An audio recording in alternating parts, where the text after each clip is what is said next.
Good morning. Thank you. Please be seated.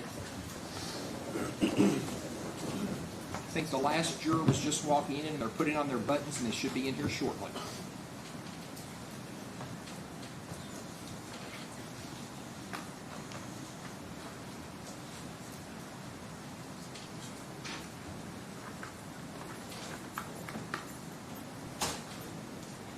Bring them on in.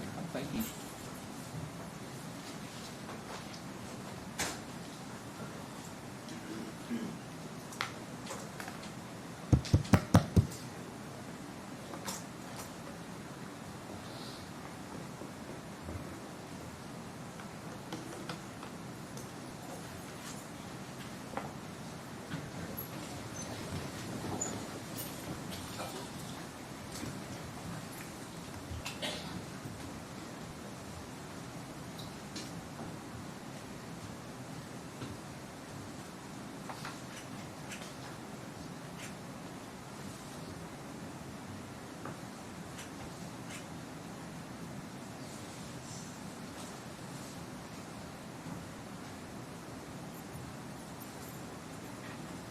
This time it appears that all 15 jurors have returned to the courtroom. Everyone may be seated. Good morning, ladies and gentlemen of the jury. Deputy Snow, if you'll return to the witness stand. You are still under oath, okay? Yes, sir. Mr. Wolf, Mr. Buckler, who will be handling cross. Mr. Buckler, proceed when you're ready. Yes, Your Honor.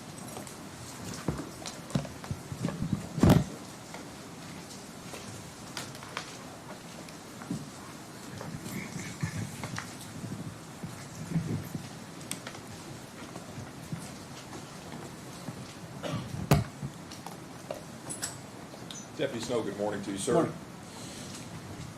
Deputy Snow, I know you gave your direct examination yesterday, so just as a bit of a brief refresher, I'll ask you a couple of just foundational questions. You were first introduced to this case on July the 5th, 2015, correct? Yes, And that was incident to a missing persons report. that's correct. Are you involved in this case today, given your current role as a deputy with Bullitt County? Am I involved? I'm involved with the prosecution. I'm not sure I understand the question. Are you involved in any ongoing investigation with this case? No, Have you received any training through the DOCJT or otherwise for digital evidence, including the search of phone data? I received training through Cellbrite when we received our grant for our Cellbrite machine at the Lawson County Sheriff's Office. Okay, and that training was directly through Cellbrite, not the DOCJT? I believe that's correct, yes. And that was to do things like perform phone extractions, I assume? Yes, Very well. You testified earlier that Brooks Howe gave you permission to search Miss Rogers' phone whenever her phone was obtained. Is that correct? yes. And how is Mr. Howe able to permit law enforcement to search the phone of someone he isn't married to? The phone was on his phone plan. Okay, and that based on your training and experience, that authorizes him to be able to allow law enforcement to search it? Yes, Okay. And expanding further on the search of Crystal Rogers' phone, isn't it true that the phone was in fact picked up first by the Kentucky State Police? picked up. What does that mean? I'm sorry. I should say that the phone first come into the custody of the Kentucky State Police before coming into the custody of the Nelson County Sheriff's Office. No, It went straight to the Nelson County Sheriff's Office? yes, Okay. And then the extraction itself was thereafter taken to the Floyd County Sheriff's Office, is that correct? we had another extraction done at the Floyd County Sheriff's Office. That's correct. Okay, and is there any reason, I should ask you this, are you aware of the Regional Computer Forensics Lab at the FBI? RCFL, yes, sir. Okay, and RCFL, do you all routinely, or I should say prior to your role currently as a deputy with Bullitt County, did you all routinely use RCFL for phone extractions with the FBI? Yes, we'd used them in the past. Is that because the FBI and RCFL have more resources to do phone extractions? They did. They had more resources than we did at the time, yes. Okay, and would that be more expansive than something like Cellbrite? Potentially, depending on if you take the phone to RCFL to do it, what they call a self-serve kiosk, it would be the same thing that we would do with the Cellbrite. If you give it to them to do, they can potentially unlock other things if they send it off, if they deem it necessary to send it somewhere else. Okay, just so for a point of clarity, the phone that was taken to the Floyd County Sheriff's Office was to do a Cellbrite extraction, correct? My understanding from talking to Trooper Scott Brown at the time was, excuse me, just a second. Take your time, sir. Was that they had some additional capabilities to potentially unlock deleted content I don't believe that was the case after we got the download back. I don't think we got anything additional from it, but we gave it a shot. Okay, and is it your understanding that the Floyd County Sheriff's Office has the same resources as it relates to phone extraction as does RCFL? I don't know what resources they have. I did not go there. Okay, you didn't participate in that phone extraction at Floyd County, correct? Correct. Okay, just want to clarify that. Thank you, sir. And you also testified that as of July of 2015, the Nelson County Sheriff's Office actually had Cellbrite extraction software or technology. Correct. We had a Cellbrite machine at the time. And is there any reason that the phone was not searched at the Nelson County Sheriff's Office, considering the fact that the Nelson County Sheriff's Office did have Cellbrite? Yeah, we were pretty new at it, and I think we gave it a shot to download it, but we had some difficulty with it, and rather than to try to continue it, we went with another agency to try to somebody that had more experience in the machine. I'm sorry, I didn't mean to interrupt. That's okay. I apologize. I want to talk about Ms. Rogers' car. Do you agree that it was you and Mrs. Hartman that requested to process Crystal Rogers' automobile on the same day, July 5th of 2015, when it was recovered from the Bluegrass Parkway? I believe the sheriff made the request. Sheriff Ed Mattingly made the request for Bardstown Police Department. That processing request was made July 5th of 2015, the same day that it was recovered from the Bluegrass Parkway? I think so. All right. And Ms. Rogers' vehicle was a 2007 Chevrolet Impala, correct? That sounds right, yes. You testified earlier the car was not processed on site, meaning it wasn't processed on the Bluegrass Parkway, but instead it was actually processed at the Sheriff's Department. Actually, at the secure lot at Coulter's Towing. Okay, but it was not processed on site. Correct. Understood. You testified that nothing of evidentiary value was discovered in her car. I don't think so. I don't think I testified to that. The phone, the purse, the keys, those were all taken. There was no physical evidence of any value taken out of the swabs and things that we could find. Was there anything of value discovered in her vehicle outside of swabs and things of that nature? Anything of evidentiary value? Other than her phone and her purse? Okay. No. Other than her phone and her purse, was there anything of evidentiary value discovered in her car? Not a physical evidentiary value. The circumstances surrounding the fact that the keys and the phone and the purse were left in the vehicle, we would consider that circumstantial evidence of something being amiss. Okay. And you would agree then that, and certainly as of July 5th of 2015, Crystal Rogers' car was the only piece of physical evidence that law enforcement had been able to obtain pertaining to her disappearance. Is that accurate? And the items received from the car, yes. Okay, very well, thank you. And you testified specifically about the recovery of certain items in the vehicle, and I think you just alluded to tape lifts, right? Tape lifts? Oh, fingerprint lifts. Is that what you're referring to? Well, I'm referring to tape lifts of hair. Were there any tape lifts of hair collected from her? I believe Ms. Hartman collected some hairs, yes. Okay. And so it's your understanding that there were at least some tape lifts in her vehicle that collected hair that were found in the vehicle. Is that accurate? Yes. Okay, very well. And is it your understanding, and I believe you testified to this yesterday, that the tape lifts collecting hair were actually sent off to the Kentucky State Police for further testing? I believe so, yes. And further analysis? Analysis. Yes. Yeah. And in your training and experience, what is the purpose of collecting evidence such as hair in a missing persons case? Well, it can do a few things, actually. Some of it is comparative, some of it is for DNA standard. It just depends on what condition the hair's in, and what exactly you're trying to ascertain from it. I believe that if you have a root on the hair, then there's more of a possibility of getting a DNA sample from that hair as opposed to one that doesn't have one. And when you say DNA sample, are you referring to DNA profiling? Yes. And that's, for lack of a better term, a code that identifies a specific person? It can, yes. Okay, very well. And the same thing goes for things like blood and skin and other genetic material, right? That they contain DNA? Yes. Yes. Yes, thank you. And the tape list from Crystal Rogers' car, as you said, collected human hair, right? Nothing else? As far as I remember, yes. Okay. No blood, no skin, nothing like that? Correct. Okay. And to the best of your knowledge and belief, were the hairs that were collected via tape lift from Crystal Rogers' car, were those tested later at the KSP facility? That's my understanding, yes. Do you know what the extent of the testing was through KSP? After my involvement with the case, or at the Yes, sir. time? Well, and I should ask this question just to establish that foundation. Did you were involved in this case on an investigative level through 2019 prior to your retirement, correct? That's correct. Okay, so up until 2019, were you aware of what testing was done at the Kentucky State Police Laboratory as it relates to the hairs that were tape lifted from Crystal Rogers' car? We had some conversations with about those hairs, and my understanding was that if certain testing was done with them, that it would potentially destroy the hairs, and so we opted not to do that testing specifically until we knew more. They did do some comparative analysis of them with other hairs, I believe, but that was all the testing that was done at that time. Do you yourself have any training on comparative analysis or DNA profiling, or is that not your No, expertise? that's not something we would get involved That was in. something that the Kentucky State Police would do. Correct. Would it surprise you that the hairs found in Crystal Rogers' car, in fact, were not tested for DNA profiling? Would that surprise you? No, not necessarily.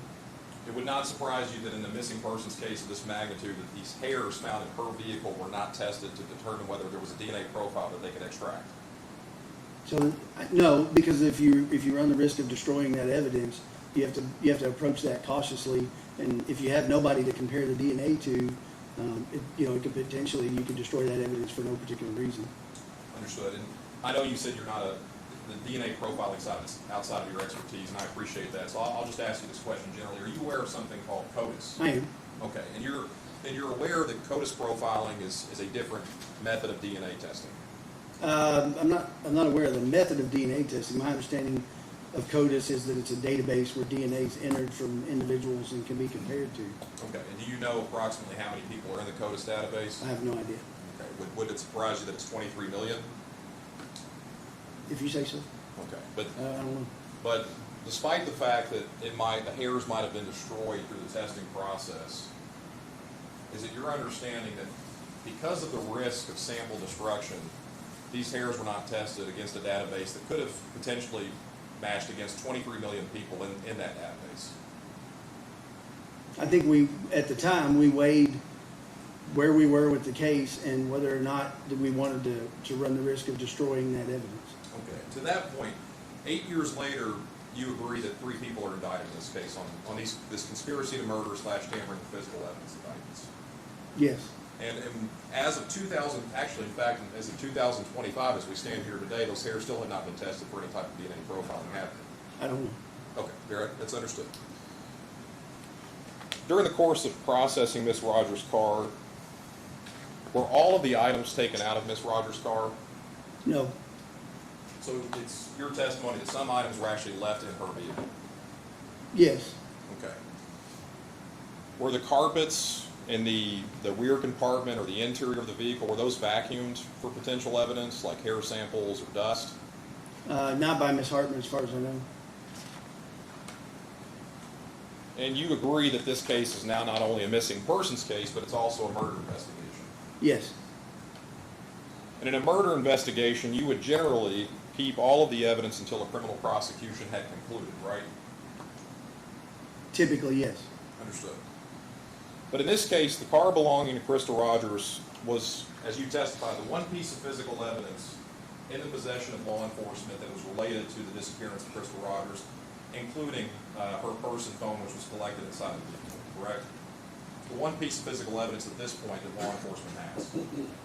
Aside from the other phone downloads and things, yes.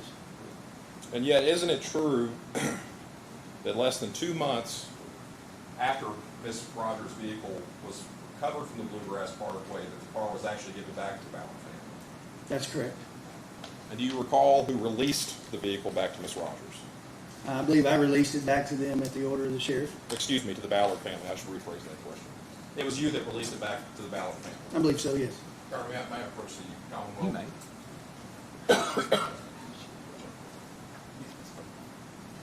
May I approach the witness, Your Honor? Deputy, so I'm approaching with the document. Sir, if you could please review that for a moment. Once you've had an opportunity to review that, could you please describe what you're viewing? Yeah, it's the evidence and recovery property release for the vehicle. And do you recognize the date that the car was returned to the Ballard family? It's dated 8/3/15.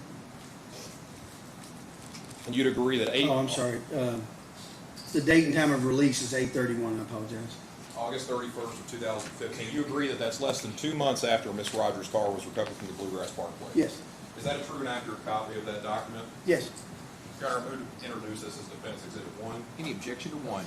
Show defendants one's introduced at this time. Accept the Madam Clerk. Yes, that'd be fine. We'll publish that in the Journal.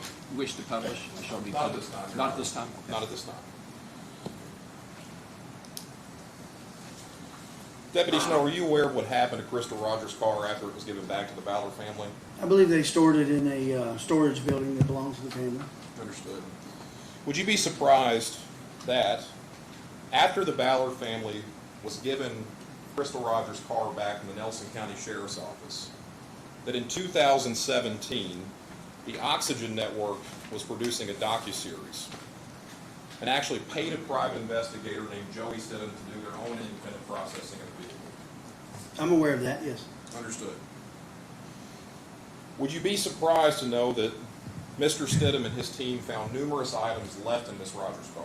No, I already stated that we left items in there that were of no value to us. So items left in a missing person's car were of no value to law enforcement at that time? When a crime scene tech processes a vehicle or a scene, they make determinations as to what they believe is going to be evidentiary in the crime or important to the crime. That's the nature of their job. And so when she processed the car, she made a decision about what was important to remove from it and what was not. Understood. And that was a decision not by yourself, by somebody else? Correct. Is it possible, excuse me, one question before that. Would you be surprised to know that one of the items found in Miss Rogers' car by Mr. Stidham's team was a hairbrush belonging to Crystal Rogers? I'm unaware of that. I understand you're unaware of it, but I'll ask a more broad hypothetical. Is it possible that a hairbrush could provide evidence related to the disappearance of Crystal Rogers if it in fact was found in her car? I would think it would probably be her hairbrush that had her hair in it, which we obtained from another hairbrush from her residence. But you agree that the allegation in this case is that at least one person, namely Joseph Lawson, not Stephen Lawson, was actually operating her vehicle on July the 3rd, 2015. That's my understanding, yes. That's the allegation, correct? And it's possible that other people could have been in and out of that car, It's possible. considering the fact that it was unlocked when law enforcement recovered it from the Bluegrass Parkway on July the 5th. It was. And so it's also possible then that somebody could have actually used this hairbrush. It's possible. And isn't it true, going back to some of our previous questioning, that something like a hairbrush could have been tested, or rather the hairs from the hairbrush could have been tested for some type of DNA analysis? Yes. And of course, that could have led law enforcement, potentially, to an additional person of interest or a suspect, couldn't it? If it developed a DNA profile, yes. But that avenue wasn't explored. I didn't have that piece of evidence. You testified earlier that the FBI actually processed the tire that was flat, correct? Yes. Do you recall when or about the FBI processed the tire that was flat? I don't recall the exact date that we gave it over to him, no. Do you know if it was relatively close in time to 2015, or was it later when the FBI became primarily involved in, I believe, 2020? It would have been before 2020. It was before I retired, I Understood. believe. So that would have been prior, at least prior to 2019. Yes.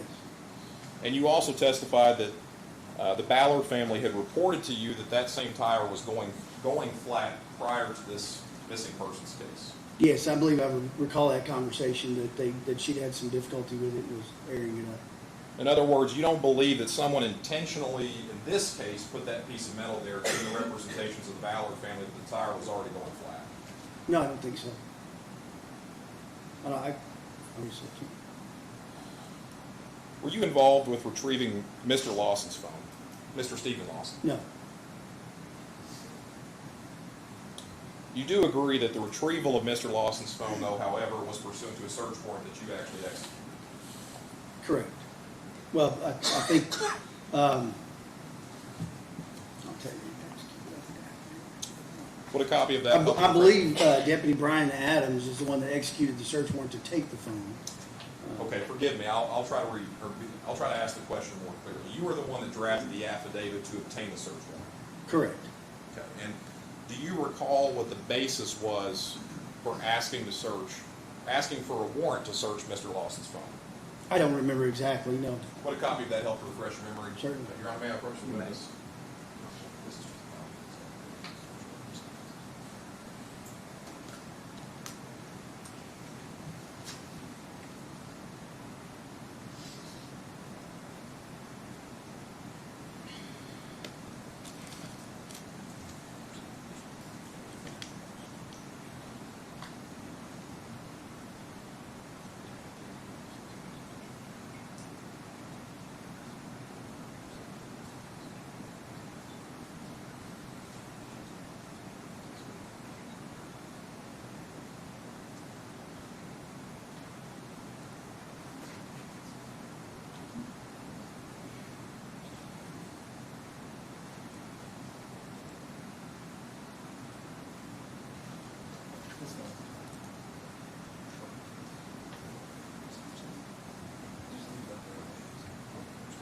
Your Honor, may I approach the witness, sir? Deputy Snow, I'm handing to you a document, sir. If you could just take a moment to review that, please.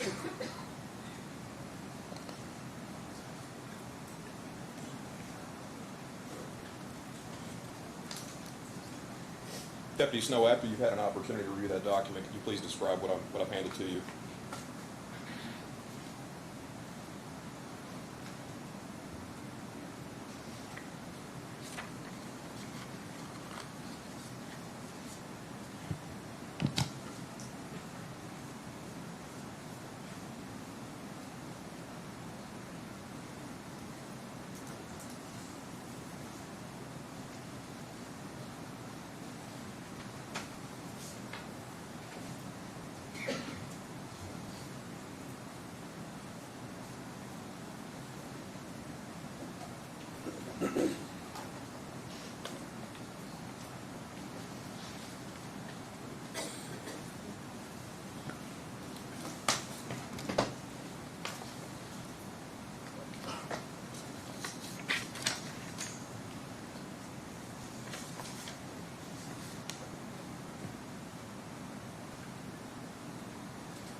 It's the search warrant affidavit and the search warrant itself from Mr. Lawson, from taking Mr. Lawson's phone. Okay. And phone Mr. records. I apologize, Deputy Snow. That's okay. Were you finished with your Yes. answer? Okay, thank you. You drafted that affidavit, correct? I did. And you drafted that affidavit on August the 13th of 2015, correct? That's the date on it, yes. All right. And that was approximately, give or take, 4 or 5 weeks removed from obtaining Miss Rogers' car or the missing persons case first being reported. 1st of July to the middle of August, so a little longer than that, but yeah.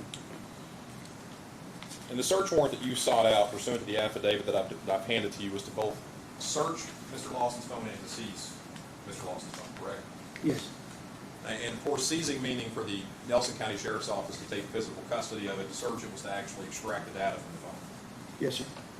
Do you agree or disagree that it's best practice when searching a phone or extracting the data from the phone to do it as soon as you possibly can? I would not disagree or agree with that. I think the best practice is to do what you think is going to be most fruitful for that piece of evidence.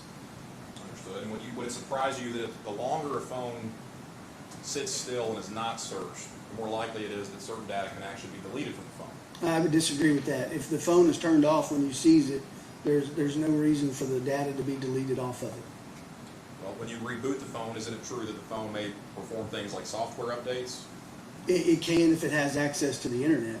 Okay, will that possibly trigger some data to potentially be deleted? No, we would put the phone in airplane mode and not give it access to Wi-Fi or cellular signal. And you all follow those practices to the best of your recollection as it relates to Mr. Lawson's phone? Well, yeah, I didn't download it, but I assume everybody that went through the same Cellbrite class does the same thing. That's an assumption, though, correct? Correct. I did not download his phone, so. Okay, so you can't confirm or deny. Correct. Do you recall when the phone was searched? When it was actually extracted? It was initially sent to the FBI for an extraction for a report that they were working on, and then it was returned to us, and then one of the detectives that was working with me, Jamie Brooks, downloaded it at RCFL in August of 2016, I believe. August of 2016, which would have been an entire year removed from when the phone was actually seized, correct? That's correct. Is there any reason that you can reference as to why the phone sat for an entire year before it was actually extracted for data? Yes, I was trying to get the cell phone download from the FBI. The individual agent that was responsible for that had gone back to where he was from, and we were communicating back and forth, and I was trying to get it from him. When it became apparent that I wasn't going to get it from him, we made the decision to re-download the phone at RCFL. Understood. And you might have just answered this question, but you testified obviously a couple of times that the Nelson County Sheriff's Office, at least as of July 2015, had Cellbrite technology. Yes. And yet Mr. Lawson's phone, instead of being searched at the Nelson County Sheriff's Office, it wasn't searched for an entire year and searched later at a different entity. Well, it was searched before that year. It was searched by the FBI, but I did not have access to the download. It went to them straight away because the FBI agent was working on a report that he thought might give us a better picture of what had gone on in this case, and that's why I chose to send it to him. We made a decision to send it to them in order to get that report. I just didn't get access to the download, so we made the decision to re-download it so that we could have access to that report. Understood. Deputy Snow, do you recall yesterday we watched the video recording of your interview at the Nelson County Sheriff's Office with Stephen Lawson? Yes, sir. And during your testimony prior to watching the video in court yesterday, you testified that Mr. Lawson, when asked by yourself, indicated that he thought that Miss Rogers was dead, correct? Yes. That was his response to the question, do you think if she's dead or alive? Yes.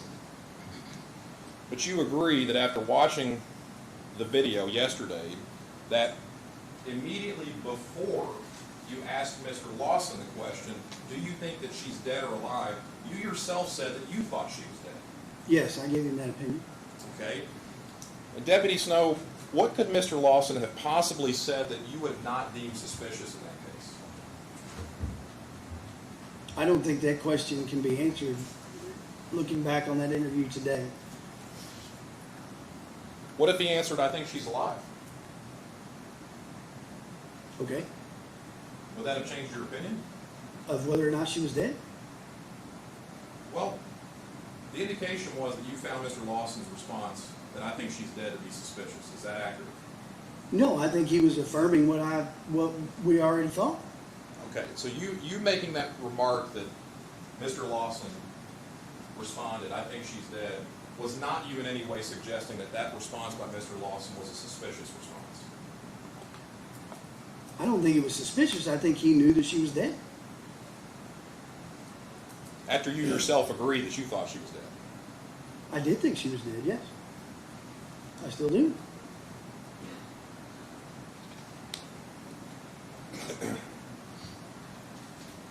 Just a few more questions, Deputy Snow. In a case such as this one, you agree that there have been numerous suspects over the years? There's been a lot of people that we talked to about the case. People that you qualify as suspects? Yes, some. And in fact, suspects, there's been more than 3 named over the years other than just Stephen Lawson, Joseph Lawson, and Brooks Howell. Named by whom? By the Nelson County Sheriff's Department. I believe the only official statement we made regarding that would be what Sheriff Mattingly named her boyfriend, Brooks Howell, as a suspect. Okay. Would you agree then that there were more than the 3 suspects named in this case, though, you yourself? That I named in this case? That you believe to be suspects based on your training and experience, more than 3 suspects other than Stephen Lawson, Joseph Lawson, and Brooks Howell? The evidence that I have as of right now is that the 3 individuals that were charged were involved in the murder of Crystal Rogers. The other individuals, until some evidence comes to light as to their involvement, are just individuals that were questioned in the case. Well, and that's what I'm talking about. The other individuals, you agree that one of those other individuals is Brooks Houck's brother, Nick Houck, correct? We did question him in this case, yes. And he's still being investigated as of today? As far as I know, But he's not been indicted, has he? not to my knowledge.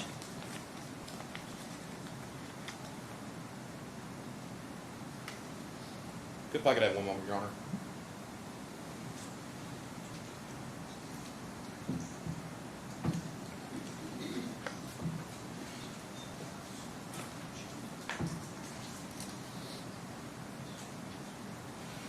Would you like this back, sir? Yes, I apologize. Your Honor, person witness. Your Honor, I'm not moving to introduce this. Final question, Deputy Snow. Yesterday you testified to the effect of that you have not observed anything indicating the existence of Crystal Rogers since July 3rd, 2015. Is that accurate? That's correct. I could only testify to up to 2019, but up until that point, we had found no reason to believe that she was still alive. So are you aware or unaware that there was a request for a tax refund for COVID benefits for the 2019-20 tax season? I don't have any access to tax information. That is strictly held by the IRS. Understood. And that might have been after your time during the investigation as you retired in 2019. That's correct. Understood. Thank you. That's all I have, Your Honor.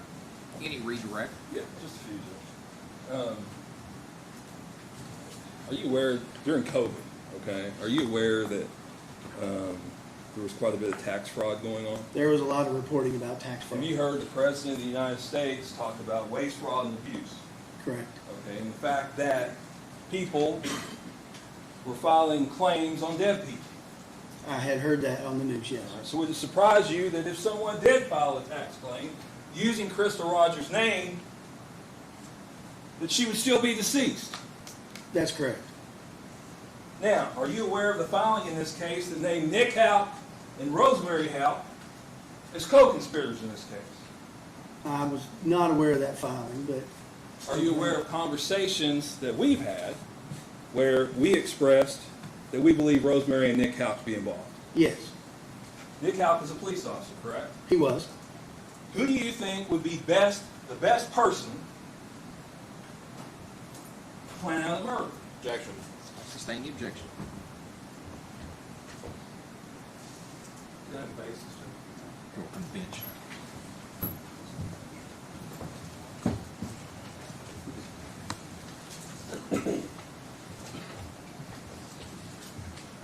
Is the white noise on? No, sir. Frank, can you turn on the white noise? I think I heard it. I was just asking the basis. It would be speculation. You can't. Who's the best person to He's a police detective.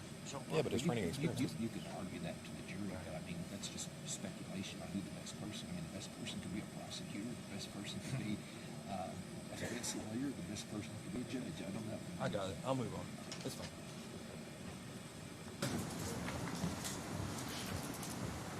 Have you received, oh yeah, I got you. Have you received training on investigation of homicides? Yes, Do you receive that type of training just in general? When you go through training, do you receive training on crime scene investigation? it's a separate class from the homicide class, but yes, I took that class. Okay. And do you receive basic training like that when you go through DOJCT?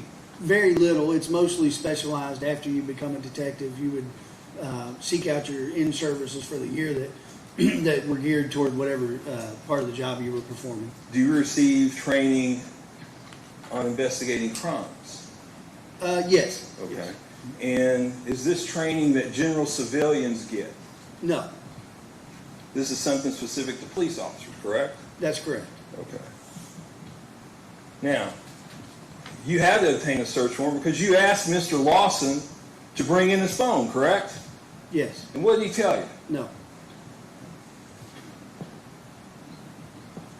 Now, in Nelson County, you all cannot do a complete download of a phone back in 2015, correct? That's correct. The Cellbrite machine, and I'm not an expert on Cellbrite, but when we purchased it, they explained that there were different levels of licensing. I assumed it was for profit purposes. And so because we were on a grant, we bought the basic level of that software that came with the machine. And all the suspects that the defense attorney can talk about and all the stuff you haven't done or did do or whatever, does that change the fact of what Steve Lawson's role was in this to you? Objection. We see counsel at the bench.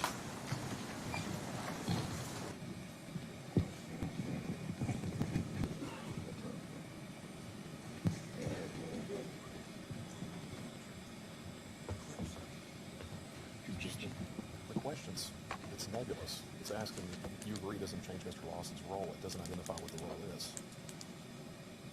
I just asked him to change his mind what his role was. I'll let him ask the question. No objection. The clips fell off this thing. Do you have to wear those in Harden County? No, sir. It's something about this courtroom. I don't know. I apologize. I'm not used to wearing microphones. Based on everything the defense attorney's asked you that you went through with you, does it change your opinion, in your opinion, as to what Steve Lawson's role was? Not in any way. Thank you. Is that all, Mr. Young? Yes, sir. Any recross?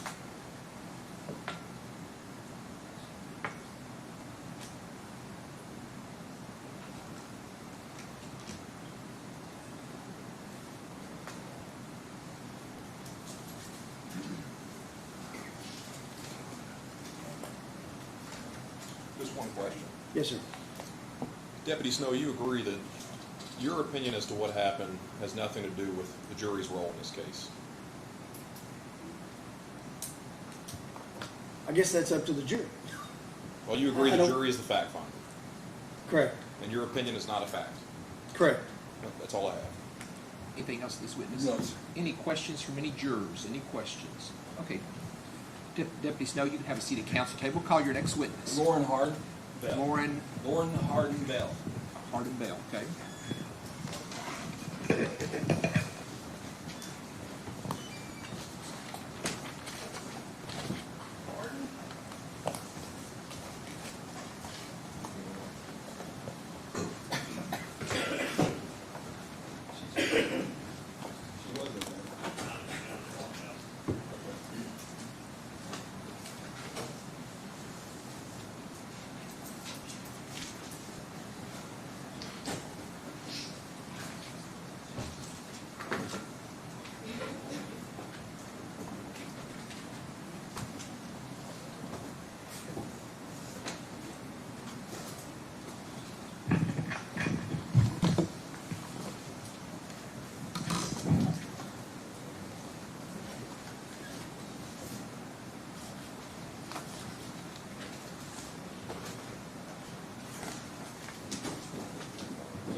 I'll call Jamie Brooks.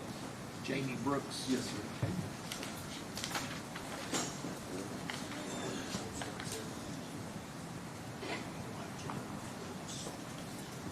He said.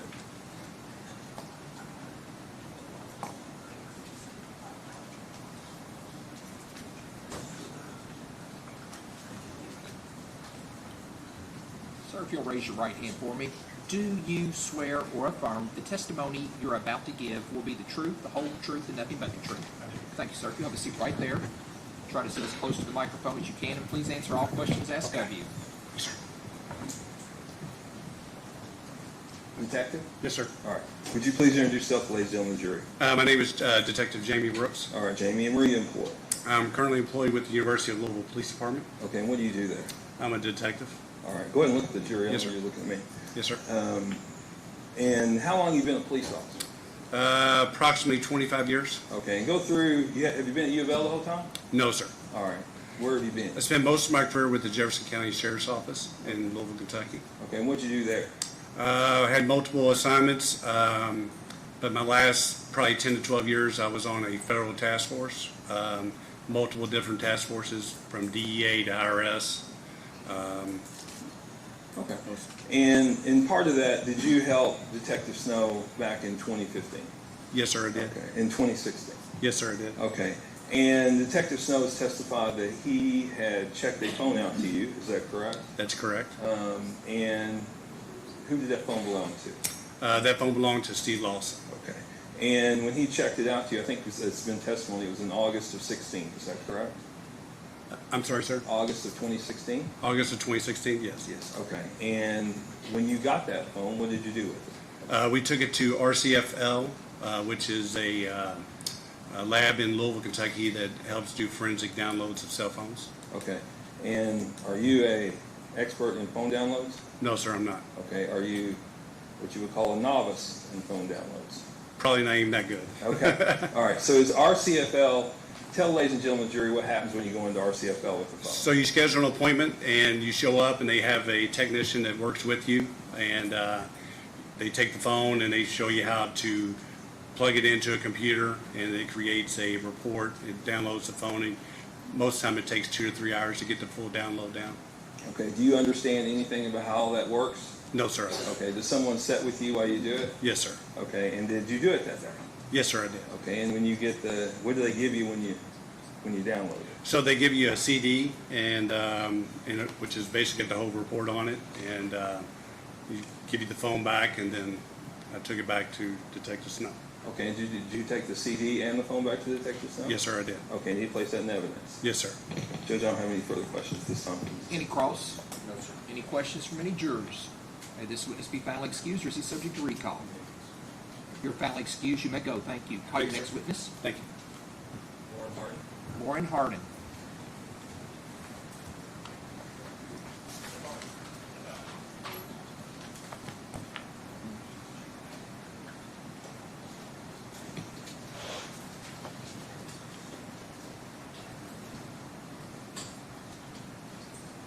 To approach the bench, ma'am, so I can give you an oath. That's good right there. If you'll raise your right hand for me.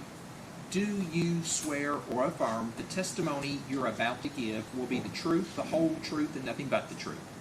Thank you, ma'am. If you'll have a seat right over here, try to sit as close to the microphone as you can, and please answer all questions asked of you. Mr. Young, proceed when you're ready. Yes, sir. Warren, I want you to answer. Don't look at me. Okay, look at them. Would you give me your name, please? Lauren Harden, All right, Lauren, and where do you live currently? Bardstown, Kentucky. Okay. And did you grow up around that area? Yes. All right. And who is your mother? Tammy Lawson. Okay. And I believe Miss Lawson passed away in 2017. Is that correct? Yes. Okay. And at the time of her death, was she married to the defendant? Yes. Okay. And how many daughters are there? 2 of us. 2 of you? Okay. And what's the name of your sister? Morgan Bell, Okay. And back in 2015, where was Morgan living? Cincinnati, Ohio. Cincinnati, Ohio? Okay. And was there any other daughters? No. All right. So, in July of 2015, were you living next door to your mom and the defendant? Yes. All right. And the defendant had testified in the Nelson County Grand Jury in September of 2015 under oath that he had made a 13-second phone call to Brooks Halkett shortly after midnight on July 4th, and that the purpose of that call was to see about renting an apartment for you. Were you looking for an apartment to rent? No. Okay.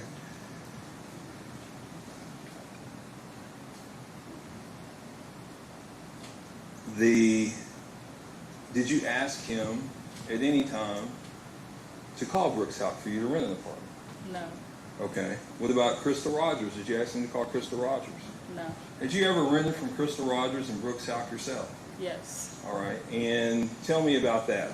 Did you stay the whole time, or your lease? I didn't stay my whole lease. I was evicted. Well, I was going through the process of eviction, but I moved out before the eviction took place. Okay.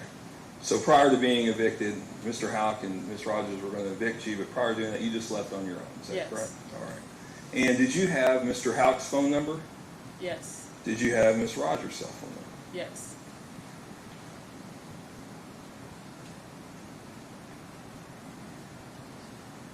Now, would you have been at Mr.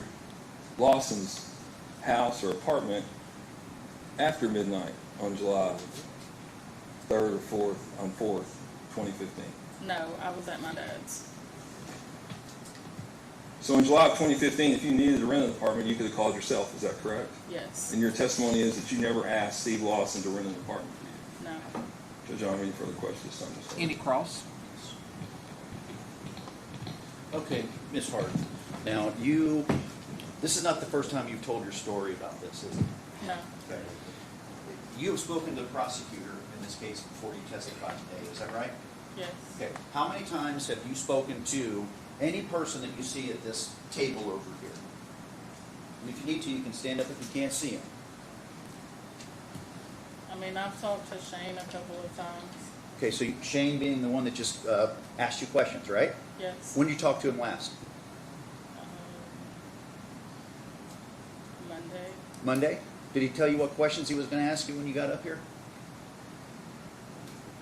I mean, he gave me a general idea. Okay. Did you rehearse what you were going to tell this jury before you got on this witness stand today? No. Okay. You said you talked to him a couple times. That would have been, I guess, the last time? Yes. Okay. When did you talk to him prior to that? It's been a little while ago when I got served my subpoena. Okay. How long, when you say a little while ago, to give me some idea. A month ago, 6 months ago, when was it? A month or so ago. Okay. All right. So you had a conversation with Mr. Young at that time as well? Yes. Okay. Did he talk to you about what he was going to ask you when he put you on the witness stand? When he did that first conversation with you? I mean, we had a general, just general, Just a general what? Conversation? yeah, general conversation. Okay. All right. Did you have a conversation with any of the other individuals at the table over there? Do you recognize any of those other people? No. You don't. Okay. Will you admit to us that this is not the first time that you have told 12 people what happened on that particular day to your best of your recollection? Meaning, first off, let me establish something. We're talking about 2015. Do you agree with me?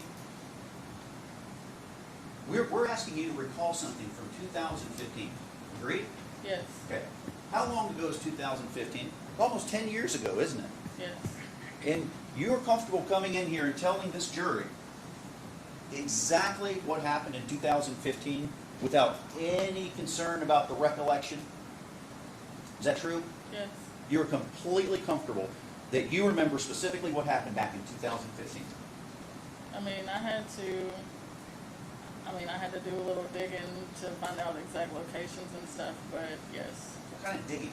Like, you got to do? just to know where I was and if I was living next to them and things like that, yes. Okay, when did you do this digging? When I spoke with the FBI. Okay, and so even though the FBI is not sitting at that table, you have spoken to other individuals on as far as law enforcement prior to coming in here, correct? Yes. And they basically have asked you to remember to the best of your ability what happened, correct? Yes. Okay. And then your testimony is you had to do some additional digging to remember what happened, right? Yes.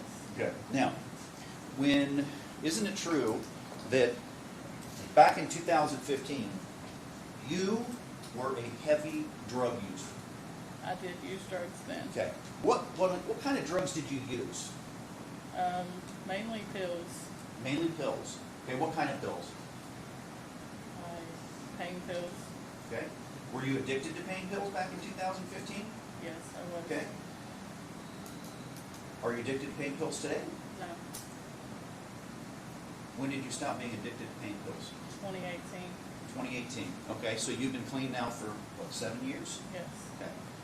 And it is your belief then, as you sit here today, while you were addicted to pain pills in 2015, you can look at those 12 jurors and tell them specifically what you just told them without any equivocation, correct? Yes. Okay. Now, as far as your need for a place to live back in 2015, the question, of course, is whether or not, when Steve Lawson made a phone call, whether or not you needed a place to live and why he would be asking about that, correct? Yes. Isn't it true, back in 2015, that you were in fact being evicted from the place that you were living? Yes. Okay, so Does it sound strange to you that a person who, at that time, was involved with your mother, right? That's what he was, correct? Yes. Okay. Does it sound strange to you that a person who was involved with your mother at the time, who you say you were getting evicted at the time, does it sound strange to you that he would be asking somebody about finding you a location to live? Is there anything strange about that? No, it's not unusual, but I did not ask him to. Okay. So just to put a point on it, you didn't ask him, right? But you wouldn't find it unusual, knowing your relationship with Steve Lawson, that he'd be asking somebody else about a place for you to stay. Would you agree with that? I mean, I could agree with that. Okay, thank you. No additional questions. Any redirect?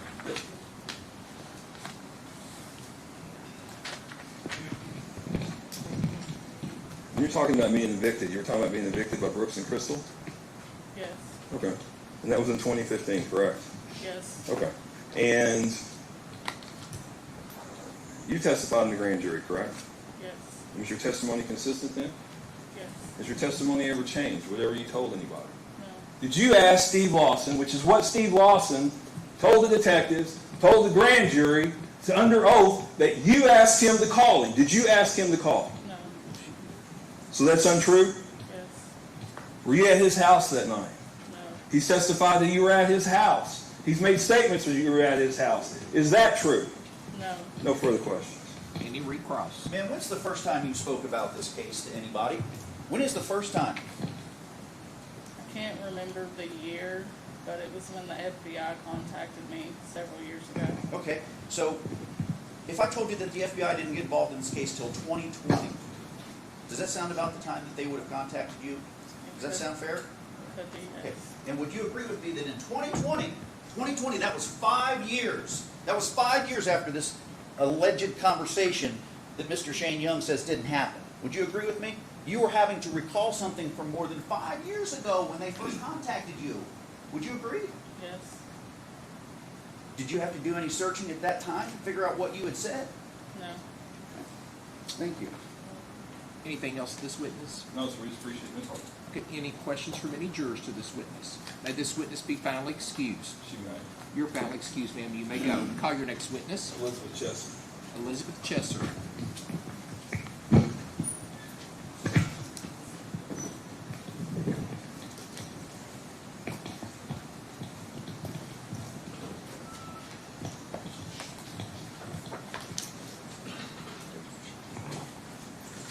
Ma'am, if you'll come up here, please. Approach the bench and raise your right hand for me. Keep on coming straight up. That's perfect right there. If you'll raise your right hand. Do you swear or affirm the testimony you're about to give will be the truth, the whole truth, and nothing but the truth? Thank you. If you'll have a seat right over there. Try to sit as close to the microphone as you can, and please answer all questions asked of you. Mr. Young, proceed when you're ready. Yes, sir. I'm going to ask her to clip it on. She speaks really softly. I'm going to ask her, can you clip that on for me? Let me clip it on. All right. Ms. Chester, would you please introduce yourself, ladies and gentlemen, jury? I'm Elizabeth Chesser. All right. And where do you live? Not just the town. Where do you live? I live in just a town, Yeah. Radcliffe, Kentucky. All right. Is that in Harden County? Yes. Okay. And where do you work? At Stepworks of Elizabethtown. Okay. And do you work with people who are recovering addicts? Yes, in the first 30 days of treatment. Okay. And are you over that program? I am the first shift supervisor. Okay. And how long have you worked there? I have worked there since January of 2023. All right. So you've been there over 2 years. Is that correct? Okay. And you got a family. Is that correct? Yes. All right. And are you familiar with Steve and Joseph Lawson? Yes. Okay. How are you familiar with them? I have a child with Joseph Lawson, Okay. and Steve dated my mom, and they got married. All right. And who is your mom? Rebecca. Okay. And could you tell me when Steve began dating your mother? I'm aware of August 2017. Okay. That's when I met him. Okay. And did you begin dating Joey shortly thereafter? Yes. Okay. And is Steve Lawson Joseph Lawson's father? Yes. All right. And prior to August of 2017, Steve Lawson was married to Tammy Lawson who passed away. Is that correct? Yes. Now, back in 2017 and 2018, were you around Steve Lawson and your mother and Joseph Lawson? Yes. And would you say you were around them frequently? Yes, I lived with my mom at the time. Okay. And was Steve living there? No, he had his own house, but once I met him, he was there. Okay. He was at your mom's house? Okay. During this time you were around Steve Lawson, the defendant, did he ever talk about the Crystal Rogers case? No, Okay. he didn't bring it up. Okay. All right. Could you explain when you say he didn't bring it up? Because that was when the show came out. Well, it began in 2018 because I got pregnant with my daughter Chloe, and I was living with my mom again, and the show had came on Oxygen, I guess, and that's when the phone call between him and Brooks happened, Okay. and that's when it got brought up Okay. How do you know there was a phone call between him and Brooks? because it was on the TV. Did the TV say it was between him and Brooks? You could tell it was Steve's voice. Okay. So what I'm asking you is, did you learn it was the defendant on the phone with Brooks out, or did you come to that conclusion yourself? I came to that conclusion myself, and because my mom was sitting there watching TV with me, she called him out into the living room and asked him Okay. if that was him. Okay. So what did he say? Yes. All right. So he admitted that was him on the phone with Yes. Brooks out. Okay. All right. When was the last time you had contact with Steve Lawson? I want to say it was Chloe's birthday, her 5th birthday, Okay. And how long ago that was that? over a year ago. Okay. And did Steve Lawson ever make any other statements regarding Crystal Rogers? Not directly. Okay, what indirectly? did he? Objection, Judge. If she didn't make a direct statement, then You need to lay a foundation. I'll lay a She was foundation. present for this Yes, sir. conversation. Yes, sir. Did Steve Lawson ever make any statements about him planning to leave Tammy? Yes. Okay, and what was that statement? He was leaving Tammy because she knew he had committed murder, and she was Judge. going to tell on him. That's Judge, what he can we said. approach? You may approach. We're in order.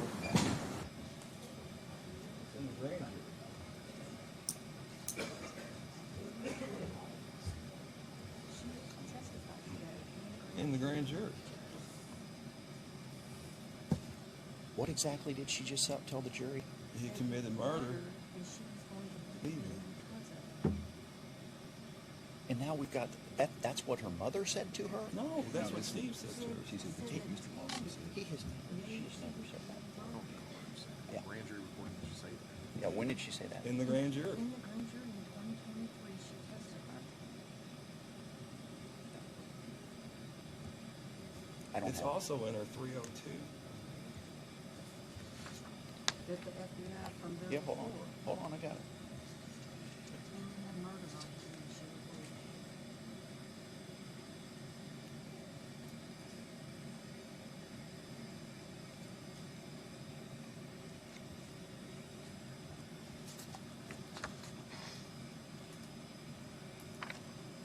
Is this a 302 that it's in?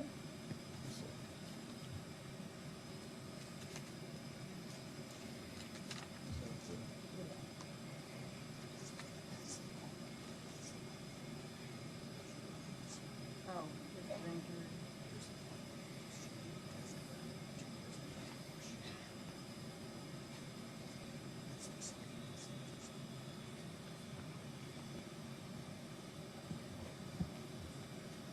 That he committed murder and she knew and she couldn't take it anymore and she was gonna tell him. So he left. That's the verbatim statement in the grand jury. Let me read it for a second.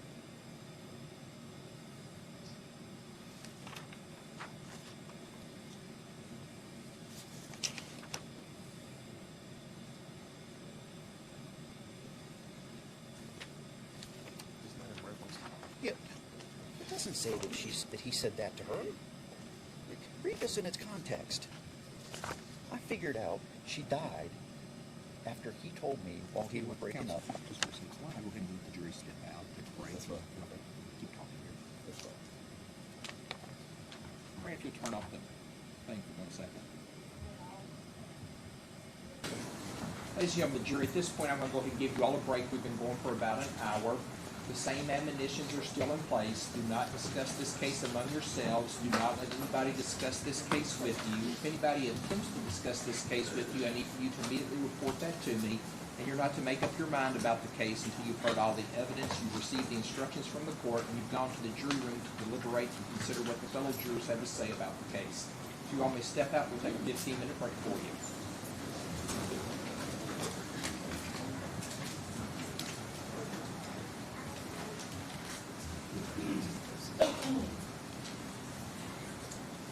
Ms. Chester, you may take a 15-minute break also, okay?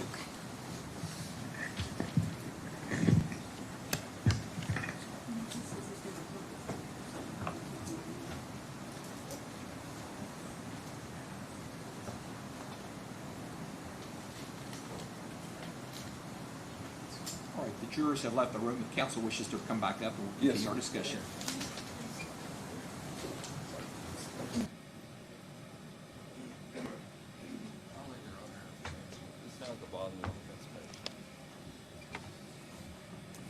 So this is the grand jury. Isn't that what is the bottom? She said Tammy Lawson. It says EC. Who's EC?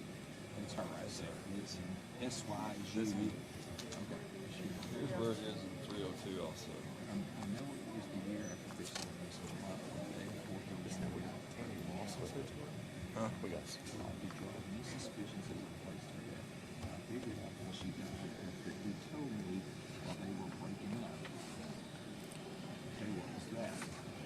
That he had committed murder, and she knew it, and she couldn't take it anymore, and she was going to tell on him, so he left her.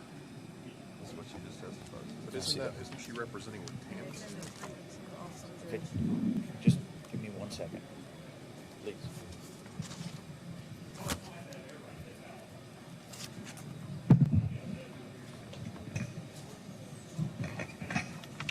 Let me go turn my microphone off real quick.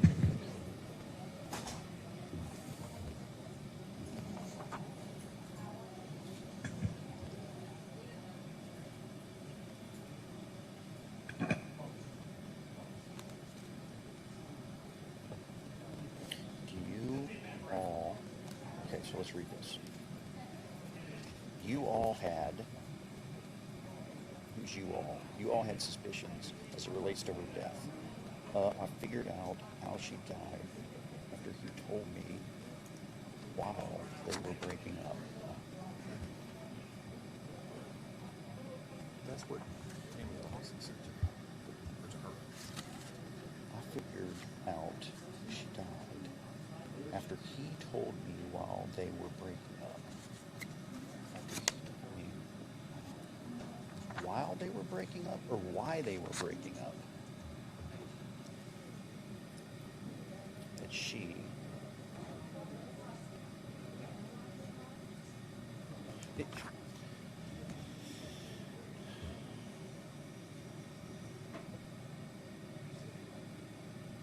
What's in the context? Yeah, I mean, well, it reads weird. I figured out how she died after he told me while they were breaking up. Okay, what was that? That she, that's her first sentence, or her first two words, that he had committed murder. That's what Tammy Lawson said to She testified that Joey's, or that Steve said that, but certainly you all can cross her about everything that's in that grand jury testimony. If you think it's inconsistent, certainly you can testify. Question her about that. Okay, that he had committed murder when she knew it, and she couldn't take it anymore, and she was going to tell on him, so he left her. I think my question was, if I remember correctly, you know why was Steve at some point going to leave Tammy? Was Steve going to leave Tammy at some point or something like that? I can't remember what the question was. Something like that. we'll start back. I'll have the jury be back and we'll start back with redirect. Yes, I told him 15-minute break, so right this. All right. Well, can I get a copy of that, or You can I have a use? copy of This it. is. Well, It's in your discovery.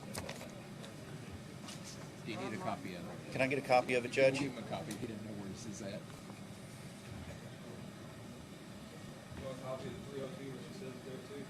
Please, thanks. Brad, take a break.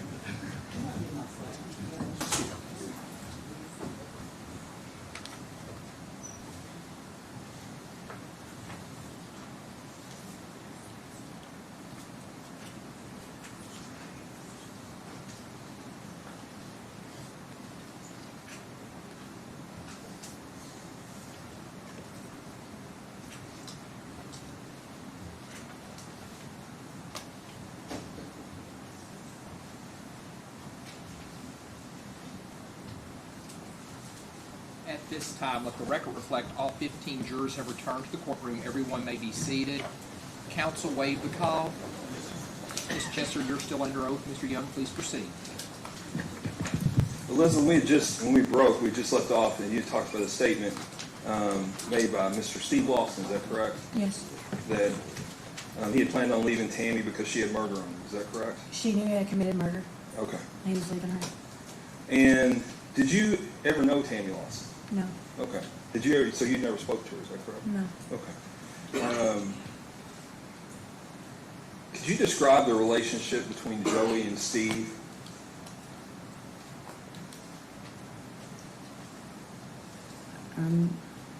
Unpleasant. Okay.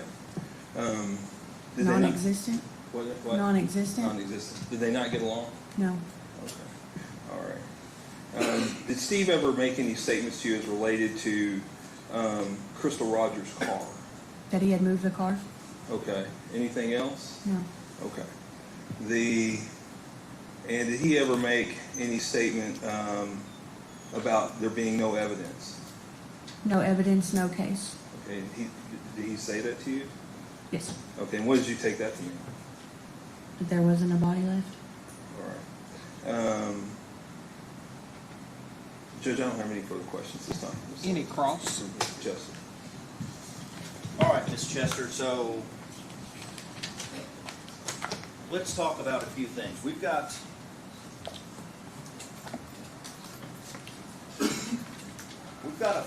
a conversation that you're saying that Mr. Lawson had that took place with you, right? Related to apparently what he said about murder. Do you remember that? Yes. Okay. When did that happen? I guess around September 2017. September 2017. Okay. And where did that statement take place? My mom's kitchen. Okay. Where was that kitchen? Like, what's the address? It was on Campground Road. Campground Road? Mm-hmm. Okay. And was Steve Lawson living there at the time? He was, once him and my mom got together, he pretty much stayed there. I wouldn't say, he had his own house still, because they had just got together. Okay. And was your mom alive at that time when he made that statement, or was it after your mom had passed? My mom's alive now. Okay. Was that before or after, I should say, Tammy had passed? I thought it was a year after Tammy passed, but evidently it was only a month or two. Okay. And let me ask you real quick. Let me back up for a second. Have you had conversations with this prosecution team before coming in here today? Yes. Okay. And who have you spoken with that's sitting at this table?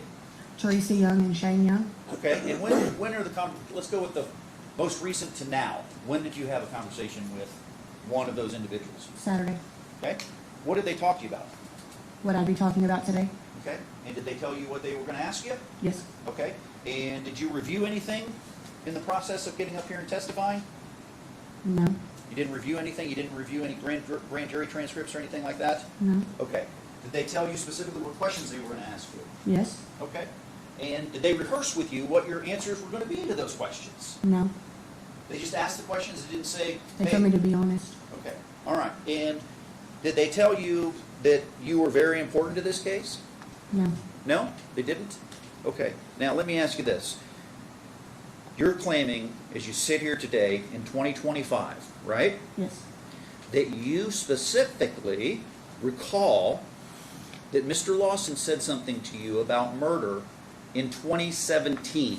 Is that correct? Yes, that's not something that you forget. That's not something you forget? Did you write it down somewhere?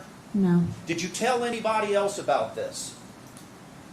I didn't have to. My mom was present. Just answer my question. Did you tell anybody else about that? No. And you didn't write it down anywhere, right? No. And that's something you never forget, right? Right. Okay. You didn't tell a friend? No. You didn't call the police? No. Why would you not call the police if you had just been told by Steve Lawson that he committed a murder? Why would you not do that? Hey, let me ask you this. Back in 2017, how long had Crystal Rogers been missing at that point? I guess 2 years. Okay. And by your own statements, you watch television, right? Right. And you were involved in and you liked watching things about Crystal Rogers, right? Right. Okay. I'm assuming that from 2015 through 2017, you were watching those shows, correct? Right. So, you want this jury to believe that you're watching those shows, you're following up on where Crystal Rogers is in this murder mystery that we're all here to solve. You're watching that for 2 years, right? Right. And this gentleman right here says something about murdering somebody, and you didn't do anything with that? No.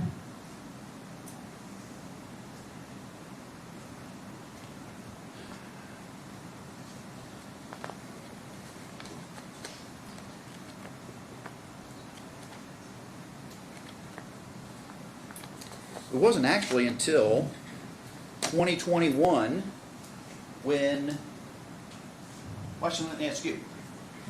You're sitting here today, right? Right. If you didn't tell anybody about it, tell the jury how you got involved in this case. How did you get involved? I've been speaking with the FBI since 2019 about this because I didn't find out that Steve was involved in the crystal stuff until 2018 when I was pregnant with my daughter Chloe. I figured Joey told me about it so that I would know, basically, that I would be next if I said anything. Okay, so I don't know what you mean by that, but let me ask you this. You're saying that you have been in contact with the FBI related to this case since 2019? Yes. Okay. And when you met, who did you meet with the FBI? Steve. Was it Steve Carey? Does it sound right? I'm not sure what his last Did he name is. approach you or did you approach him? He approached me. Okay. When you met with Agent Carey, where'd you meet with him? I met with him at the park in Bardstown. Okay. Were you comfortable with him? Yes. I assume you were comfortable. You knew he was a law enforcement officer, right? Right. There was no reason for you to be afraid of him, right? Right? Right. Would you agree with me? Yeah. Okay. Would you agree with me that you, in 2019, when having contact with an FBI agent, would have had an opportunity to tell him this bombshell that you dropped on the jury today? I did. You did tell him? Yes, I sure You did. did. Okay. All right. And do you know what he did with that information? I have no idea. Okay. When was it that you actually were called to the grand jury to testify? I received my subpoena, I guess, 3 weeks ago. No, not to this case. Talking about the grand jury. Do you remember? Yes. You testified in front of 12 other people. Yes, I did. Not these 12 people, but you testified. Do you remember doing that? Okay. When did you get that subpoena? 2023, because I was Okay. pregnant. All right. So you're telling this jury that you told an FBI agent in 2019 that Steve Lawson, basically, to what you're telling us, admitted to committing murder. 4 years went by before anybody asked you to come in and tell your story again. Yes. That's your story. Yes. Okay. Let me ask you this. What was your drug use like back in 2017? I wasn't using when I met Steve. No, that's not my question. Answer my question. What is your let's just do it this way. What was your history with drug use? What is your history? Judge, may we approach? You may.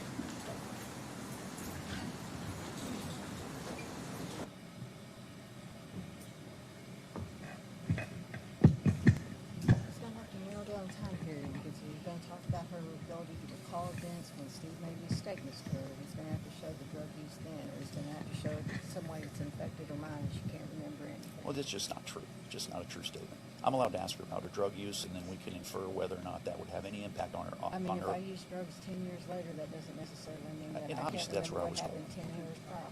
I'll give you some latitude, because certainly she works the I same. wanted to bring this up. We're gonna get into the past statements now. I think we have a right to go into her past statements to the FBI and to the grand jury, because I think they've kicked that door open to their question. Let's get through direct or cross before we get back to redirect. Okay, sure.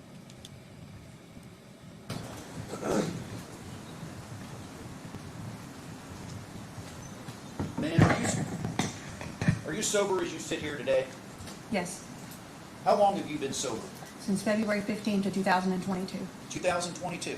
So, obviously, when you allegedly overheard these statements that Mr. Lawson apparently made, you were not sober at that time. Would you agree with me? No, You would not agree with me, or it's a true statement? that's a false statement. Okay. Why is it a false statement? Because I was clean when I met Steve. And when he made the accusation, I was pregnant, and my mom had brought me there so that I would dry out so I wouldn't kill my daughter. Okay, that's a lot to unpack. Your mom brought you someplace to dry out? Is that what you just said? Yes. She brought me to her house because. Okay, and this is the time period you're talking about when you were drying out. Okay. That's the time period he allegedly made these statements? Yes. Okay, so to you, the term drying out, Mm-hmm. that means you're sober? No, that means that I'm withdrawing. Exactly. So you were not sober at the time. You were withdrawing, correct? No, you said when he made the statement. That's what I'm asking you. Right. I was clean. You were clean, Yes. okay? And how long before that had you dried out? I don't understand the question. Well, did you dry out before or did you dry out after? Maybe I'm Before. misunderstanding your timeline. Before. You dried out before, Right. correct? This is after I'd been there for some time. Okay, what is sometime? Tell me what that means.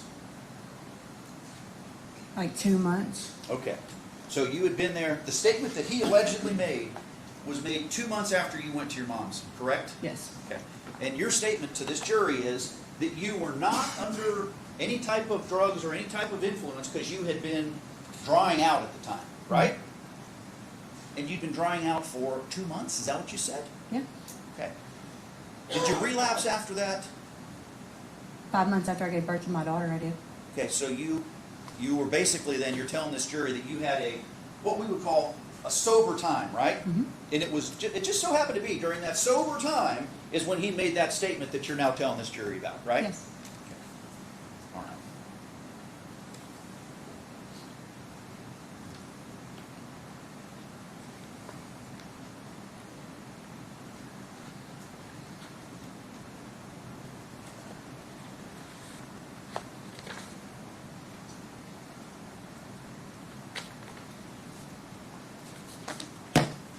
As we sit here today, ma'am, let me just ask this way. When's the last time you watched any type of docu-series or anything related to the Crystal Rogers case? When's the last time you did that? When my daughter's father got involved, Who's your daughter's father?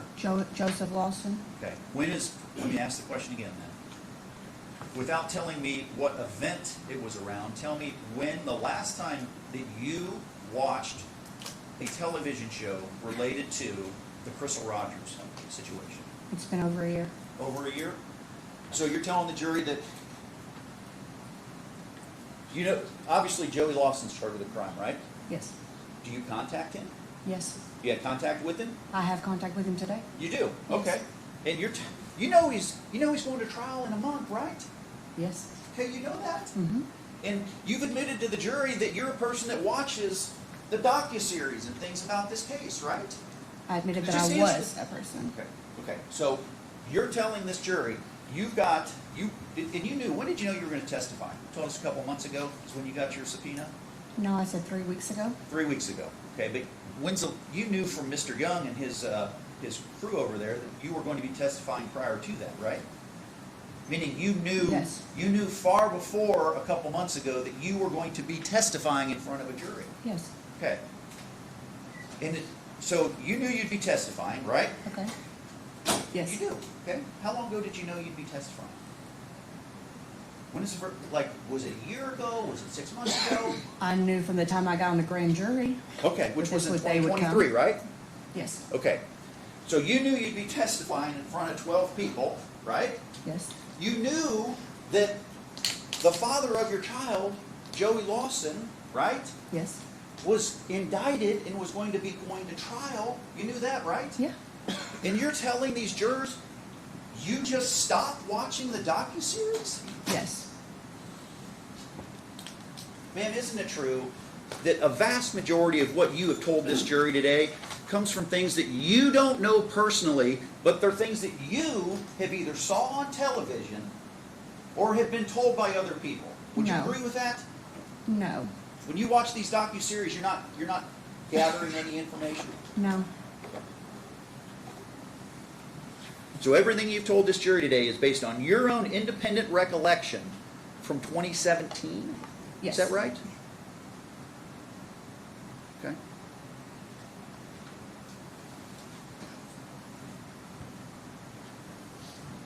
Has anyone from the, let me ask this, have you thought about, before you came in here, have you thought about how important your testimony is? To her mother, yes. To what? To her mother, yes. To whose mother? Crystal's. Okay, so you're here then because you have a sense of loyalty to Crystal's mother. Is that correct? It's argument. No. Well, I'll let him answer. No. You don't? No. Have you spoken to Miss Ballard? I did during the break. You did? During the very break that we were out here? Judge, can we approach? Okay.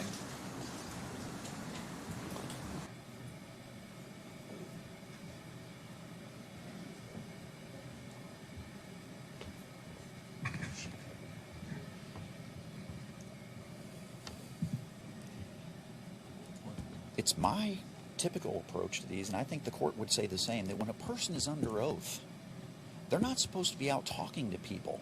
She's under oath. We give them the courtesy of allowing them not to sit there because if they have to go to the restroom or something. But we don't expect people to be out in the hallway talking to other. In fact, she was a witness. Now we got two witnesses talking to each I other. don't know what they were talking about. If you want to ask, you certainly may. But at this point, I mean, they could have been talking about the weather for all I know. So. You certainly have a right to inquire. Okay. All right. Thank you, sir. Hey, Frank.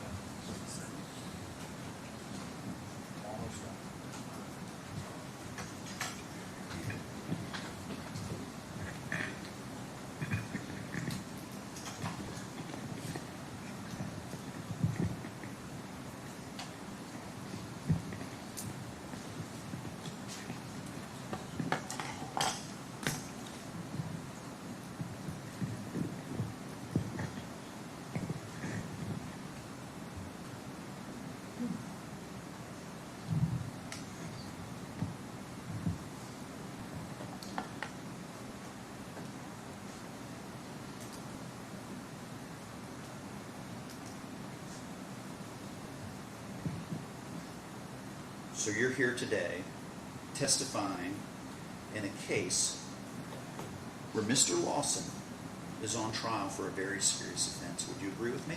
Yes. And you knew coming in here today how serious that was, correct? Yes. And you came into this courtroom because you have some sense of loyalty to the Ballard family. Would you No. agree with me? You stated about 2 minutes ago that you were doing it for Miss Ballard. It's the right thing to do, and it'll bring her peace, I hope. Anyways. Okay, all right. Let me ask you, when you were out talking to Miss Ballard in the hallway, what'd you say? What were you talking about?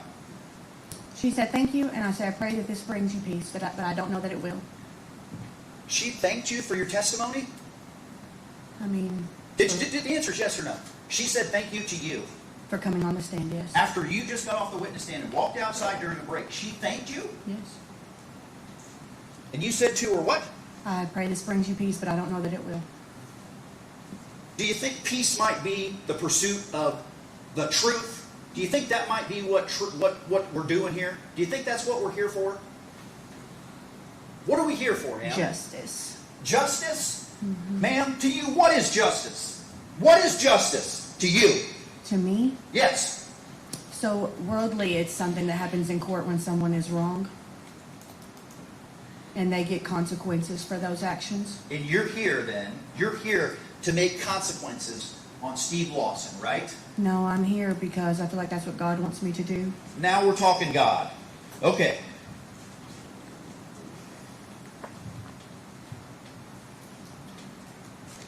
These people are here to get the truth, okay? Mm-hmm. They're not here to avenge something, okay? They're not here to help out Miss Ballard. Would you agree with that? Judge asked a question. Would you agree with that? That's what That's this fine. jury's here for. Would you agree with me? Yes. Okay. But that's not why you're here, is it? That's not true. No more Steve's never done questions, Judge. anything to me. No more questions. Any redirect? Yes, sorry about that. It's okay. Are you afraid of me, man, in this courtroom? Did you want to come testify? No. Are you afraid of anybody? I'm afraid that someone's going to kill my children. Judge, objection. I'll sustain the objection. Can we approach? You may.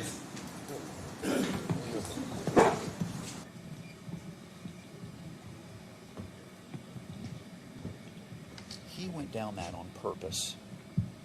He's in here, and why she's here. Slow it down. Let's get this. Breathe. So look at your objection. The objection is, as you've already sustained, quite frankly, that that's not an appropriate question. And I don't have it on. I don't even physically have it. That's right. I got it on again, sorry. So you sustained it, so I'm okay with that. I just want to make sure that we're not going to continue to ask that same question that it was sustained. Steve Lawson. That's not an appropriate Yes, it question. is. No, it's not. I don't think it's appropriate to go into this. I'll sustain the objection. Let's move on. Thank you, sir.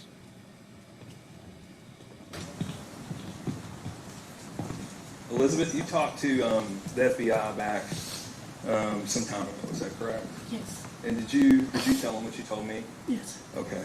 And I'm going to show you a report, all right, that's dated 2020. And it's a statement you Judge, made. can we approach? You may.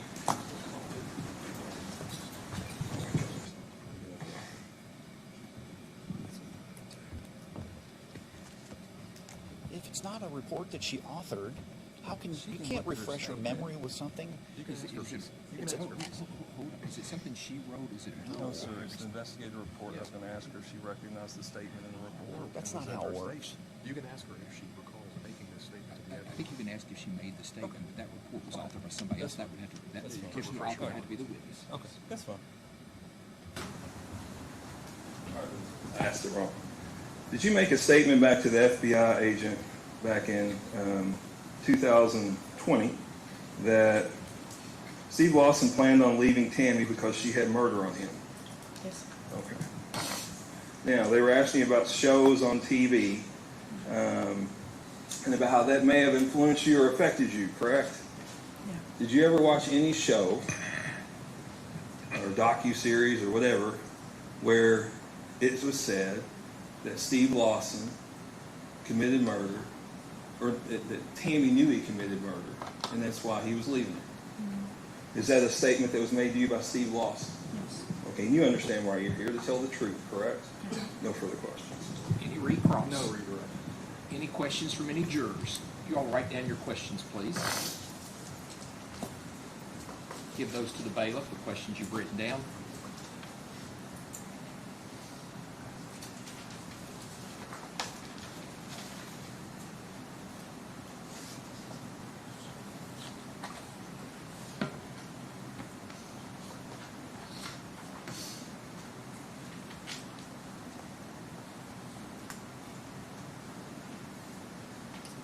Why don't counsel come on up to the bench in case there's an objection to the question?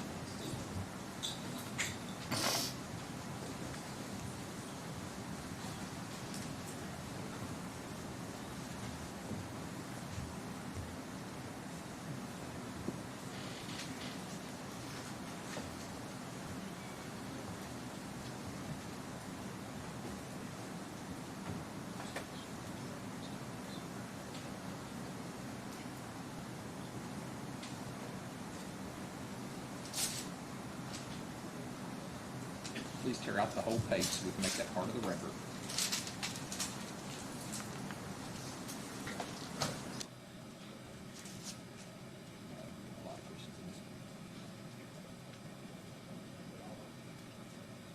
And I hope everyone's penmanship's better than mine, okay?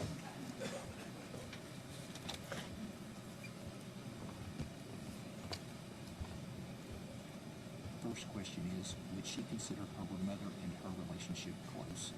Did they have a relationship where they talked as best friends? So I'm going to say her mother. Any objection to those? Fair with that.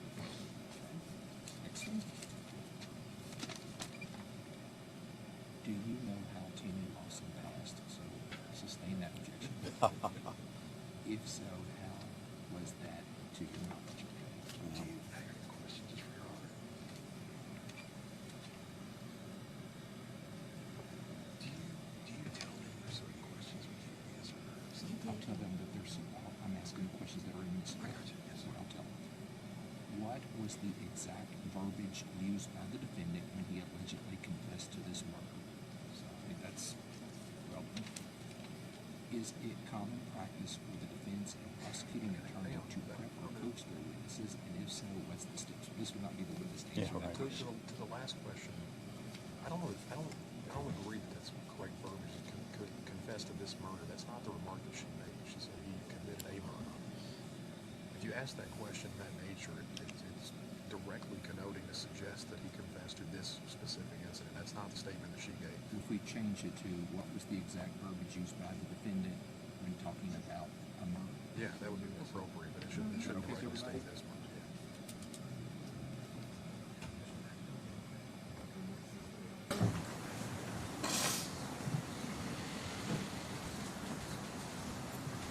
I will ask the questions that are admissible. Some are inadmissible, so I can't ask all the questions. Ma'am, here are some questions the jurors have. Would you consider your mother and your relationship to be close? No. Did you have a relationship where you talked as best friends? No. What was the exact verbiage used by the defendant when talking about a murder? I'm going to put it in quotes, okay? She knew I had committed murder and she was going to tell on me, so I was leaving her.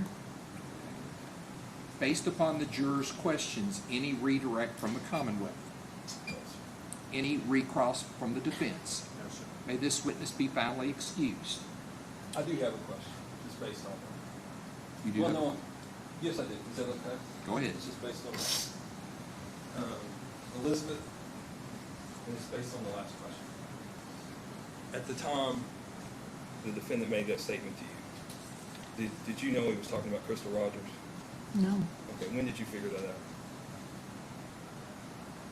After the TV series? Okay, and is that after your mom, or after you had talked to him about him being on the recording? That was the same day. Okay, and he admitted that? Yes. Any recross? Yes. So, ma'am, hold on a second.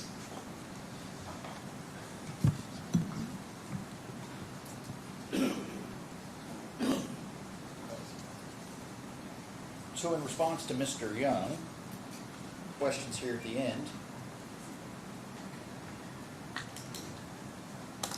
When Mr. Lawson made this alleged statement to you, you didn't know what it was about, right? When he said that, are you asking that the murder question? You didn't know what it was about. You just told Mr. Young. You didn't figure it out till later what it Right. related to. Okay, and you figured that out by watching television, right? You watched the docuseries. Mr. Young just asked you. You watched. That's how you figured this out. That's how you put two and two together, right? No. Didn't you just tell him that that's how you figured it out? No. You told him, when he said, how did you figure it out? You said, I watched docuseries, or words to that effect. Did he just say that? No. What did you say? It's not what he asked me. Okay, then go ahead. Tell me what you remember him asking. Was it in the same time frame? Okay. And it was. Mr. Young didn't just ask you whether or not at the time the statement was made, whether you knew or thought it was related to Crystal Rogers? I had no idea that the murder he committed was Crystal. No. Okay, that's the question then. And it wasn't until later, right? Mm-hmm. It wasn't until later that you figured it out, right? Right. And that's after you were watching Hollywood-produced television shows, right? No. No? What? When did you figure it out then? Because I could have sworn you just told Mr. Young that it was after you watched television. When his son told me what he did. Okay. All right. No additional questions, Judge. Thank you. Anything else at this You're witness? welcome. Just based on that. Was it after you questioned him about what you saw?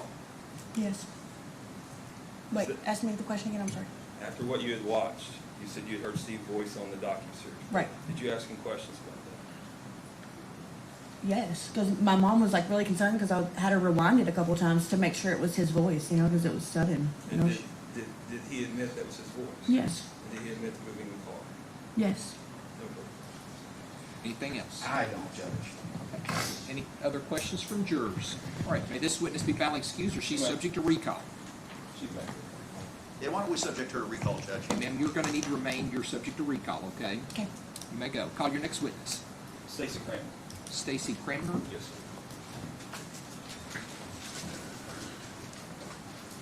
Judge, if we could approach real quick before this witness leaves the room. Yes. Ma'am, Ms. Chesser, I need for you to wait around just a second here.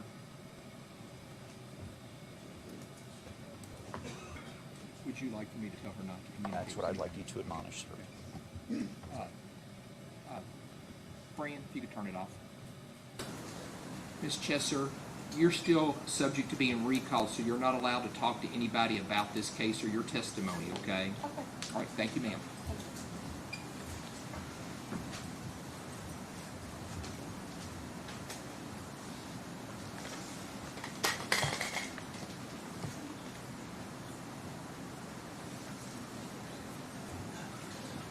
We have called Stacy Kramer. Ma'am, if you'll come forward, please. Keep on coming straight up for me, and I'll have you stop here in a second. That's perfect. You'll raise your right hand. Do you swear or affirm the testimony you're about to give will be the truth, the whole truth, and nothing but the truth? Thank you, ma'am. If you'll have a seat right over there, try to sit as close to the microphone as you can, and please answer all questions asked of you. Can I see Exhibit 23, please? This is the last one. Thank you. Good morning. Morning. Could you go ahead and introduce yourself, Stacy, to the ladies and gentlemen of the jury? I'm Stacy Kramer. All right. And I'm going to be asking you questions, but I'm just going to ask that you direct your answers towards them, Okay. Because they're the important ones. Could you tell me, do you live, not your address, but where do you live? Nelson County. Okay. And have you grown up around Nelson County? Yes. All right. And do you know what Kenny Girdley? Yes. Okay. And who is Kenny? He was my roommate. Okay. And was that back in 2015? Yes. Okay. And were you working for Brooks House? Yes. Okay. And what were you doing? Building decks and insulation. Okay. And are you familiar with the defendant in this case, Steve Lawson? Yes. All right. And do you know who his son is? Yes. And who is that? Joseph Lawson. Okay. And where did you meet them? At the job sites. Okay. Did you know him before you worked there? No. Okay. And you all were, how long had you been working there in 2015? Not very long. Not very long. And what did you and Kenny do for Mr. Howe? Built decks and insulated attics and underneath houses. Okay. So I like insulated and built decks? Yeah. All I right. cleaned one house and that's it. So would you all say in the construction process there's a series of things going on, something gets Yes. rained, were you all at the tail end of it? Yeah. Okay, so Like y'all after all the houses got built, we were, you would come in to build the decks and clean it up and insulate? yeah. Okay. All right. Now, did you know Crystal Rogers? Not personally, just from seeing her out on the jobs. Okay. And did you see her out on jobs sometime? In the vehicle, In the vehicle? Would she be alone? her and the baby, with Brooks driving. Okay. Did you ever see her without the baby? No. All right. Now, the week of July 3rd, okay, that week, all right, you know which week I'm talking about? Did you see Steve Lawson there working? No, Okay. not the week of July 3rd. Okay, within a couple of weeks. Yes, Okay. And did you notice anything, did you ever observe him with Mr. Howe? yes. Okay, tell the ladies and gentlemen of the jury what you saw.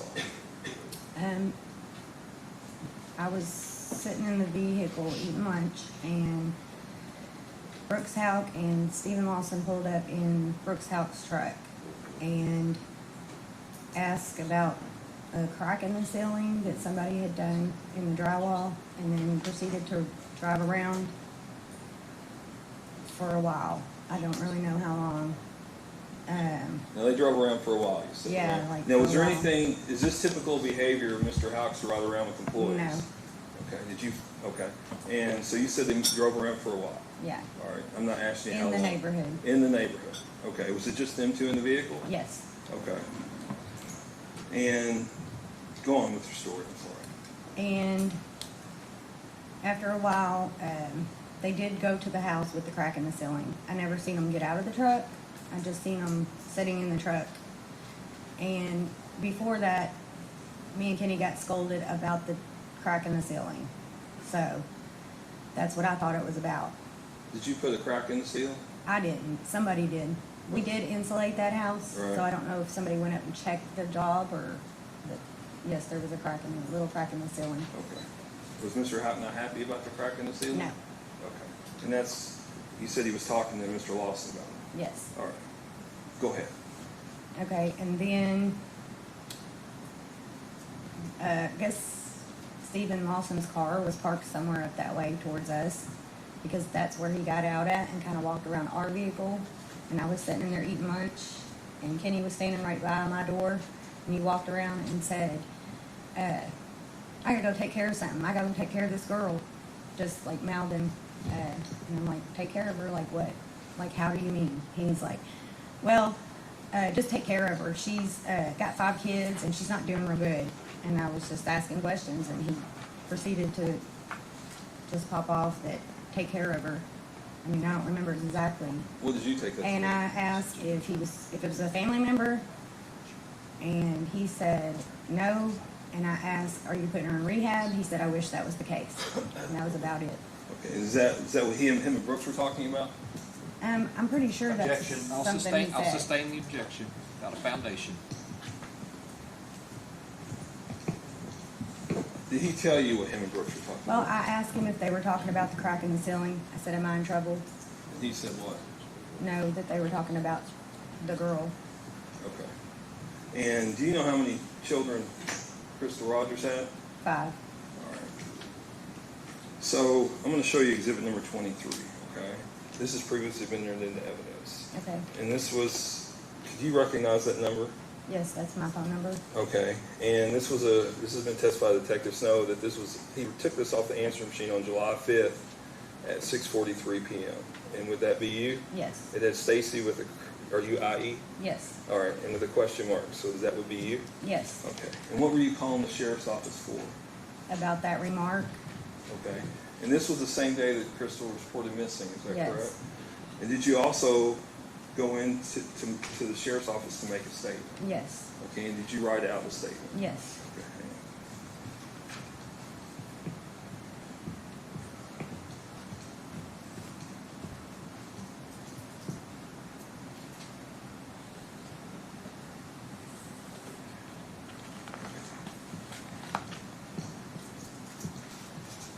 Judge, I'm going to ask this to be marked as comments exhibit 24. Judge, can we approach? You may.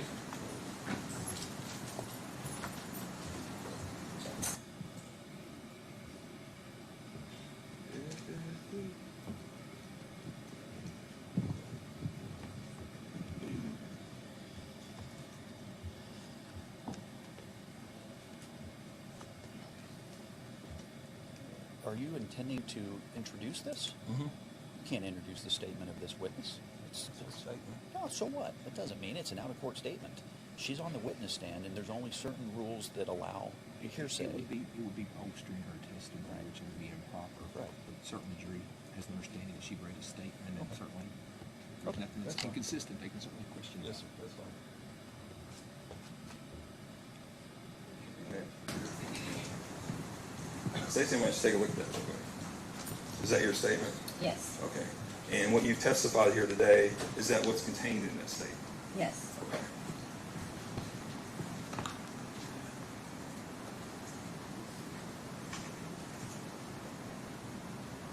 Hang on one second, Stacy.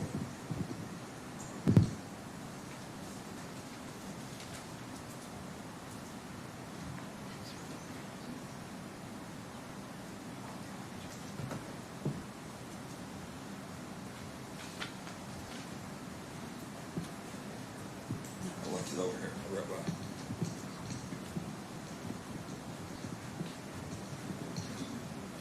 Yeah. Statement. I forgot to ask you. Do you remember what day it was you gave the statement? I'm not sure. It If I was, showed you your statement, would that refresh your recollection? I think it was in Okay. October. Okay. So it would have been October 2015? Okay. So so you called in that afternoon, right? And why was it till October? I called and nobody called me back, and I kind of got scared Okay. because of the rumors and everything that was going around, so. So did you go in on your own? Okay. I don't have any further questions this time, Your Honor. Any cross?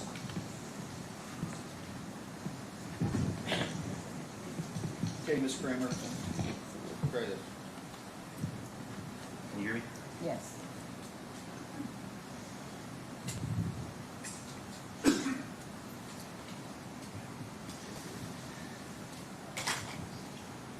Before coming in here today, did you speak to anyone at that council table regarding your testimony? No, I can't see, but no. You can stand up if you'd like. Just the prosecutor and his Yeah, wife? go ahead, stand up. So you Yes. spoke to those two individuals? Yes. Okay. When did you last speak to them before coming in here? Besides text messages on Saturday of last week. Saturday of last week? Okay. Did you talk to them about your testimony today? Yeah. You did? Okay. Did you talk to them about what questions they were going to be asking you? Yeah. Okay. Did you go over those questions with them before you got on the witness stand today? Yeah, vaguely, I guess. Okay. And you and I have never met, have we? No. I've never called you, never asked you any questions, correct? Correct. Now, you've made one statement in this case, is that correct? One written statement? Yes. Okay, it's the, may I approach Judge? You may. Ma'am, this is the statement that you should already be familiar with because Mr. Young showed it to you. Take a look at that. Is that the statement that you made? Yes. Okay. And you're here today to testify, right? Yes. And you understand that the jury has to hear you say things, correct? Yes. Okay. And so that statement, we can't just rely on that statement. You have to state those things to the jury, right? Okay. Now, you said to this jury that you saw Steve Lawson driving around in a truck with Brooks out, right? Yes. And that was atypical, is what you told the jury, right? Yes. Okay? And when he got out of the truck, he being Steve Lawson, he had a conversation with you, right? Yes. Remind me again what you told the jury that the statement was in relation to getting rid of somebody. I don't know. What? I don't understand what you're asking. Okay. This has Say been again 10 what- years ago, so I'm not going to say exactly what was wrote down. Well, that's kind of important, wouldn't you agree? Right. Well, This is 2015, August or October of 2015, correct? right. So really, as you sit here in front of this jury today, you don't remember, right? I remember about what it was about, yes. And that's partly because you've talked about it multiple times over and over and over with the prosecutors, correct? Actually, no. I mean, no. I haven't really talked about that one statement over and over, just once. Okay. So what is refreshing you? Why do you remember it so well as you sit here today? Because somebody's missing after that happened. Okay. And it was directed, I mean, she has 5 kids and he was with House, and I'm going to remember. Okay, so it's your statement then, you put together 2 and 2, that when he said this alleged statement to you, that he had to be talking about Crystal, right? After she came up missing, yes. Okay, so you didn't know it at the time, right? I didn't know. You didn't know when you wrote this statement that Crystal Rogers was missing? Yes, Okay. I did. When he said it to you, you didn't know she was missing, right? No, she Right. wasn't missing yet. Exactly. So Right. you didn't know at that time, correct? And when he made that alleged statement to you, you went, what, roughly 4 months later and made this statement to the... Yeah, it was pretty scary Okay. And so why did you decide to do that? because I would hope somebody would do it for me. I'm a mother of 4. So when you went and made that statement, you came to a conclusion in your mind that Steve Lawson must have been speaking about Crystal Rogers when he said that statement to you, right? Mm-hmm. Okay. Remind me again, what was exactly the statement that he said to you? That he had to take care of the girl. He had to more or less get rid of her. More I or mean, I less. asked several questions about how he was going to take care of her, put her in rehab, what, because he was just mouthing off stuff. Okay.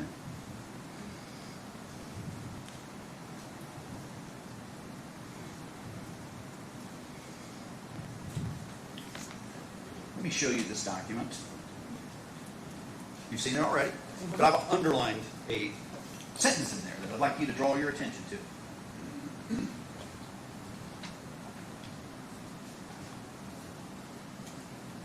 Yeah, Got it? that's the same thing I just said. Okay, we'll see about that. Read that statement to the jury. Stevie replied, I was talking to him, which is Brooks, about a girl I have to take care of that's on meth. And there are children involved. Okay. Did you tell this jury anything about meth? You didn't, did you? I You don't you didn't say that. Would you agree with me? I don't know if You I didn't said say it or that. Did you? What? not. I don't know if I just said it or not, but yeah, that's what he said, was he was on meth. He was taking care of a girl that was on meth, right? Yeah, but he uttered that out after I'd questioned him and questioned him. Down to it sounded like it was a bunch of bull. Okay. A bunch of bull, Yeah, right? Yeah. Okay. So we're presenting to this jury today a bunch of bull. Would you agree?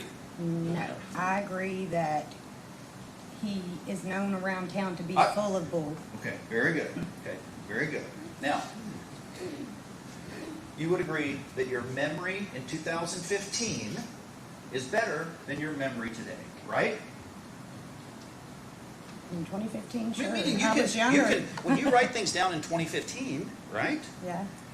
About things that happened in 2015, that would be more accurate than you coming in 10 years later and testifying about things that you just remember. Well, if they listened to me back when I wrote this, Right. then we would already be here. Really? I What tried do to you mean by call that? because Well, tell me what you mean. they have something to do with it. All of them. All of They've them. already admitted to people they have stuff to do with it. Ah, okay. That's why we're here. All right, and you're here to help us solve it, right? That's what you're here Definitely. for. You're here to Definitely. Okay. Do you watch docuseries? On occasion, Have you watched anything about the Crystal Rogers case? yeah. Yeah. In the past. Okay. And you know, as we sit here today, we don't know what happened to Crystal Rogers, No, we right? don't. We don't, do we? Don't. But you're going to help solve that, right? Hopefully somebody will come forward and tell the truth. Okay, and that's what I'm hoping too. Okay. Okay, that's really what I'm hoping. Okay. Okay, now, read again the statement that's underlined there. What's that say? Stevie replied, I was talking to him about a girl I have to take care of that's on meth and there are children involved, which I didn't go into all of the detail. Ma'am, to your knowledge, was Crystal Rogers ever on meth? Not that I know of. Thank you. I've never heard it, No, but just answer my question. The answer is no, correct? he was giving But ma'am, excuses ma'am, of why. Judge, Just answer the question. No, not that I know of. so your answer to my question is, Crystal Rogers was never known to be on meth, correct? Not that I know of. Thank you. No additional questions. Any redirects?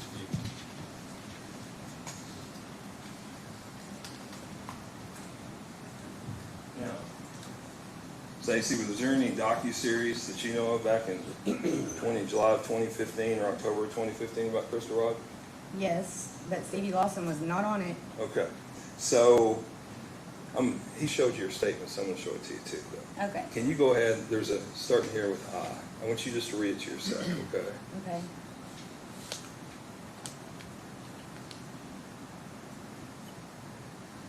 Okay.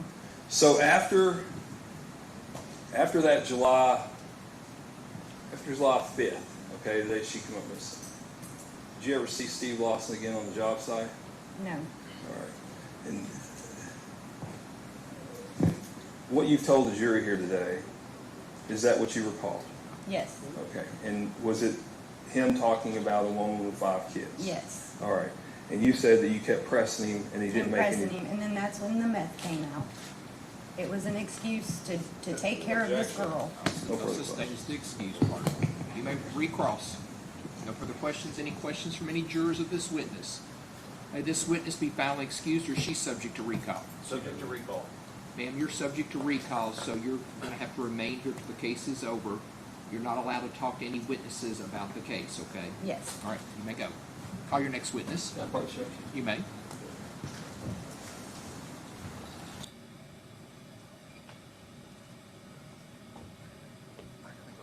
We moved in quicker than I thought we were. You know, this being out of town schedule, but just hold on. It's about time for a break anyway. I just don't know who we got because I just set up a set number each day and I don't know where we're at on it.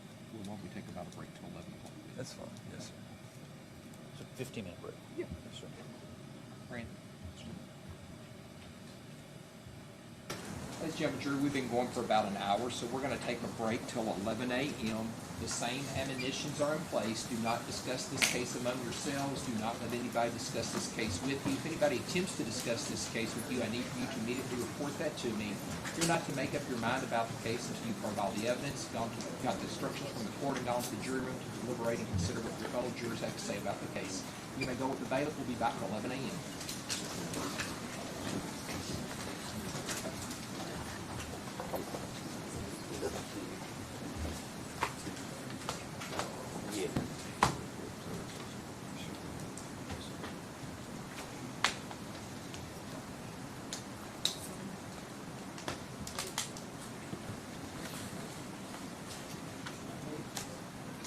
Court's in recess till 11.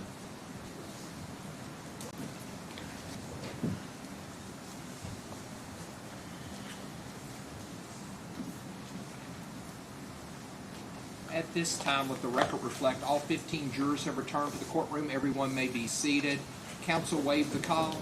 Yes, wait. Call your next. You may.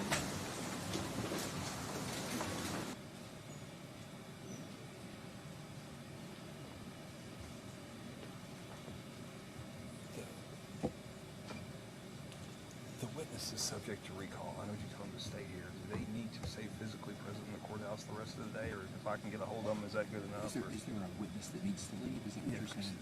Miss Chester needs to pick up her child. Okay.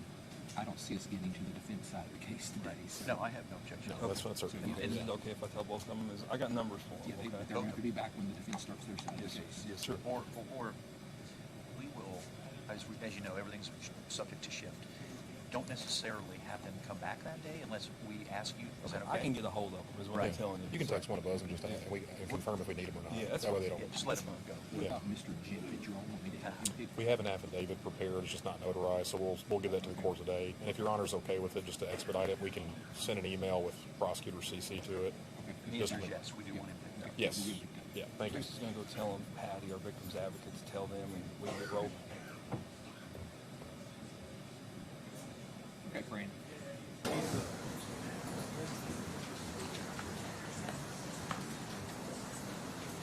All right, Mr. Young, you ready to call your next witness? Charlie Girdley. Charlie Girdley.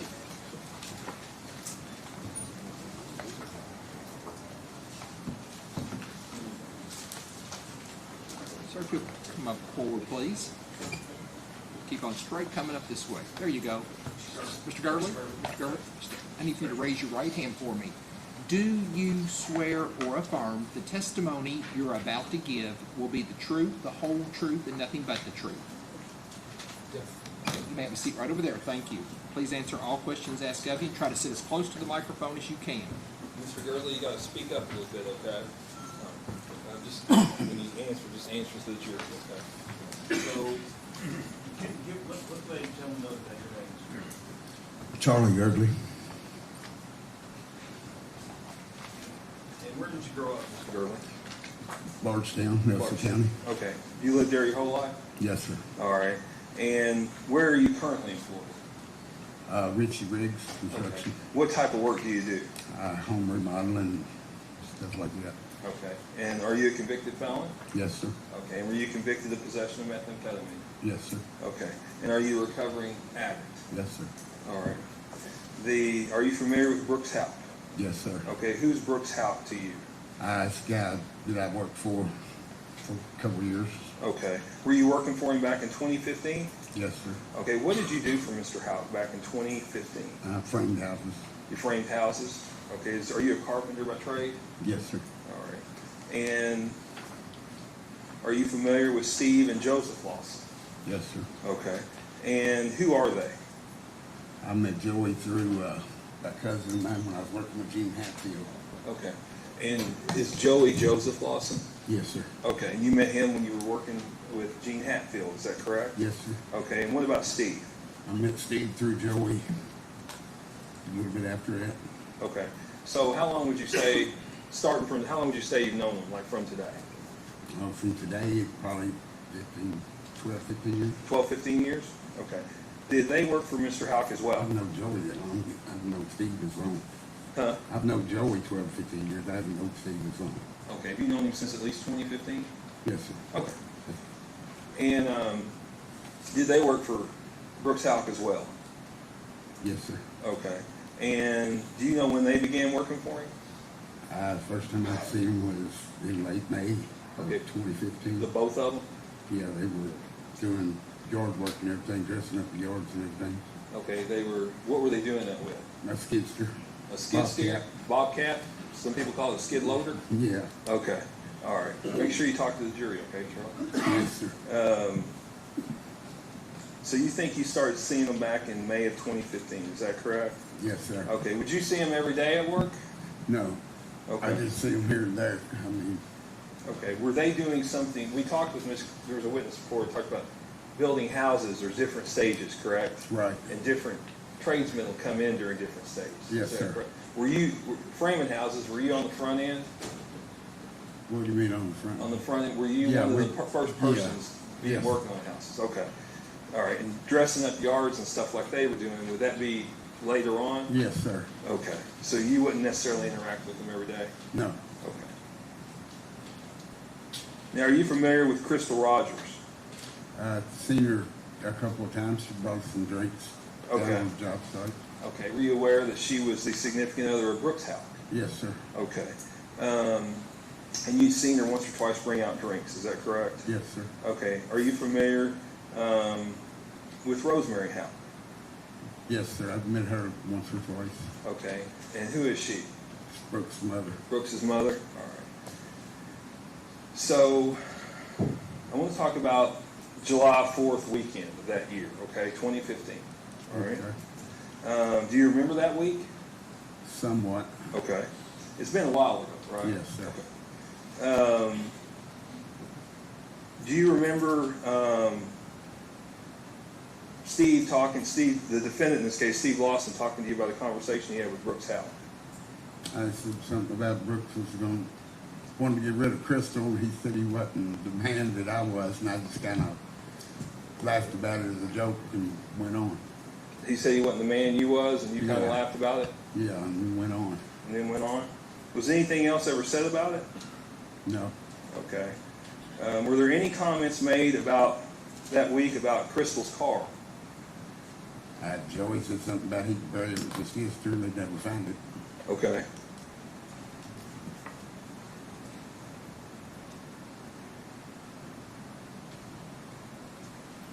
Do you remember that Friday? Yes. Okay. Did you have some interaction with Joey and Steve on that Friday the 3rd? Yeah, I seen and talked to him. Okay. And did you ever go to a bar with them? Went to 62 South with Joey, and Steve was already up there. Okay. All right. Did you and Joey went anywhere else? After we left the bar, went to my house, and I got cleaned up because I hadn't had a shower yet.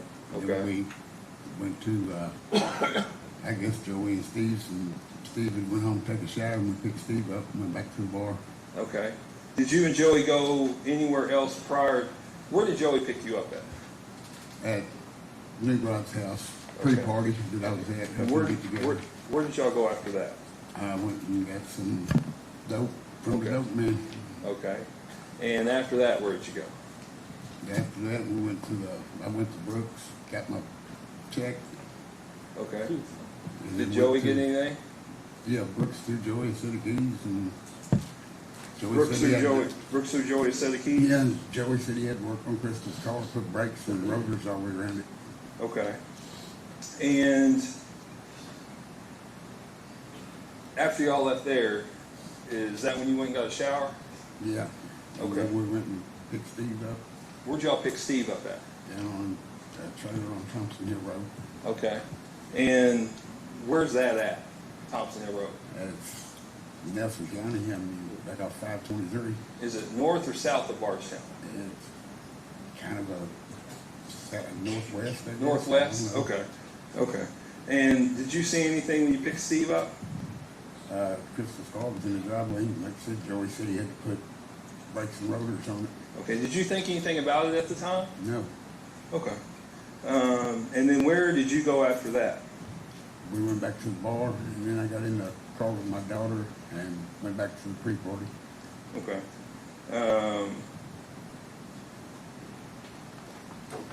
Now, did you talk to? No. Okay, hang on one second.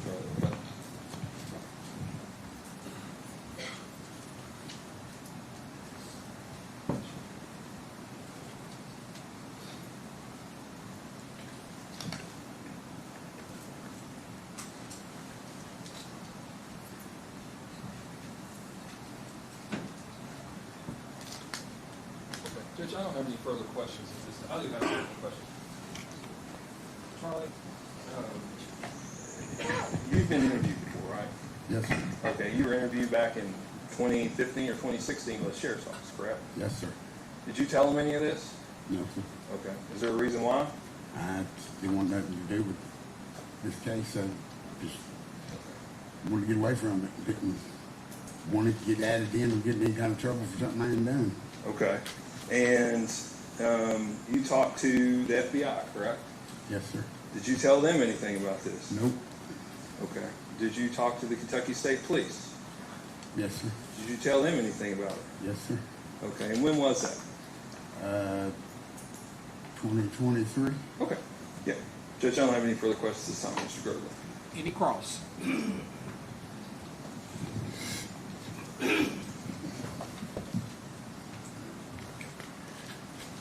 Hi, Mr. Burba. Do have a few questions for you. Shouldn't be Yes, many, sir. all right? Yes, sir. So,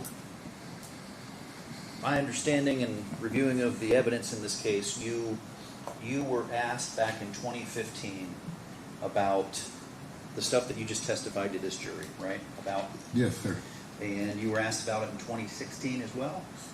I think it was 2016 when I was asked about it. That was the first time that they had talked to me. Okay, all right. And you told them nothing about what you've told this jury today, is that correct? No, sir. Yes, sir, it's correct.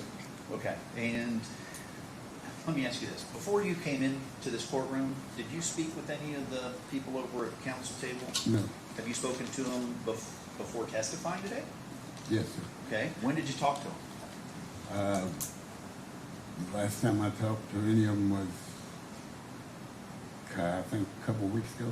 Okay, and did you talk to them about what you were going to testify to today? They said a little bit about it. They told you the questions they were going to ask you, right? Yes, sir. Did they show you any documents? No, sir. No? Okay. But they gave you a preview of what they were going to ask you today, right? Yes, sir. Okay. So, would you agree with me back in 2015, which is what you're testifying about things that happened in 2015, right? Right. would you agree with me that 2015, your memory was better than your memory is about those events? Your memory back then was better than it is today? Yes. You would agree with me that, right? Yeah. Okay. So how is it that you come to this jury today and are able to tell them specifically the things that you've told them if your memory would have faded over that amount of time? Because when they locked me up for absconding, they just kept asking me questions, and I was just answering them. Really? Okay. Who locked you up for absconding? Kentucky State Police. Okay. And absconding, of course, tell the jurors what absconding Absconding is taking off from probation, parole board, and not going back to your parole officer.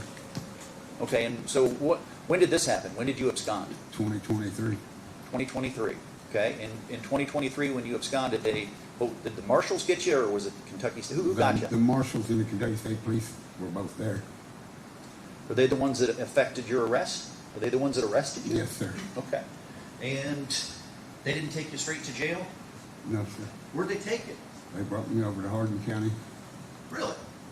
Where'd they take you in Harden County? to I'm not sure what building it was or whatever. Okay. And what did they ask you? They asked questions about the case. Okay. So did you answer their questions? Yes, sir. Okay. Like today, was your memory better in 2015 than it was in 2023? I mean, it was, but yeah. Okay. So do you know, had you absconded? Let me ask that. Had you actually absconded? Yes, sir. Okay. And after you had a discussion, then it sounds like in Harden County. Do you remember who you spoke with by chance in Harden County? Do you remember if it was any of the detectives or anyone directly involved in this case? It was Luckett and Harden. Okay. So Detective Luckett was there, correct? Yes, sir. All right. And do you recall basically your conversation with him?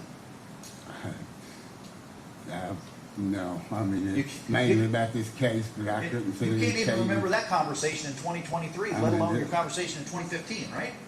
I mean, it was about this case. They were asking me questions about it, but other than that, But you can't remember that. You can't tell these jurors what you talked to them about in 2023, right? Because you just don't remember. no, I remember. I mean, it was about this case, but I But you can't don't tell remember you. the I can't tell specifics. you question for question how they, as they went. I understand that. But I do know we talked about this case. Exactly. So generally speaking, you talked about the case, but you don't have specifics, right? I'm not No. trying to trick you up. I'm just asking. No, Okay. So you don't have specifics today about what you talked to those folks about in 2023, correct? talked to them about what I testified about this. Okay. Now, during your conversations with any of the people in 2023, did they ever indicate that if you didn't cooperate with them, that you would be in trouble further? No, They didn't? Okay. And as far as your statement that you've made to this jury about, you said that Steve Lawson made a statement to you about a discussion he had with Brooks, correct?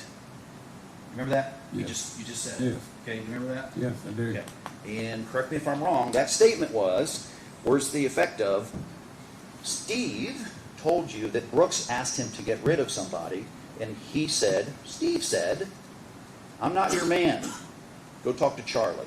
Yeah, he said Brooks wants to get rid of Crystal, and he said, I told him, I'm not your man. Go talk to Charlie. And I just kind of laughed it off and walked off. Okay, well, let me ask you this. Do you remember specifically, you just used the term Crystal. Did he specifically say, did this gentleman here specifically say to you that Brooks wanted to get rid of Crystal? He said his old lady. He said who? His old lady. His old lady. So he didn't use the word Crystal. No. And Steve told you that his response to Brooks was, you got the wrong guy. You got the wrong guy. Go talk to Charlie. All right, very good.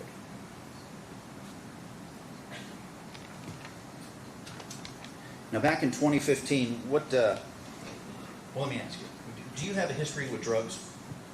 Yes, sir. Okay. And back in 2015, were you on drugs? Yes, sir. What was your choice of drug back in 2015? Cocaine. Cocaine? Were you using cocaine at the time that Yes, sir. this conversation with Mr. Lawson took place? You just yes. talked about a statement that Mr. Yes, Lawson sir. made, right? Yes, sir. Okay. And that was on a job site, correct? Yes, sir. And were you on cocaine at the time that statement was made to you? More than likely, yes. More I than was. likely. Okay. Were you a regular drug user back then? Yes, sir. How often a day do you think you would use, I guess at that time, cocaine? Probably 3 or 4 times a week. 3 or 4 times a week? Okay. Do you think that the use of cocaine did anything to better your memory of that event? No. Probably the opposite, right? You don't remember things as well when you're on drugs, would you agree? Probably. Okay. What other drugs were you using back then? Alcohol. Alcohol? So you were mixing cocaine and alcohol back in 2015? Yes, sir. Okay. And as you sit here in front of the court today, are you clean? Yes, sir. How long have you been clean? Since 2023. Since Since 2020? I got locked up for absconding. Okay, all right. Were you using drugs consistently between 2015 and 2023 when you stopped Yes, using sir. drugs? Yes, sir. Okay. Besides cocaine, did you use any other drugs during that time period? Meth. Meth? Yes, sir. Okay. All right, thank you, Mr. Girdley. Any redirect? Just brief.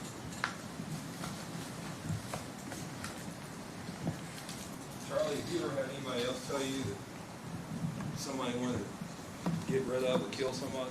No, sir. Okay. Do you remember that? Yes, sir. That's something that stick with you? Yes, sir. No further questions. Any questions from any jurors? May this witness be found excused, or is he subject to recall? Excused. You're excused. You may go, Mr. Girdley. You want to approach? Come on up.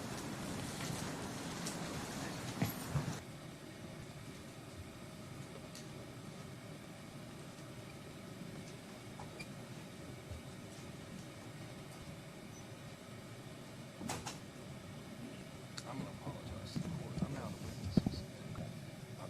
I had 6 or 7 witnesses scheduled for today because I don't know, you don't know how long all this is going to go. I'm getting some more here this afternoon. I think we'll have 3 here this afternoon.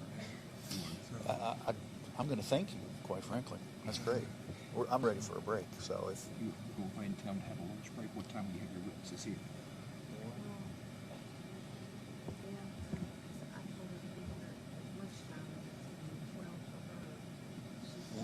Back at 1 o'clock. Is that okay with everybody?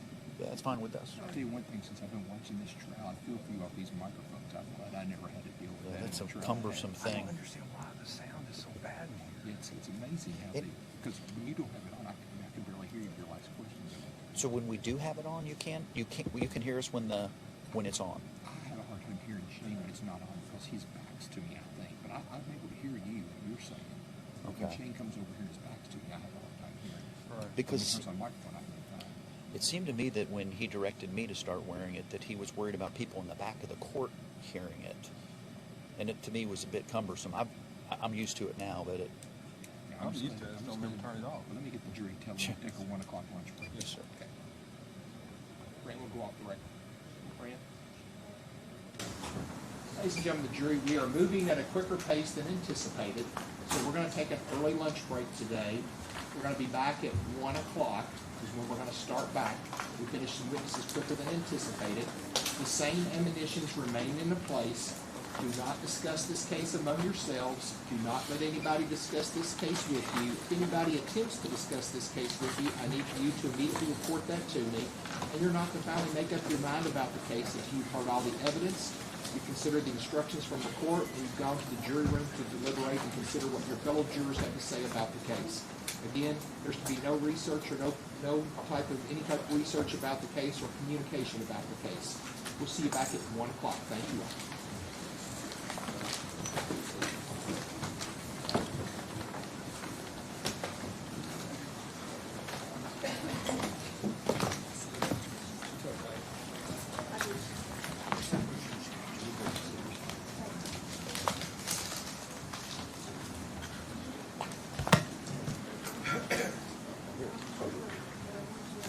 Court's in recess till 1 o'clock. Yes, sir. Thank you, Officer.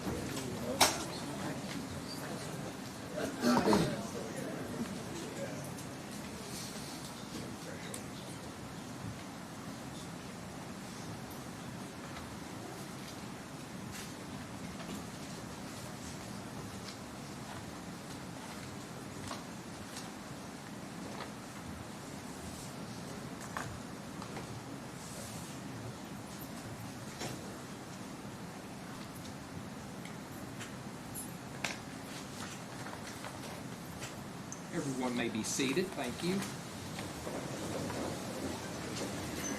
There we go. All 15 jurors have returned to the courtroom. Counsel waived the call. Yes. Wait. Call your next witness. Tim O'Daniel. Tim O'Daniel. Tim O'Daniel.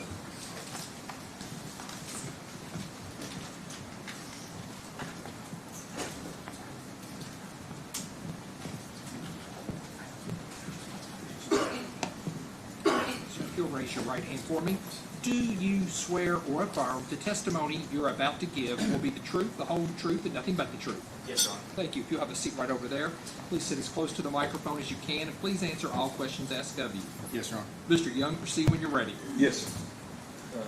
Tim, introduce yourself to ladies and gentlemen of the jury, please. I'm Tim O'Daniel Okay, and where are you employed? with the Louisville Metro Police Department. Okay, do you live in Louisville? I live in a county outside of Louisville. Okay, and tell me a little bit about your work background. I began my career in 2010 with the Louisville Metro Police Department. From there, I run the LMPD 1st Division. That was approximately 5 years. Went from there to the Housing Authority Unit, and then from there I went to Missing Persons and Homicide for approximately 5 or 6 years. Okay. Were you actually a homicide detective? I was, yes. All right, and tell me, do you have prior military? I do. I was in the Marines. Okay, and how long were you in the Marines?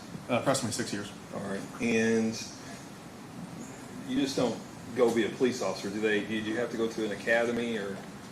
Yes, I went to the LMPD, the Louisville Metro Police Department's academy for approximately 6 months. Okay, and do you have any specific training as it relates to cell analysis?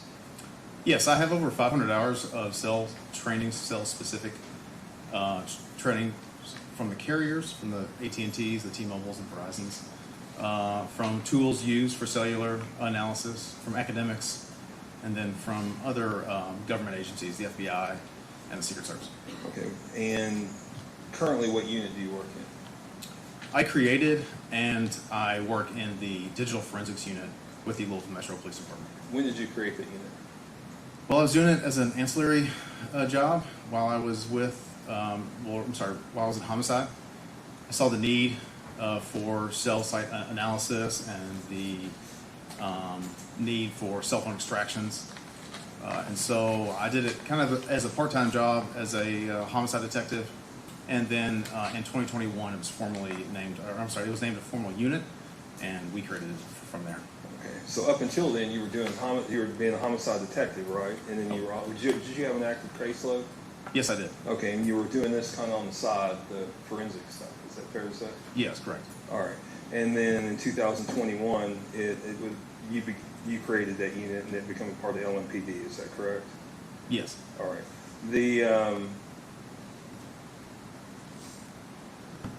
what is cellular analysis? Essentially, it's taking like a beefed up version of your cell phone records, looking at an event, a call, text, data usage, and placing it on a map, seeing what cell site a device was using or a phone was using during a specific time and in a specific or a general location.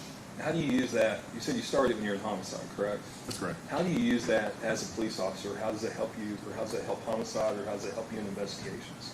It's sort of like taking a time machine and going back and looking where a device was that's associated with a specific person. So essentially we use the cell phone number to see what tower and what sector a phone was connected to during a specific time. And have you used this in investigations? Yeah, probably thousands of investigations. What different types of investigations? The majority of what we do is violent crime. We do some property crime, but yeah, most of it's, I think the biggest majority of our load is probably robbery, homicide, robbery and homicide. Probably. So currently, is this all you do? Yeah, this and other related duties, but it's all focused with the cell phone. On digital stuff? Yes. Okay. And have you testified as an expert in court before? Yes, I have. In state court? Yes. Okay. How many times would you estimate?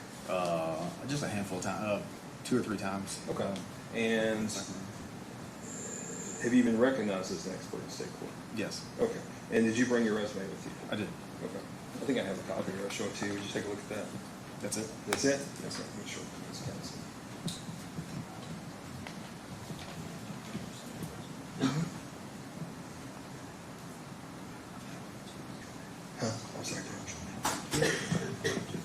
Yeah, we can do it now.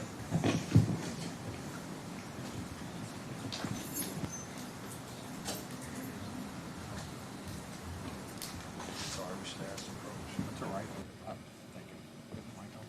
I was going to introduce his resume, and I think Aaron has wanted to say something. Yeah, I'm going to, for the record, object to that. I think he can talk about his resume and he can tell us what's on his resume, but I don't think the jury gets a copy of the actual resume. It's similar to bolstering of a witness when their credibility is not at issue. It's different than a regular witness. It's just that he's an expert. I'm just trying to show what training and experience he's had to show that he's qualified to do it. He did. Yeah, I did. He did. And I'm good with that. He laid the appropriate foundation for it, and I'm totally fine with that. But to put his resume in, I don't think is required and/or allowable. I'll sustain the objection by allowing you to go through every bar if you want to. No, I don't think all that. That's okay. Thank you. Brand. So I'm looking at your resume here, and it's 7 pages, approximately. Yes. Is that correct? Okay, and I'm looking at probably where you've given testimony in 20 cases. Yes. And training-wise, you've been to training since your awards and recognitions go on and on for 3 pages. Is that correct? Yes. Okay. So do you also look at part of analyzing cell phone data and cell phone records? Are they called call detail records? Yes, that's more of a law enforcement term, but it's call detail records. Okay. And do you use these records in your job? I think you've already answered that question, but it's on my list, so I'm going to ask you. Yeah, I use these records almost every day. Okay. And what type of records do cell phone carriers keep? So when you press send or call or use a data session on your phone, the record companies will generate that information. And if you think of it kind of like historical, used to be where you had to pay for your minutes and pay for your text messages. You don't do that really anymore, but that part of the cellular carrier's information is still the same. So when you press send or send a text message or make a call or use a data session, the carriers will maintain that information. So you generate a record, and then they maintain those records and the cell site where the call or text or data usage was. And you're able to determine a general location or a general area where someone was based on that. Is that correct? Yes, a general location only. Okay. And how are you associated with this case? In 2021, I was asked by the U.S. Attorney's Office to take a look at some records, and then formally asked in 2022 by Kentucky State Police. Okay. And did you receive any call detail records for 502-492-1390? Yes, I did. Okay. And is that subscriber information for that on one Steve Lawson? There was subscriber information. Yes, sir. And was it Steve Lawson? Yes, I'm sorry. Okay. What cell company is associated with that number? AT&T. All right. And did AT&T strike that? What all information did you receive in the call detail records on Steve Lawson? Again, yeah, kind of like I was saying earlier, you see the date and time a call or a text or a data session was made, the date and time, the device information, and most importantly, when it comes to analysis, is the cell tower that was used during that communication. Okay.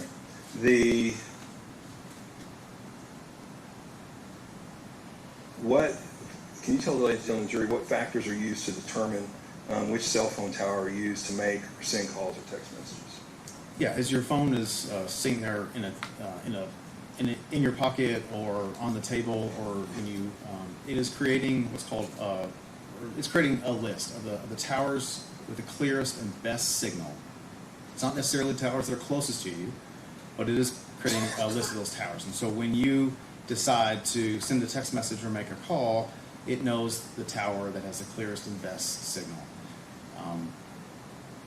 Okay, and did you determine that, make a determination over what towers are being used by that phone number? The phone number we talked about? Yes, yeah. Okay, and did you create a report? Yes, I Okay. created a report based on those call detail records. Okay, do you have that report with you? Yes, I do. Okay, can I see it? Yeah. All right.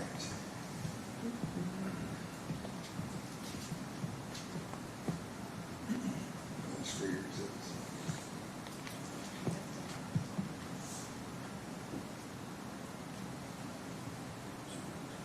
1 second.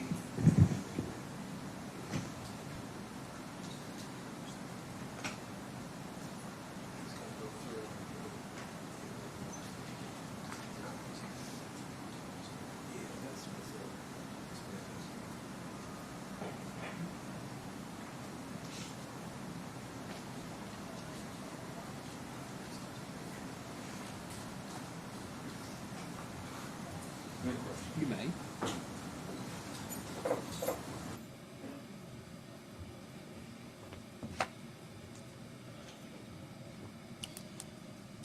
So my understanding is that Mr. Young plans on going through that report with the investigator, which of course I think is completely appropriate for him to go through the report. My only question is, or my only issue is, I don't think the report itself gets introduced into evidence. And I think Mr. Young plans on introducing it into evidence as a whole. I think that they get to see it on the screen, and I think that they get to take notes on it, and he can explain it. But I don't think the entire report comes in. It's like we don't introduce things that we put on the screen unless it's independently admissible. I don't think the report's independently admissible. Let me see what you got on this. Sure. Is it?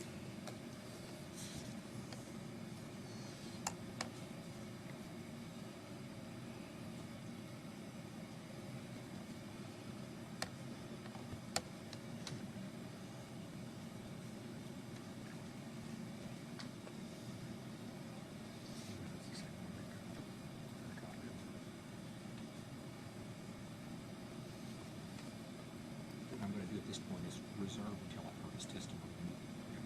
Present your testimony. To me, this is expert proof that I think will be allowed. It's not the police report. This is graphs and showing explanations of how this is done. But I need to hear the whole testimony before I can determine whether the whole report comes in. Yes, sounds good. Yes, sir. Reserving at this time. Yes, sounds good. Thank you. Tim, did you prepare this report? Yes. Okay, and is it also in a digital format? Yes, it is. Okay, and does it fairly and accurately represent your report? Yes, it does. And did you actually bring the digital copy with you today? I did, yes. Okay, and Judge, I would like to publish that to the jury. On the screen. On the screen? While it's with me, I can put it up on Sure, the explain it. screen. Yes, I'll allow that. Yes, sir. You can look, if you want to go over this TV, you can talk to that TV like a weatherman. Okay. And they got a TV over there they can look at. Okay. Just stand up, you can sit up.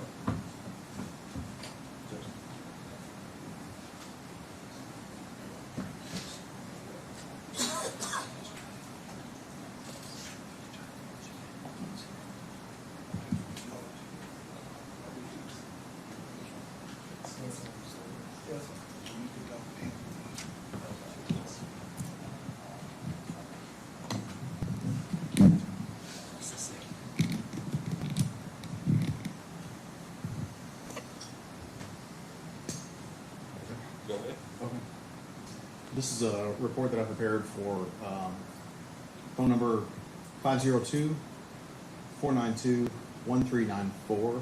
I'm sorry, 1390. It's associated with Mr. Steve Lawson. In 2022, I was requested by Kentucky State Police to assist with the investigation into the disappearance of Crystal Rogers. The investigation identified a possible suspect as being Stephen Lawson, who was determined to be using AT&T cellular phone number 502-492-1390 at the time of the crime. Essentially what we do is kind of like what I was saying earlier. We have a, when you place a call or send a text message or use data sessions, so your apps are using data sessions, your phone generates a list of the tower with the best and clearest signal. Your phone will then choose that tower to make a communication with. So, for example, if we're looking at a cell tower or a cell site, which is what it says here, if your phone chooses this this tower, AT&T will log that information of the phone call or the text message or the data session and generate that generate that record and then maintain that record. And then also maintain the cell site that was used.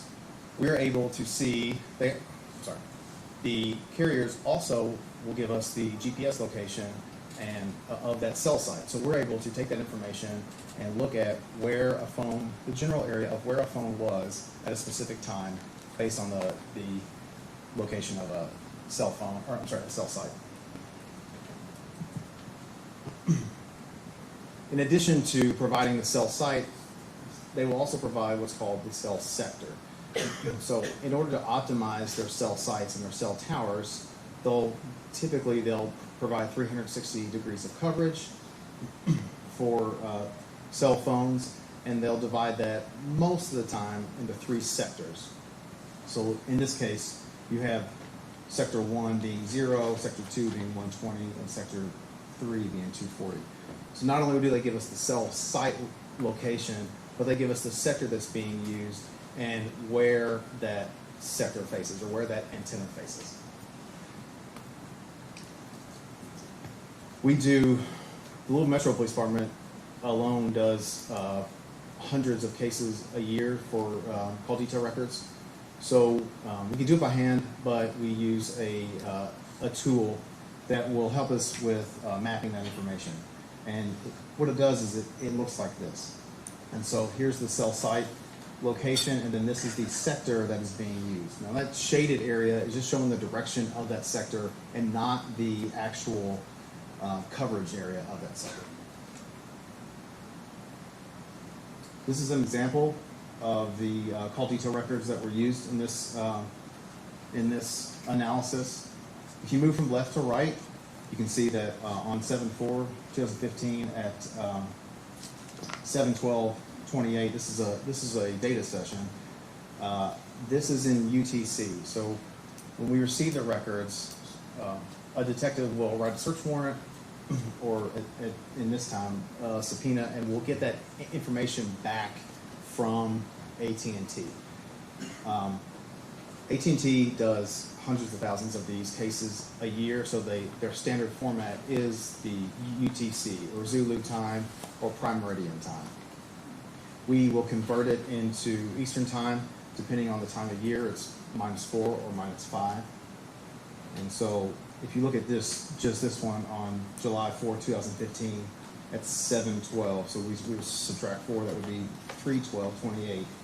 This number had a data session for 27 minutes and 25 seconds. These are the bytes and call information,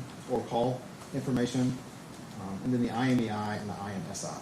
If you think of an IMEI as like the VIN number on your car, this is specific to the actual device that we are analyzing. And then the IMSI is the driver's license of the person utilizing that device. So the IMEI, the equipment ID, IMSI, the subscriber ID, the make and model of the phone, and then the cell phone location.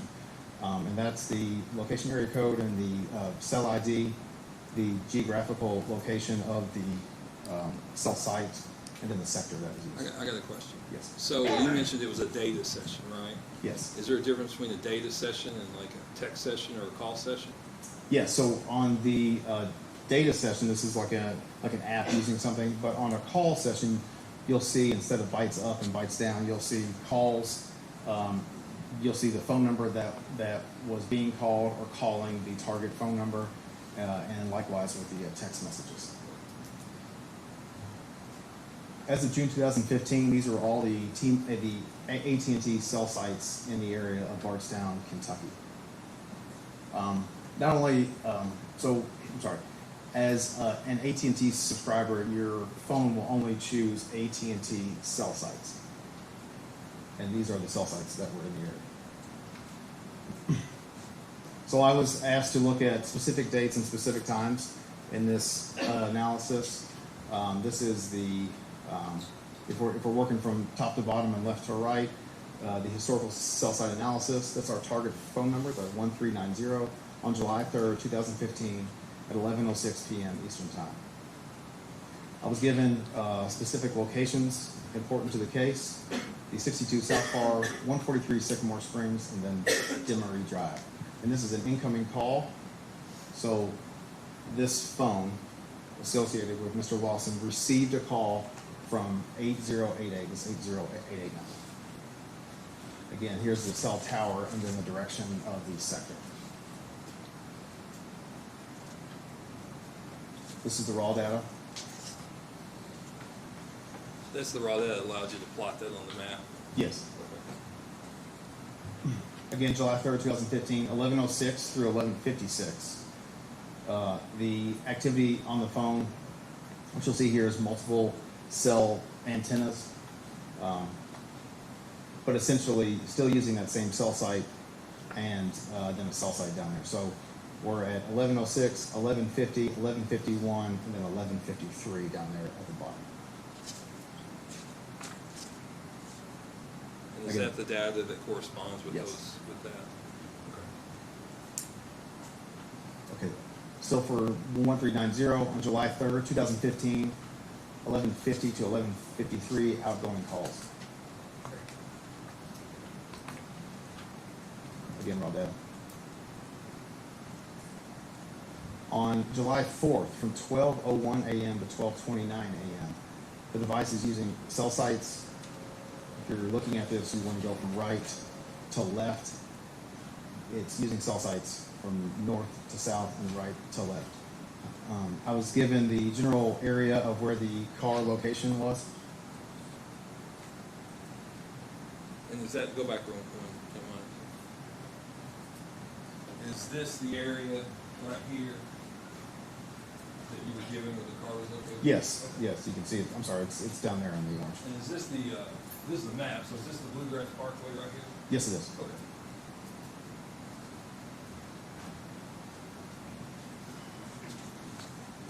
From 12:01 through 12:07, an incoming call from 8088 at 11:06 p.m., an outgoing call at 12:01 a.m., an incoming call at 12:03 a.m. From 8088, and then an outgoing call at 12:07 to 2789.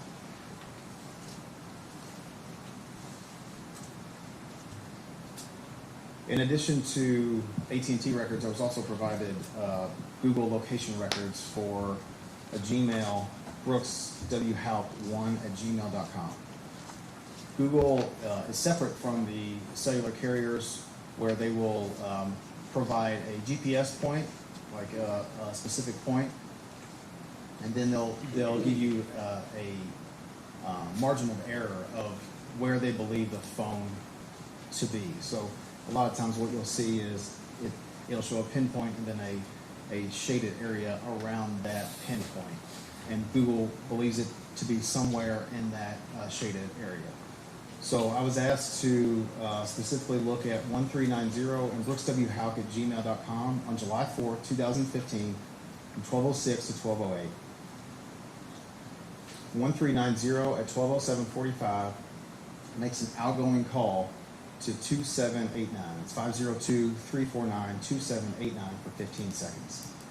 In that same general time frame, the device associated with brookswhoup1@gmail.com is at 12:06, it's right here, and then 12:08, it's right here. Is that the Bardstown exit? Yes. Okay. Now, did you receive any Google data for 139, for the defendant's phone?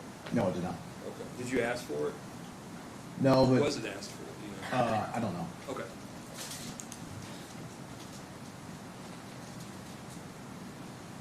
Again, this is a blown-up version of that with a more precise picture of what I was talking about, the pinpointed in the shaded area, which is that margin of error from Google. And again, the 12:07 a.m. outgoing call to, and then the 12:08 data session. So 12:07, 12:08, and then the brookswhoup1@gmail.com in the area of Mile, Kentucky on campground.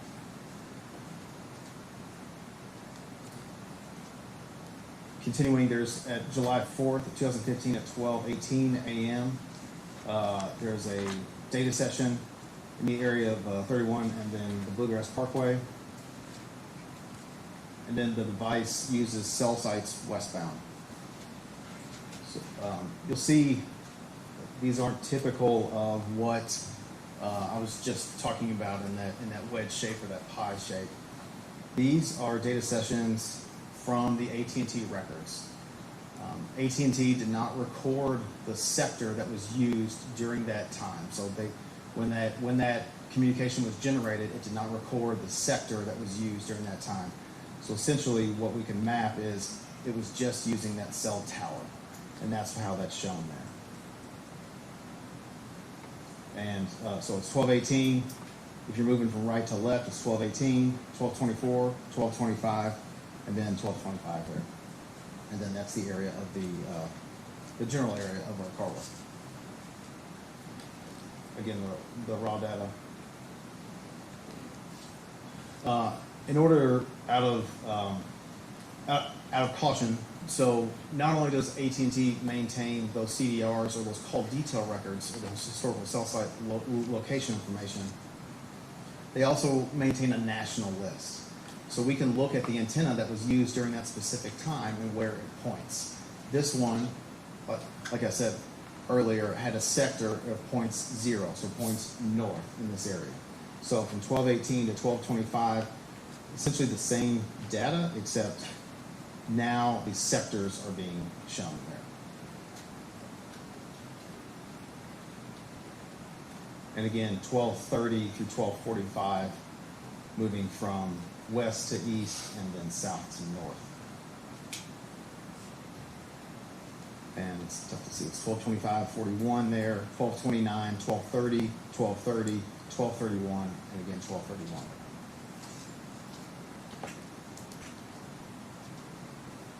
And again, so this, they didn't record, AT&T did not record the sector that was being used during that specific time. So I mapped the tower locations.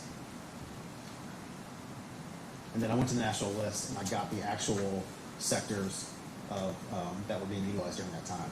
And you can see that there. Can you say that for a second?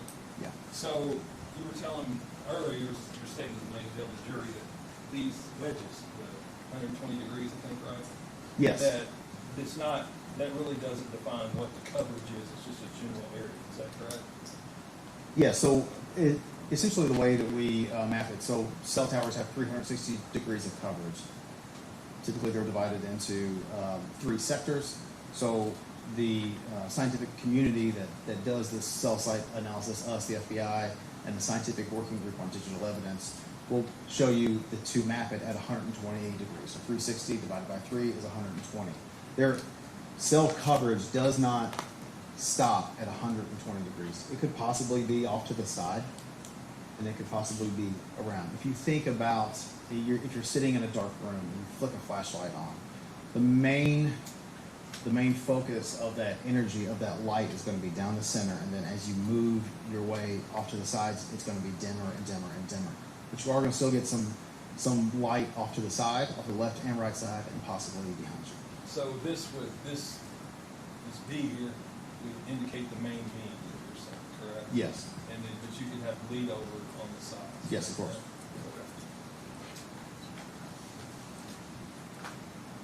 Okay. Again, 1232 through 1243, 1232, 1233, and then 1243. And then at 108 through 2:21 a.m., there's an incoming call from 1640, an incoming text from 1640 in the area. This is near Bardstown, and then an incoming text from 1640 at 1:35 and 2:21.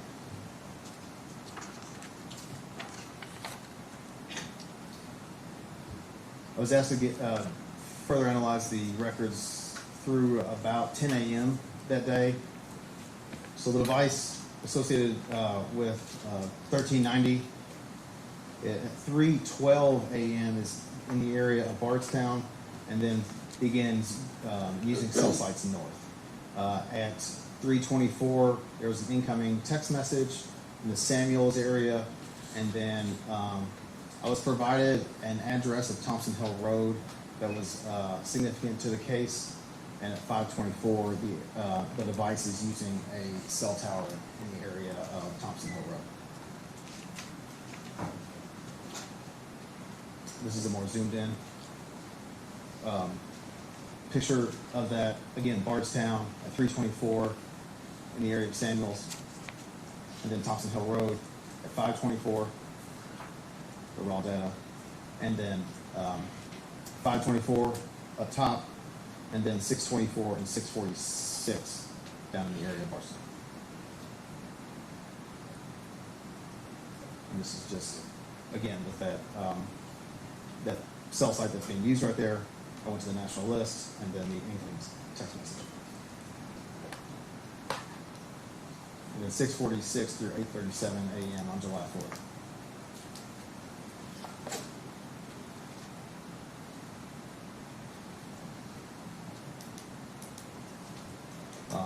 And again, so the device begins using somewhat of the same cell sites as it did earlier at 8:37 a.m. and it's down in the area of Bardstown. At 10:30 in the area of Samuels, 10:28 and 10:33 in the area of, on the map it says High Grove, it's Thompson Hill Road, and then at 10:27 we're receiving an incoming call using that cell site.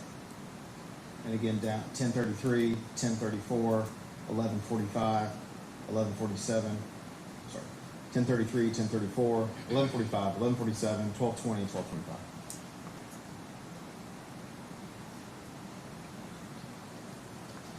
In addition to the actual CDRs, AT&T will provide subscriber information, so the user on the, and this is straight from their records for Mr. Stephen E. Lawson of 143 Sycamore Springs in Bardstown. So, you can go ahead and grab a seat, Tim. I generally want to cover, so what you're telling ladies and gentlemen, the jury is the analysis uncovered the defendant traveled east to west on the Bluegrass Parkway, or near the Bluegrass, in the area of the Bluegrass Parkway. Yes. Is that fair to say? Yeah. Or after midnight, is that correct? Yes. Okay, and then it traveled back in the area, back to Bardstown to the Bluegrass Parkway, that shortly, it went down and then come back, is that correct? Yes. And then later that night, the phone had traveled up into the area of Thompson Hill Road, is that correct? Yes, that's correct. Okay, and we talked about you'd been given an interest point of where her car was, is that correct? Yes. Did it appear that the car traveled down that far, generally in the general area, and then back? The car? Not the car, the phone. Oh, yeah, so you can see that the phone moves from east to west in the area of the Bluegrass Parkway near the car, and then moves from west to east. Any cross? Just very briefly, Your Honor. It wasn't on.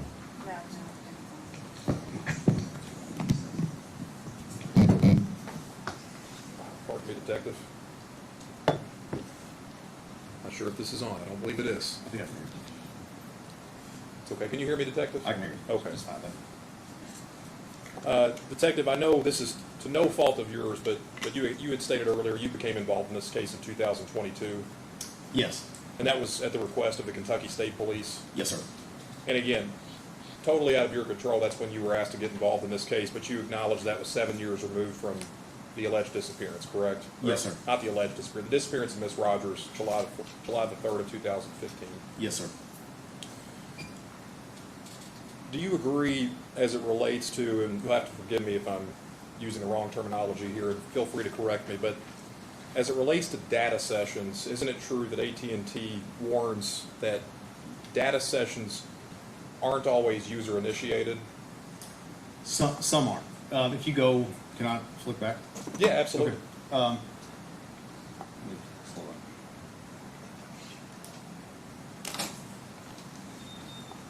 So during this time, I think that's that. So during this time, on data sessions only, and this is from my training and from the FBI's training, that data sessions are the initial cell tower is the most reliable of the data sessions. And I think that's what you get at. Also, what happens when you're on the phone, I drove from Louisville today. I'm not still on the cell site. My phone isn't still using a cell site in Louisville. It's using a cell site as I came down 65. What you'll see there are what's called handoffs. Now during this time, these were decisions made by the network, and so they aren't made by the phone, right? So what we do is map and analyze data made by the phone. AT&T has since corrected this information, and now they're more reliable. However, during this time, all that can I get up? Certainly. All this information here is highlighted just to show that that's what I used, but I didn't use the bottom chart. It was just that initial data session. And then, from what I understood from your testimony on direct examination, data sessions are more like application-generated activity versus calls and text? Yes, that's correct. Okay. And calls and text obviously would be user-initiated, right? Yes. And just to clarify one point, I believe you alluded to this on direct examination as well, that the tower data, it's not a question of your work in this case as to identifying which towers the phones hit off of, for lack of a better term, but you agreed, and I believe you testified to this effect, that the tower, this is not a perfect science in the sense that the phone itself doesn't necessarily connect to the closest tower, but the tower that has the best connection with. Is that accurate? Yeah, if I can explain. Absolutely. Yeah, so this science, and I guess what you're trying to talk about is, no, I can never specifically pinpoint where a device is. What I can say is that in previous cases, I found missing children, I found fugitives, I found guns, I found phones on the sides of highways using this data, using cell phone technology. These are decisions that are made by the phone. Your phone will not always connect to the tower that is closest to you. So if you're sitting in an office building and there is a tower that's a half a mile away, but the signal has to fight through two different walls of concrete and rebar, and then there's another tower wide open straight to you that's a mile away, it's most likely going to connect to the tower that's a mile away. Okay. And so it's fair to say then that it's not definitively accurate to say exactly where somebody was based upon their cell phone data? I wouldn't say that. I would say it's again, I can't pinpoint where someone is, but I can say the general area. Okay. Well, that answers my question. I think it's a better way to characterize it. You can't specifically pinpoint somebody's location, but you can ascertain the general area that they might have been in. Yes, sir, that's right. Okay. And that's not based upon the individual, that's based upon their device. That's only based upon the device, yes. Right, and you would agree that you're not tracking people, you're tracking devices. Is that correct? Correct. I think last thing, Detective, you mentioned earlier on direct examination that you did acquire an extraction of Mr. Brooks Houck's Google history, correct, for his Gmail account? It wasn't an extraction. It was, I assume, gained through pursuant to a search warrant or a subpoena. Okay. Was that something that you initiated? Like, did you submit a request for a search warrant with an affidavit, or was that a different entity that requested that? I think that was a different agency. It wasn't me. Okay, so that information was just provided you pursuant to another agency's request? Yes, sir, that's correct. Okay. And you also testified that although Mr. Houck's Google history was requested, it's your understanding, certainly wasn't given to you, that Mr. Stephen Lawson's Google history was not requested? Yes, that's, I don't know if it was requested or not. It wasn't provided to me. However, there is, not all devices are collecting the Google information. You have to be a Google user, right? So using one of Google's apps with the location services turned on. So you can essentially be a Google user and then not have location services turned on, and then that information isn't collected by Google. With that being said, do you know whether Mr. Lawson was a Google user? I don't. No, I don't. I'm sorry. Okay, so you wouldn't be able to answer that question. If in fact Mr. Lawson had been a Google user, do you think that information could have been helpful to you for your investigation, for your portion of your work? Well, yes. I guess if everything aligned where he was a Google user with location services turned on and a search warrant was provided, to Google before anything happened to that data, yes. Okay, it's certainly helpful for your work as it relates to Brooks South, correct? Yeah, the information used for Brooks South was the Google records, correct? If I could have just a moment, Your Honor. That's all I have, Detective, thank you. Thank you, sir. Any redirect? Just a little bit. So if somebody leaves their phone intentionally in an address, okay, and travels without it, the Google location history track that? No, if someone leaves their phone at an address, Google location will have the phone. If they're a Google user and they have their location services turned on, it will show that the device is at the address. And part of what you took in your analysis was you're familiar with statements that Steve Lawson has made about where he was. Is that correct? Yes, I am. And was that on the Bluegrass Parkway? Yes. Okay. No further questions. Any further recross? No, Your Honor, thank you. Any questions from jurors? All right, let me see counsel back at the bench for what we had reserved a few minutes ago on the Yes. report.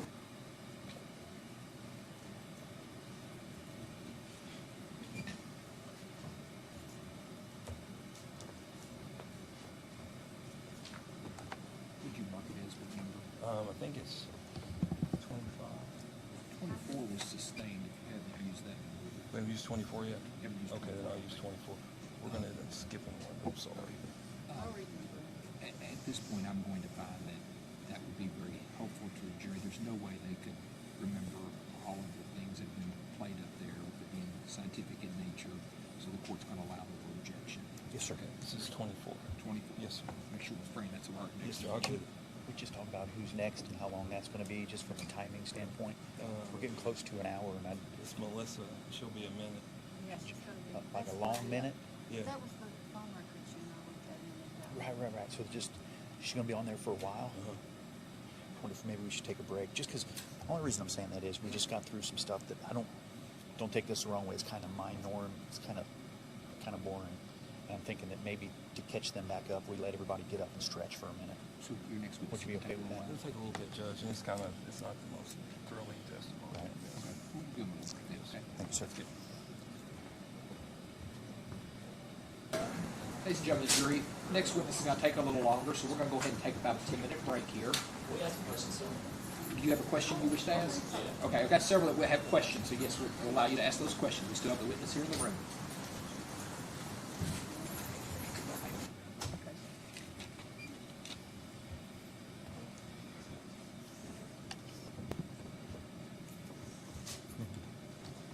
First question is, did we establish the 1290 number traveled to Impala location or not? Impala. Oh, gotcha. I know he's something. So, I think he can answer that. The answer is it's in the general here. Yes. The answer is going to be. Yes, sir. Impala location? Well, it's their car. She drove an Impala. Right. So what was the question again? Now that Did we establish 1290 number traveled to Impala location or not? Is what the jury wants to know. As long as the response is. I think he answered. No, I agree. We would I have to think object. the answer, it would be I a little agree. bit longer answer than yes or no. I agree. Thank you. Next question. One of the maps showed 3 towers with the sectors directed away from the Bluegrass Parkway. Could you explain where that would indicate his position? That's fine. That's fine. Yeah. We'll see if he can do it. so just so we're clear then, on the one question, You know, the first one, the Impala question. the Impala question, are you just going to? I assume you're not going to ask that question, right? Are you going to ask that? Because, all right, because kind of what you said, it sounds to me like that's going to be a longer. It won't be a yes or no answer. Exactly. So given that, are you going to get up there and then you'll direct him at that point? Like if He can just I'm explain. just going to ask him the question, ask him to explain. I think Darren's point is if there's a follow-up question that needs to be asked as a result of his Both the answer. attorneys are going to be allowed to give follow-ups. Yeah, I don't. Yes. I think he's going to say, "Can I explain?" That's what he's going to say. all right, very good. Yeah. All right, we have a couple questions from jurors. The first question is, did we establish 1290 number traveled to Impala location or not? I can't say specifically that it was at a specific location. What I can say is it used a cell site in the general area of where the car was found. All right, so can I?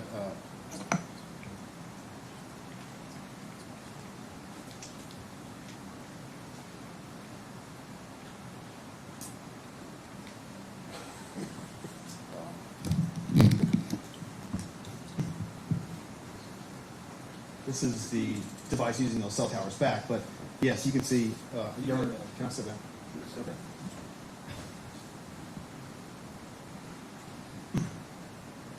It essentially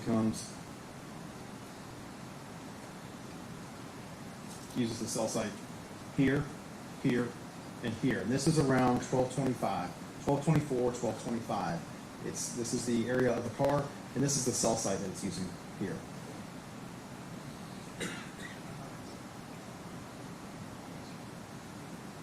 And then again, 1225, 1229, 1230, 1230, and then 1231. So essentially it comes west, and then east.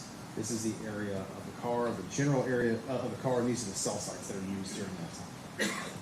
The next question is, one of the maps showed 3 towers with the sectors directed away from Bluegrass Parkway. Could you explain where that would indicate his position?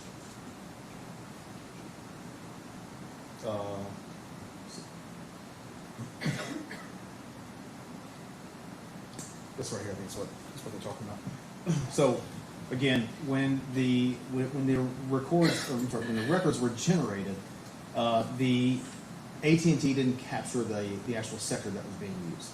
I went to AT&T's national list. So AT&T keeps a list of every cell site they have, the specific location of that cell site, and then the sector that's being used by a certain antenna. When they say, when the records say this specific antenna was being used, I looked up which way the antenna pointed. The antenna is, I think, like 350 here, but 0 and 0 here. So, if the cell tower is here and providing 360 degrees of coverage, it's somewhere in this 120, but it could bleed over just a little bit here and then a little bit in the back. This area is very rural and very hilly, and so a lot of times, or sometimes, cell sites or radio frequency will bounce off hills because it can't go through it. Without a definitive drive test scan, you can't really say where the specific coverage area of a specific antenna is. Let me see counsel at the bench. I have another question that's been asked. Is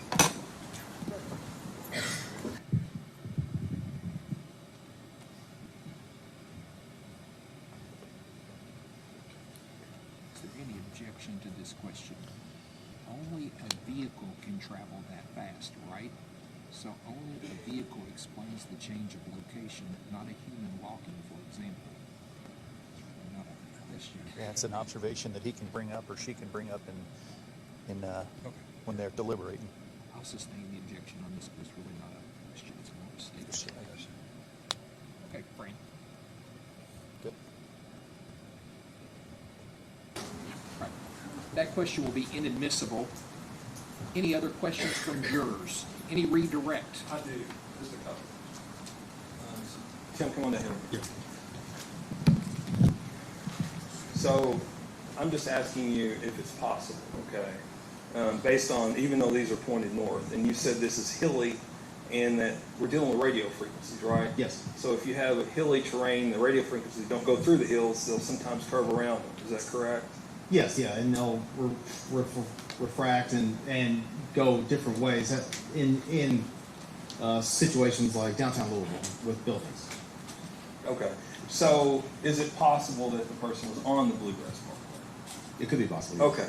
All right. And this is several miles in between here and here, right? Yes. All right. You're not saying someone's walking this way, correct? No, I mean, I think, but if you're looking at time and over distance, you would be almost impossible to walk. Okay. Okay. But the person could drive it then? Yes. Okay. No further questions. Any recross? No, Your Honor, thank you.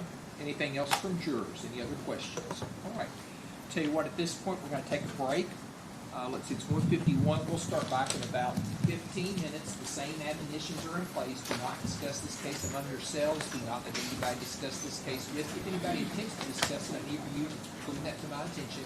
You're not to finally make up your mind until you've heard all the evidence, received the court's instructions, and consider what your fellow jurors have to say about the case. You may go with the bailiff.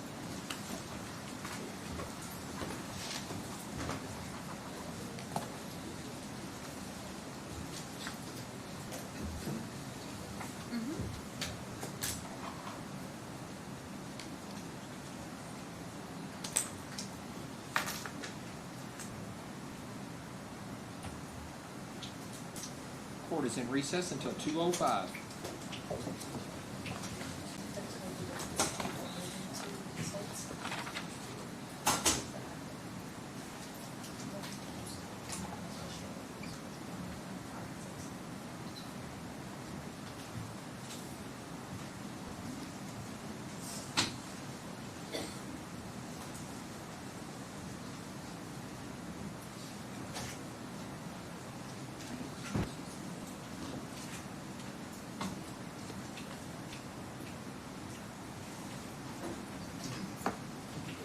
All 15 jurors have returned to the courtroom. Everyone may be seated.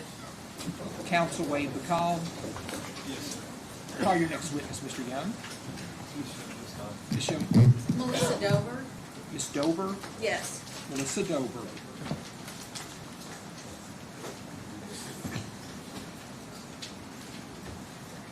Okay, Shane showed me how to use the mic, so I'm not sure about that. Ma'am, if you'll come forward, please. That's good. Right there. If you'll raise your right hand for me. Do you swear or affirm the testimony you're about to give will be the truth, the whole truth, and nothing but the truth? Thank you. If you have a seat right over there, please sit as close to the microphone as you can, and please answer all questions asked of you. Ms. Young, proceed when you're ready. Can you introduce yourself to the jury, Melissa? My name's Melissa Dover, And where are you employed? Elizabethtown Police Department. And what is your position with the Louisville Police Department? I'm a crime and intelligence analyst. Okay, what is a crime and intelligence analyst? Okay. I help identify crime trends, patterns. I work closely with officers and detectives in going through large amounts of data, and some of those might be cell phone records or Celebrate records, social media, so on and so forth. So you take in that job, you take a lot of information and try to make it easy for somebody exactly. to look at or to digest? Yes. Okay. And were you given some materials in this case involving Stephen Lawson? Yes. All right. And were you asked to create some reports for the jury based off those materials? Yes. Okay. So the first thing I want to do is establish some of the phone numbers and some of the phone records you were given. Okay. So, Oh, I have to get my glasses.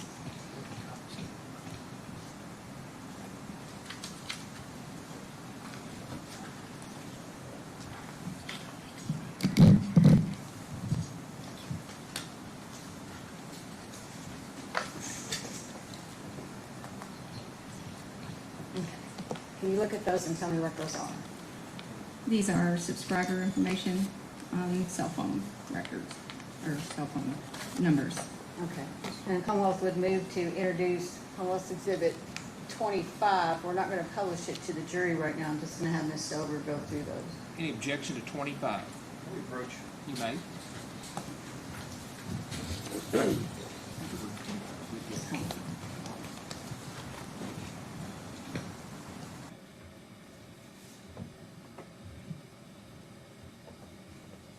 Have you seen these, Judge? So I think she stated they were subscriber information. Is that what she stated? That's the subscriber information for Bluegrass that they send on the first page of the Bluegrass record. But that first page there looks to me like a computer printout of some sort. Is that an official It was a document from certified somebody? copy. Or? It's a certified copy. If you want me to have her tell you that they were certified records, I have the certifications if we need to go through that. I'm going to need a foundation as to being certified. Okay. Or do you want me to introduce the certifications, or you want me just to note that they have been certified? Well, I guess I'm unclear. And it's just because you and I didn't talk in enough detail, and I apologize for that. I'm not trying to catch you off guard. No, you're not. I just want to know, and can I hold this for a second? Sure. Just so the judge can see what we're talking about. I'm just not sure what generated that. Did The- she the- generate that, no, or did this? Bluegrass comes in a digital format. That's the first page of the digital format to show who the subscriber is. Those Bluegrass records you got that were certified, that's the first page. Okay. All right, then I think if you laid the foundation, I wouldn't have an objection at that point. Just like foundation.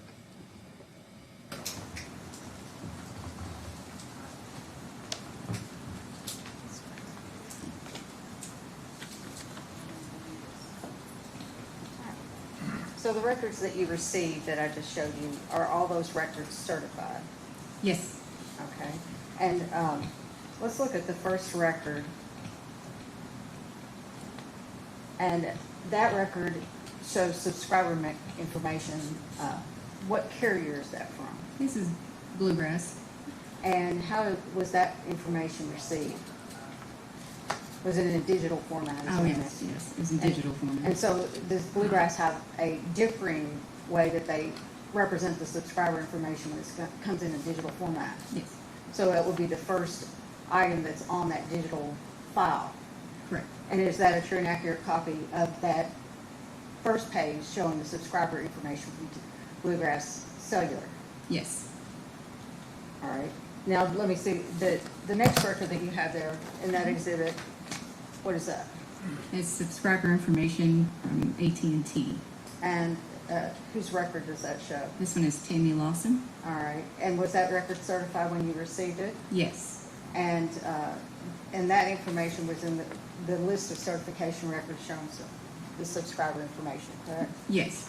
And whose record is the third record that you have? Stephen Lawson's. And was that record also certified? Yes. And is that a true and accurate copy of the subscriber information for that record? Yes. Judge, I move to introduce Commerce Exhibit 25. The objection to 25. No objection. So Okay. 25 is introduced at this time. All right, we're going to go through these numbers for Mark record. And I'm going to have you tell me whose numbers you have on those subscriber records and what the number is. Okay. The first one is going to be Brooks House. And it's going to be That's a squeaky thing.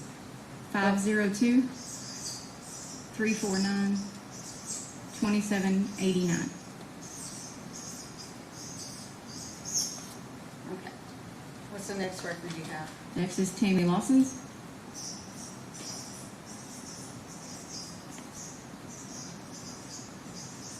Okay. And hers is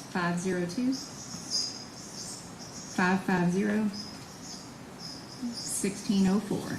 Man, that's a squeaky one. Okay.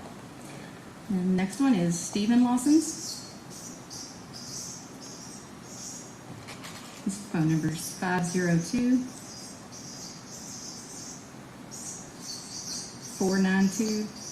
502-492-1390.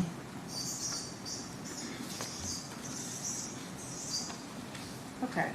And those were the records that we actually had subscriber information for that you looked at, correct? Correct. All right. You also asked to look at a Celebrite download of Steve Lawson's phone. Yes. Okay. And what were you also, when you looked at the Celebrite download, were you asked to try to determine who a subscriber with the phone number of 270-312-8088 was? Yes. Okay. And did you find anything on that phone that indicated to you who that subscriber might be? Yes, ma'am.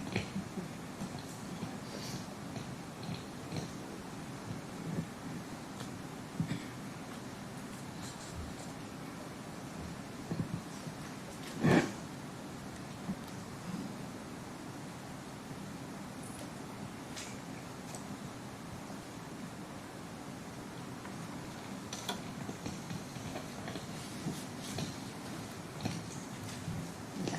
I'm going to show you this. Can you tell me what that is? It's a report from Celebrite Record. Okay. And And are those reports related to you trying to determine what the 270-312-8088 number was? yes, ma'am. From Okay. text messages. And are those true and accurate reports that you read? Yes. Judge, at this time, I move to introduce Commonwealth's Exhibit 26. Any objection to 26? Let me approach. You may.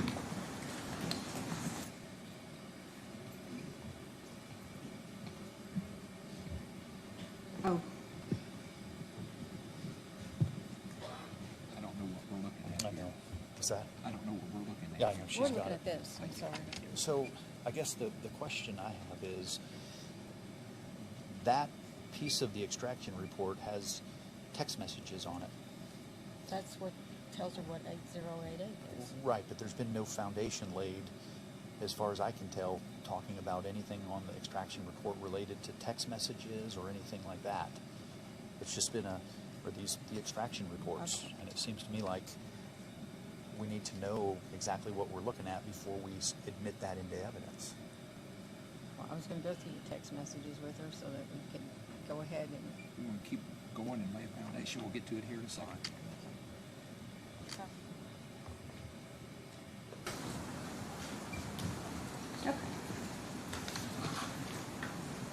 Is that one?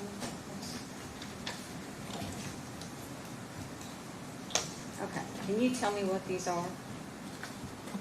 They are text messages back and forth from Steve Lawson's Celebrate Records from a telephone number of 270-312-8088. So they're text messages that contain communications between Stephen Lawson's phone and the 270-312-8088 number? Yes. And do those text messages contain any communications that indicate who those messages may be with? Yes. Judge, I'm going to move to introduce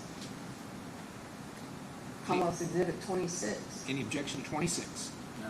Okay, I'll show 26 is introduced at this time. Let's see if I can run this on the TV, Melissa. You can keep those, Oh, okay. so you have something to look at.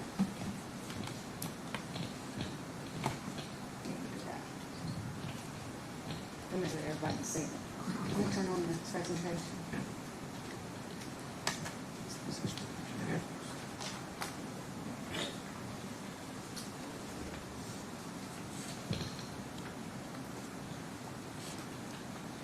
Not working.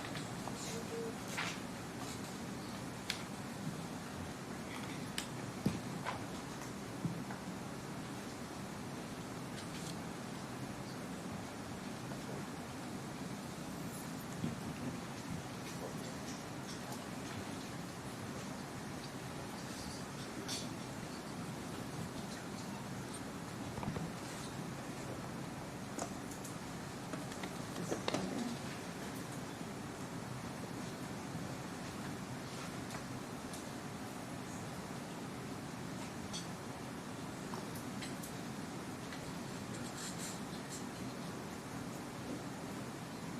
I don't know.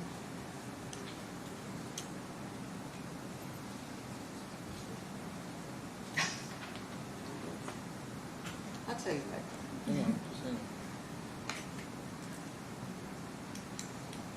Did it work?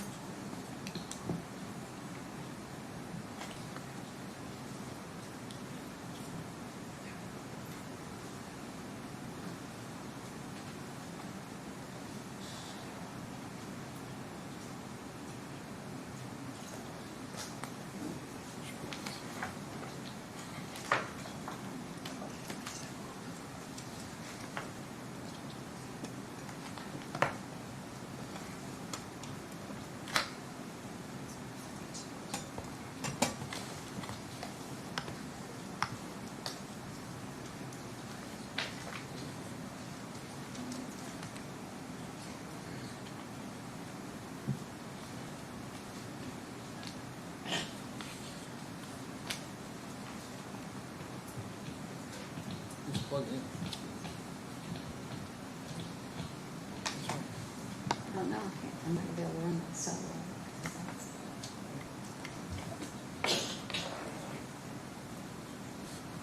I think it's online.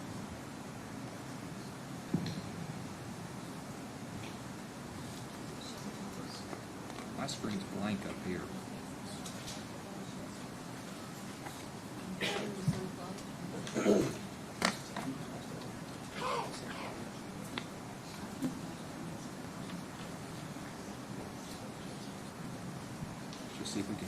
replug everything in, I guess.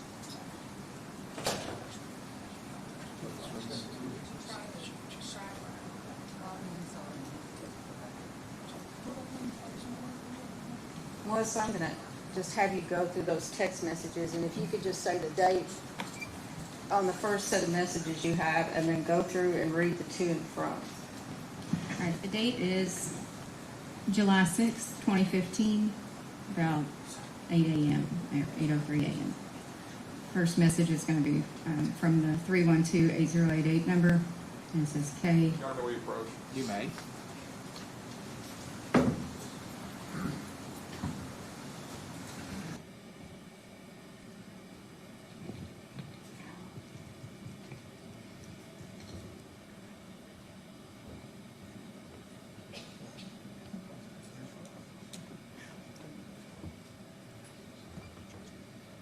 Text messages that are being exchanged, I believe it's with Joey Lawson. But these are messages that are being conveyed back and forth between presumably Stephen Lawson's phone and Joseph So you Lawson. think that this is Joey Lawson's communications? Yeah, I'm positive they are. And, but for the fact that I believe where the Commonwealth's going, there's, as far as some of the latter text messages, we believe it's hearsay, given the fact that it's communication directly from Joey to Stephen. It's no different from the conversation two people were having. On a telephone, the entire telephone conversation, you can't just read one side of the conversation. You have to get both sides. And there's no context for it. And he's saying words like son, boy, those are the things that indicate who this is on the phone with him. That tells you what 270-312-80. I can hardly hear you. Oh, I'm sorry, Judge. Sorry. He's saying things like son and boy in response to him. You have to have context for the conversation or you do not understand it. And I don't know which parts are hearsay, which parts of these are actual statements offered for the truth of the matter on these. The sons and the boys are coming from Steve. Well, I think that the other issue I see is, does this witness have the appropriate knowledge and background to introduce these extraction reports through? She didn't prepare them. All she did was compile them for the police department. Did she prepare this report? Everybody in the police department can make one of these. Say that again? Yes, she made this report. Everybody in the police, no, she did not make the download. That was off the 2016 download. But she did not do the extraction. Right, and if she didn't do the extraction, then how can she get up here as a witness and tell us what is written in this report? It seems to me like the person that wrote the report, the person that extracted it, is the person that can lay the foundation, So that- instead of calling just a person That at the data's police. there for everywhere, for everyone. Jim O'Daniel didn't compile the data of the cell phone company. He's just taking that data and using it to make reports. That's exactly what this woman's done. I can make a Celebrite report. Well, Little Daniels also qualifies as an expert. No, you don't have to be an expert to interpret the Celebrite. No, I know that, but I'm just saying that Tim O'Daniel was using other material from AT&T as comprehensive effort. No, anybody can read the Celebrite. I mean, it does not require an expert. I can pull it up in the regular report method and we can go through the entire thing without her clipping this out and they can all interpret it themselves. It wouldn't be hard. Well, I'm just trying to make sure I understand what's going on here. These reports here, all right, they got it from the Cellbrite information, and then is this from the Cellbrite, or is this something she prepared? She prepared just the conversation that is relevant to the question. But the text messages are derived from a Cellbrite extraction. But she made this document. Correct. Is what I'm following. Okay, so she made this document. And the first one here, this 800-8088 number belongs to Joey Lawson, correct? Well, we're trying to establish that, Judge, because that's what the purpose of the text messages is to do. Okay. So I'm so confused now as to what was our objection and what point were we at? I think it's a two-part objection. The first objection was hearsay because it's statements made by Joey Lawson, which we believe are being used under the guise of it's to establish the foundation that he's texting his son Joseph Lawson. I think they could introduce subscriber information for Joseph Lawson and show the text messages were made at a certain time, but the nature of the communication between the two is, I believe, being used for truth of the matter asserted. The second part is, as Mr. Wolf put it, that she's not a qualified witness to provide testimony about Cellbrite extracted data when there's somebody else who actually conducted the extraction. Okay. My understanding is was it Mr. O'Daniel? Was that who did the extraction? No, it was Jamie Brooks. Jamie Brooks who testified. It's Jamie Brooks. That's, the data's sitting there forever. I can go and put check marks next to the conversation that I want, and it will make one of these reports. Okay, so he does this Cellbrite thing. Yes. Then she's taking the records from the Cellbrite and putting them into this report. Condensing it into a more observable report. So I think she clearly has grounds to talk about what's in the record. Now the question is whether or not there's a hearsay problem, because I guess the messages that say from would be from Joey, and the two would be Steve sending it out. Steve sending the two. Like Kay is Joey. I've already talked to Kat one at night while I was you. That was from Steve. So she took it. Are you 100%? Or you talked to Kat for one? I don't even know what this means. I think you have to get further down to get to the point.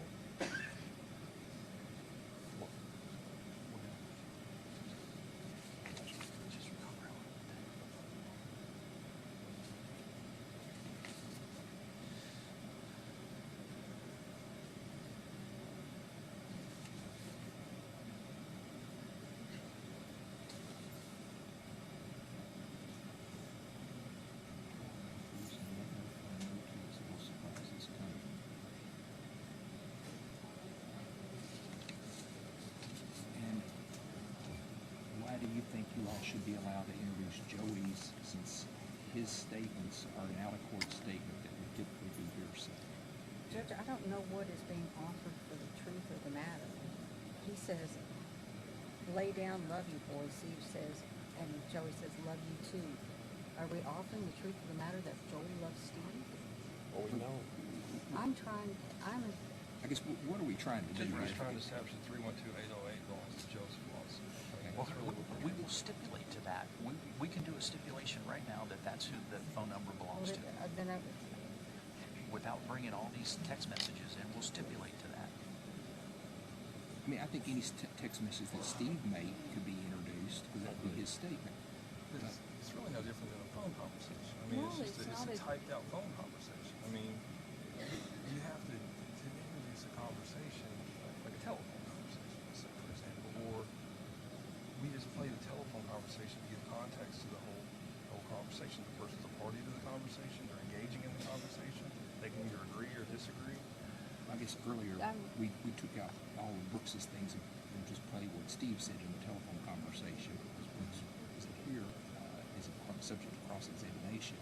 But it was not a conversation as far as... I guess I don't understand why you want these text messages in if you're saying you're just trying to establish this is Joey's phone, because they're going to stipulate to that.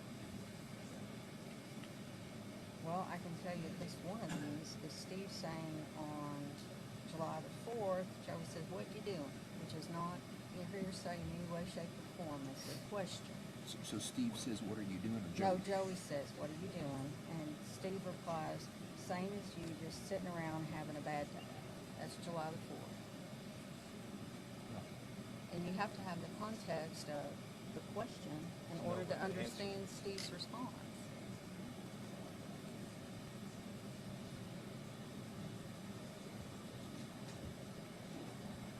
So you're wanting the text messages in, you're not just wanting to establish that it's the phone. Well, I have to do both, Judge. I mean, for them to be relevant and for the jury to understand who 8088 is, I have to get some of these in, but some of these are relevant as to actual communications, yes. I guess I just don't see how it gets around that being hearsay is what I'm about to. And I guess I don't understand how, hey, what you doing is hearsay. It's an out-of-court statement. But it's not offered for the truth of the matter. It's a question. A question can't be, it's not a declaration. There's nothing, it can't be anything really. It's just a question. And his response. What I'm willing to do is give an ammunition that everything that is being said by Joey is not being introduced here for a non-hearsay purpose, that it's not being asserted as the matter of being truthful in this matter. Yes, sir. Yes, sir. So are we gonna do all of the text messages then? Because if they're I might go through seeking, each one, I guess, if we're gonna well, if say. they're seeking to just get the one in, then maybe we can fast track this and just go to that one. There's two there at the end. I think you all have your stuff almost up, so I can't tell you because it's not. Because the first set was just about establishing who 8088 is. But excuse me for just a second. I'll grab the other two. Sorry.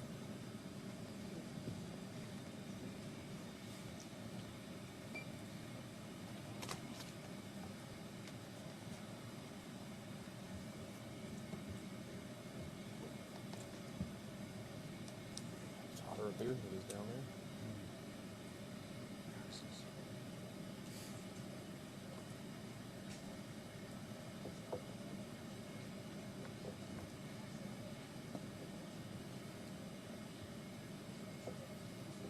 That's why we're up here. I'm making productive if you want to.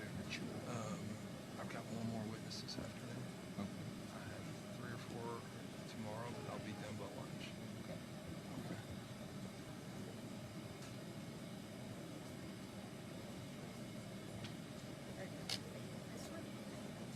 I guess part of what I don't understand is how this is any different than Brooke saying, hey, what'd you call me about the other night? And he responds, here's what I called you about. You have to have that in order to. Is it just 2 that you're wanting to get in? I'm just These- trying to expedite this to move on. Yes, sir. We can just deal with these 2, and if they're gonna stipulate that 8088 is Joey's number, because then we're gonna deal with some phone records. We will stipulate that 8088 is Okay, his so, phone number. so on this one, Joey is saying, you what? You would? What is that? What you doing? What you do, okay. And in this one, he is saying, the one that says we're talking in person, who's saying that? That's true. Steve. Steve says we're talking in person, all he says is K. Okay, these are the 2. Okay, so after further thought, and I apologize for moving the ship here, if those are coming in, then we actually would like, and it sounds like you're letting them in. The only thing we're willing to stipulate is the 8088 is Joseph Lawson. That's all we're willing to stipulate. If those are coming in, we objected, and it sounds like they're coming in. Does that sound right? Well, I mean, we'll talk in person. I don't even know why we need Joey's response there. He's saying we'll talk in person, no phone, no text, little surprises coming. I don't even know why we need the response, okay? So then now we're just, I'm just saying, if you want me to just exclude the response of K, I'm fine doing that. I mean, your client's saying we'll talk in person, no phone, no text, little surprises coming. If you're objecting to that being hearsay. well, we are, yeah. Okay, then we can, I'm fine. I mean, I don't think it needs the response of K. And then what's the other one? The other one says, what are you doing? Same as you just sitting around here having a bad day. Okay. And then, Zach, you want to tell what you think as far as this? Well, if we're isolating those 2, those 2 are most concerning. So, and it doesn't give the jury full context of the rest of the communication. So if anything is coming in, our preference would be to just let it all in with the same admonition that it's just not being used for hearsay purposes. If that's what the court's inclined to do. So now we're back to wanting everything. Well, I know it sounds circular, well, but I know it does, but it is not sort of an all or nothing request, though. I get what they're saying. I get what they're saying. Yeah. I don't want to isolate 2 messages taken out of context or in a narrow context without the broader context. Right. So, with the understanding, of course, it sounds like, and I want to just make the record clear for this, we object to any of this coming in, but it sounds like the court is overruling that and is going to. well, I was only going to allow in these 2 here. Understood. And one, I was willing to mark out the response of K, and on this one here, I was going to tell them that what he's saying is hearsay. It's not to be considered for truth matter certain. They can certainly consider the response of Mr. Lawson. Right. So you were overruling our objection to keep that out, and so in response to that, it is our request now to include the entirety so that it gets context. Okay, but let me again say, on this first one over here, I was sustaining your objection and taking out the response, Joey Lawson. So all that would be in there is your client's response. So there would be, I can't see anything that would be wrong with that. And this one here, I was going to, when I'm saying this one here, it's the one that says Y8 and WUD. I was going to allow that in, but tell the jury that it is only, it's not being for the truth of the matter asserted, it's just so they can understand why there's a response made by your client. Understood. And since we objected to it in its entirety and it's coming in, what we're asking is for the entire document to come in now. Okay. And how that happens, we are at this point, what Teresa was doing, let her lay the foundation through this witness, although we don't think it's an appropriate witness to do it for. Let her lay the foundation, put them all in, mark it as an exhibit, and Are we saying put all the ones that have been created in the report here? whatever, yes. Okay, Yes, so I'm just so that it- going to begin by telling the jury there's a stipulation that telephone number 270-312-8088 belongs to Joey Lawson. Is that correct? Yes, sir. Very good. Thank you. And we're still gonna go through the son and boy ones and the dad? Is that what you're asking? Do you want me to give an admonition as to far as Joey Lawson's? Yes, please. You could turn off the. Ladies and gentlemen of the jury, we have a stipulation that telephone number 270-312-8088 is a phone of Joseph Joey Lawson, okay? So there's been stipulated the phone number 270-312-8088 belongs to Joey Lawson. There are going to be some communications that may be introduced here shortly between Joey Lawson and Steve Lawson. Joey Lawson's response his texts are hearsay. You cannot consider anything that he has in his text for the truth of the matter asserted. It's being allowed for a non-hearsay purpose, just so you can understand the responses given by the defendant in this case. You may proceed. Okay, good. I'm gonna just write that down real quick.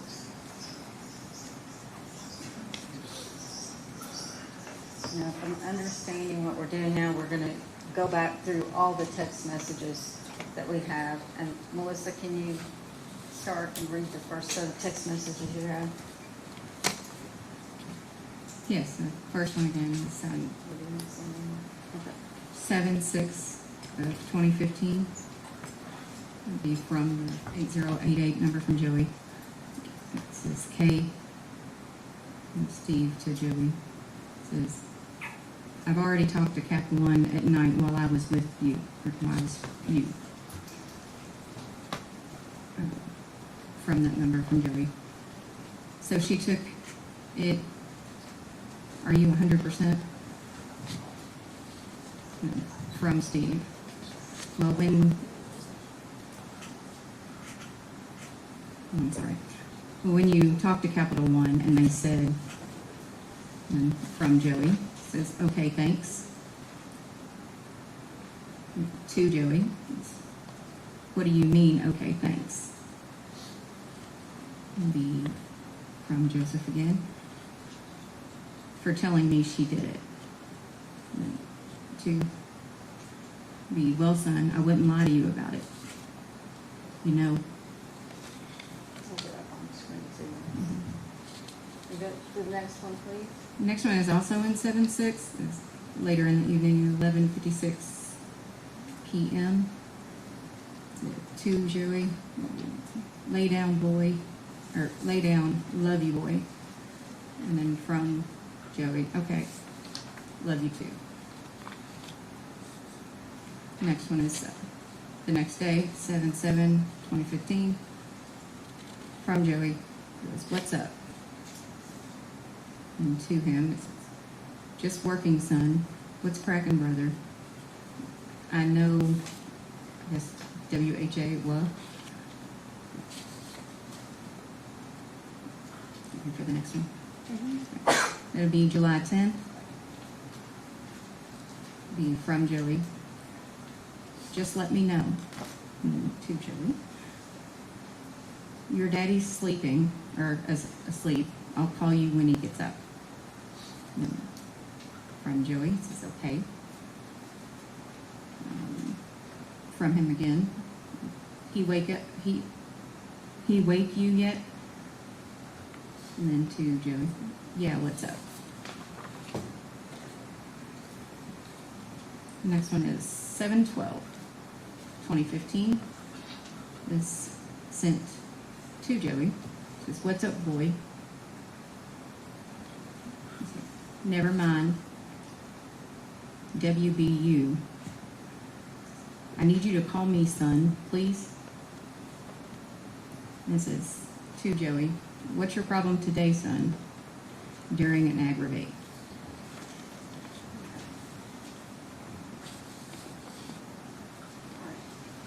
Now, as part of your review of the Celebrite, did you also isolate some text messages between Joey and Steve that you found to be potentially relevant to this case? Yes.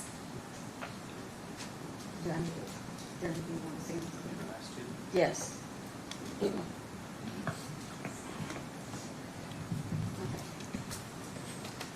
Are those the reports that you created off those messages that you looked at on your phone? Yes. Okay. And Judge, I think that's marked as a separate exhibit. Judge, I move to, and are those true and accurate copies of those reports created off Joseph Lawson, or off Steve Lawson's phone, excuse me? Yes. Okay. Judge, I move to introduce Commonwealth's Exhibit 27. Any objection to 27? Subject to the prior objection. Was that the whole stack as an exhibit, or just 2 pages as an exhibit? Well, it's still the 2 pages. Do I need to? I think you were wanting the whole stack, right? Well, we just went through those. You need me to remark them as the same exhibit? You want them all as the same exhibit? Yes, sir. They can all be the same exhibit. All right. It's Commonwealth's 26, excuse me. There you go. So 26 is introduced over objection. Yes, sir. All right. Hang on one second. Let's put those. I'm try to get it on the TV so you can see it. And I have to see what I'm doing. Yeah, looks all right. Okay. You want to read that first text message? Yes, this is on 7/4/2015. It's from Steve to Joey. It says, yeah. I'm sorry, it's from Joey to Steve. Yeah, what are you doing? And then to Joey.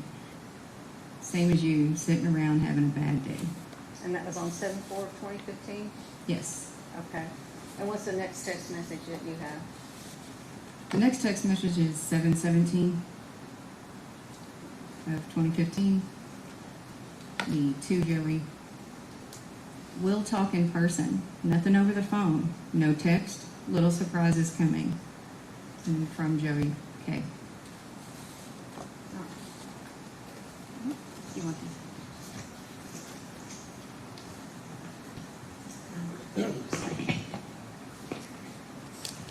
So were you also requested to look at the Celebrite at the actual phone calls that were made on Steve Lawson's phone? Yes. And did you create a Celebrite report off of those phone calls? Just showing the phone calls Yes. that were made off Steve Lawson's phone? And because you had the cell phone records, did you also know when Steve Lawson started using that phone or started using that phone number? Started using the 1390? Yes. It was in May 10th of 2015. Okay. And so the period of time of the phone calls on the phone are not that lengthy, are they? No. Okay.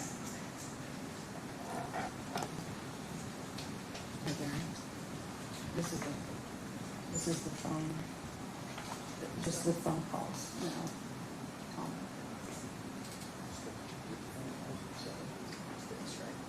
Mm.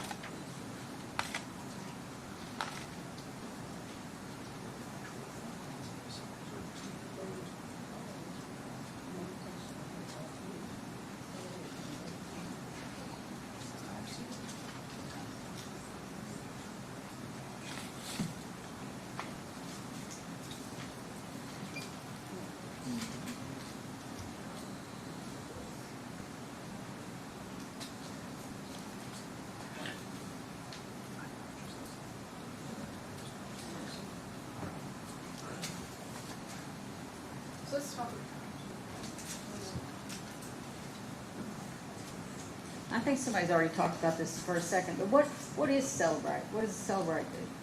It's a digital software to extract data from a cell phone or a mobile device. So like if you'd ever backed up your iPhone or something like that, does Celebrate kind of work like that? Yes, it keeps it kind of grabs all the information that's off your phone. Okay.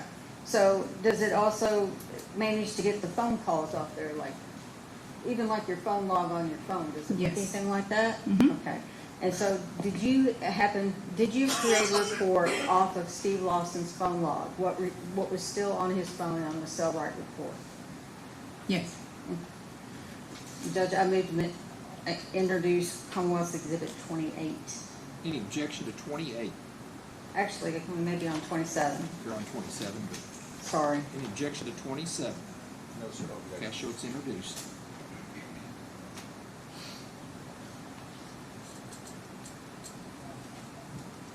Okay. I'm going to give you the mouse. Okay. And what date is that last phone call that's reported on Steve Lawson's phone? I'm sorry, I can't even see this. Yeah, stand up a second. Sure. She can take the microphone. It's going to be 8:14 was the last call. Okay. And could you just page down through those phone calls and show us what that Celebrite captured as far as phone calls are concerned? It captures the same thing as usually your cell phone company pretty much would almost. It gets the phone numbers, the date, time, and If you just keep paging down, Melissa, is there a point that, now, let me stop you right there. Well, what are those X's that are showing up on the Cellbrite report? the X's on a Celebrate report means it's data that's been deleted. And so can Cellbrite recapture some of the data that was on the phone? Some of it, yes. Does it recapture everything? No. Not everything. So what is the first date that you can see that phone calls are, and let me ask you an additional question, Melissa. You don't know how those phone calls or anybody's phone call on a Cellbrite report, Cellbrite doesn't tell you how it got deleted, does it? No, it does not. Okay, so what's the first date that you see a deleted call on that phone? The first date is 7/9/2015. Okay, and just continue going down, are there additional deleted calls? And I'm gonna stop you again. Go right back up if you don't mind.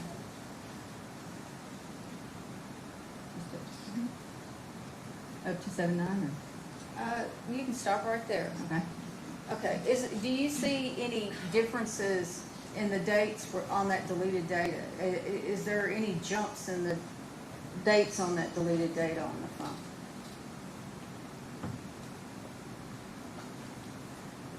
Yes. You can take that microphone with you, Melissa. Just wanted to make sure I was looking at it right. 7/3. It goes back to 7/3, and there's nothing past that date. And when Cellbrite has the ability, you can run a phone, you can do all kinds of searches on Cellbrite, is that correct? Yes. And so you can put a phone number in there and see if that phone number comes up in what the Cellbrite captured. Is Yes. that correct? So if you put this number, this 502-349-2789, I don't think you can type there. No. Let me grab the computer. Oh, no. Oh, he's you typing can't. it in. Oh, sure. What is it? Just put in 2789, please.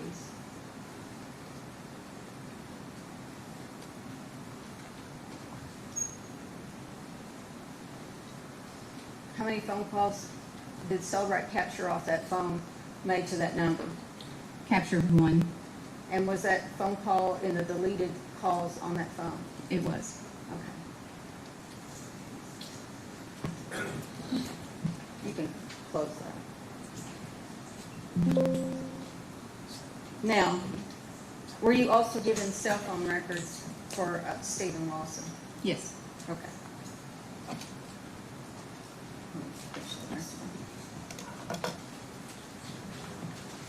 I'm gonna go through these.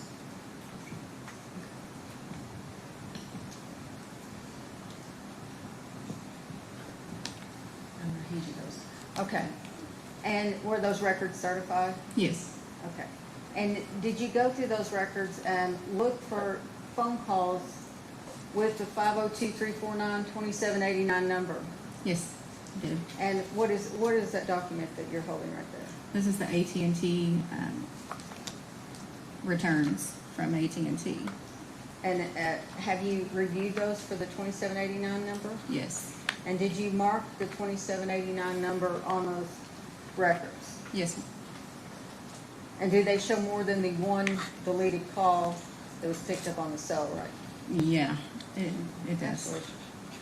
Judge, I need to introduce and publish the Commonwealth Exhibit, what are we on, 28? 28. 28 at this time. Any objection to 28? No objection. Counselor 28 is introduced. I'm gonna need, now that we've next one.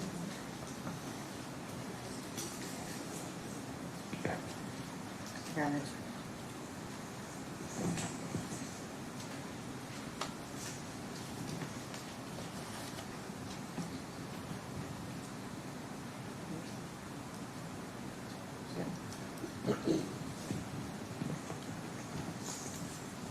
And did you also receive cell phone records for Tammy Lawson? Yes. And did you review those records also for the 2789 number? I did. Did you mark those records for the 2789 number? Yes. And is that a true and accurate copy of the records that you marked It for is. that number? Judge, I'd move to introduce Commonwealth Exhibit 28. Are we on 29 now? Any objection to 29? No, Let sir. me get this So right. 29 is introduced at this time. So much for pre-marking stuff. Okay.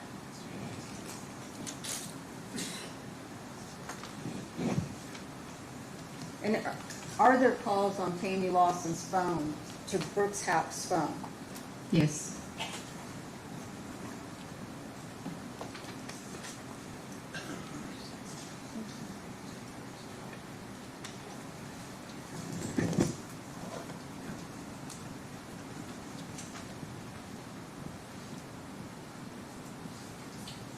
Okay. I'm going to show you that. Can you tell me what that is? That's a report for the calls from July 3rd to July 4th involving the 8088 number between Tammy Lawson and Steve Lawson and Joey Lawson. Okay. Mhm. And did you create that report? Yes. And how did you create that report? From the AT&T records. Okay.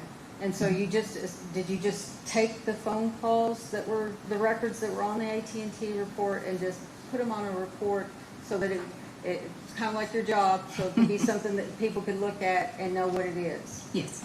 And did you also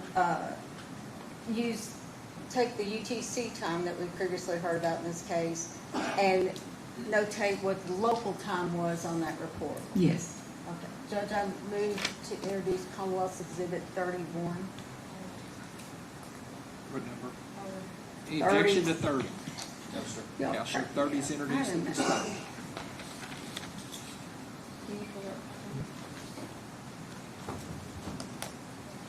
No. No, I'm gonna put it on the screen, huh? I don't know what it is.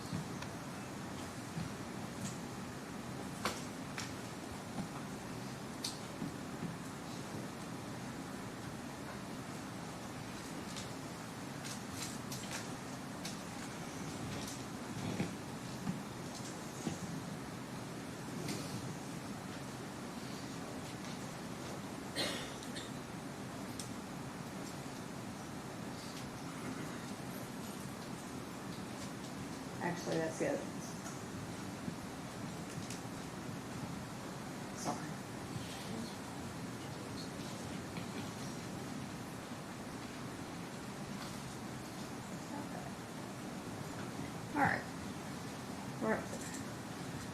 Okay, what's the first call that you have on that phone? Can you give me the, can I Oh, see that? No.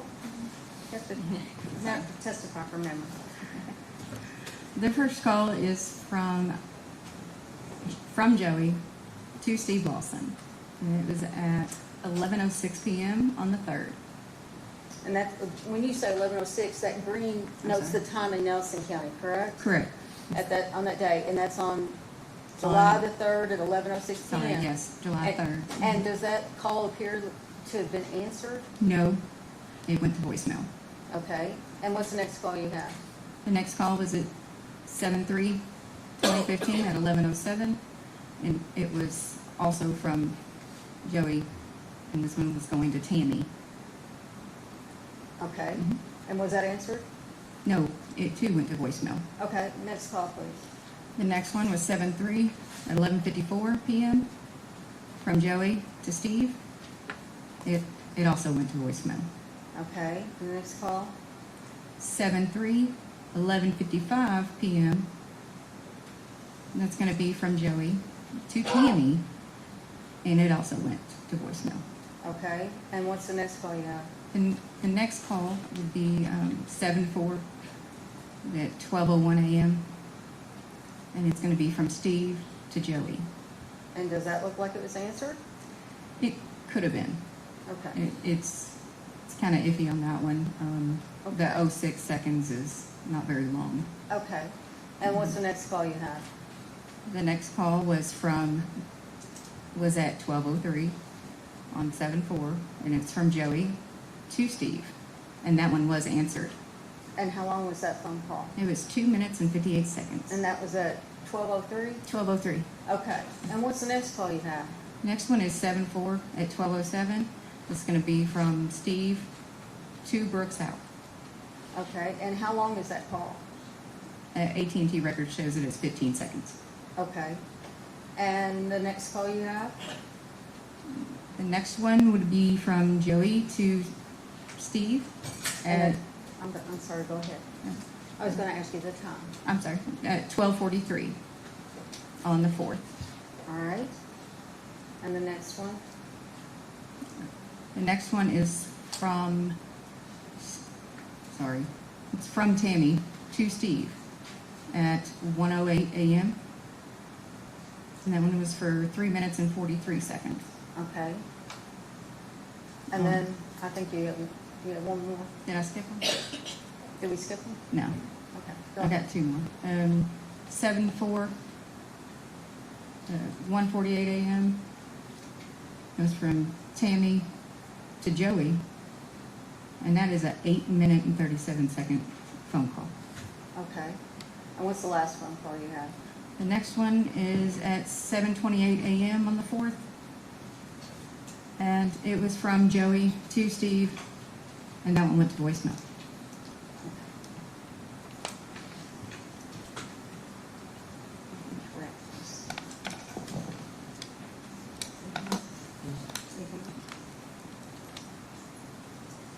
Judge, I don't have any further questions. Any cross?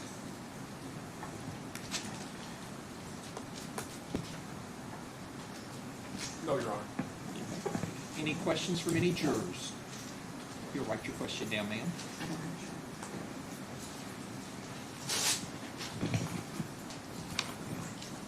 Let me see counsel at the bench.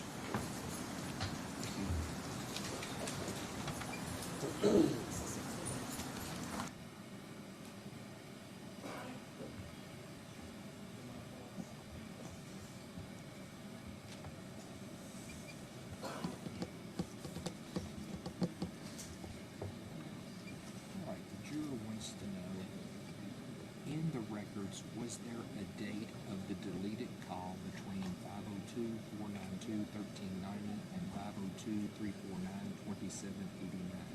I think we asked her. I don't know if it knows that or not, to be honest with you. I don't know the answer to the question. Yeah, I don't know either. Yeah, I believe it's a question that can be asked. It can be asked. I don't know. I don't know if she can answer, so we'll Yes. see. Okay. Thank you.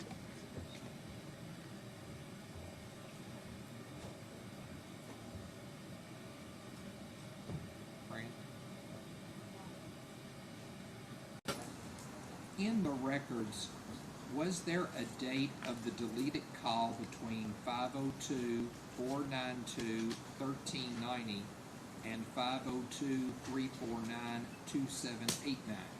Was there a deleted date? Is that the question? Was there a date of the deleted call? There is, okay, I'm sorry, the date of the deleted call, the one that we saw from the number, from the 2789 number to Steve Lawson on the 8th of July. And it was for about 2 minutes, I believe.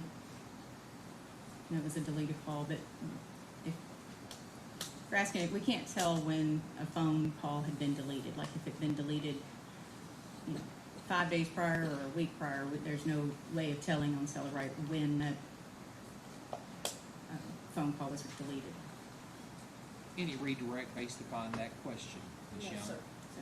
Any recross based upon that question? I believe so, Judge. All right. May this witness be found excused, or she So, Judge, I believe we just have one question. I'm sorry. Oh, I'm sorry. Go ahead. My fault.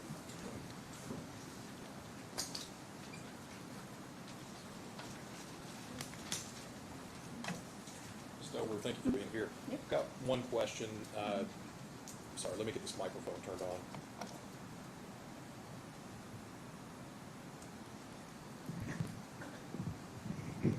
Ms. Stover, you just testified that the phone call to which a juror had asked about that was deleted, that the call itself appeared to have been made on July the 8th, and that was a call from, I believe you said Mr. Howe to Mr. Lawson's phone?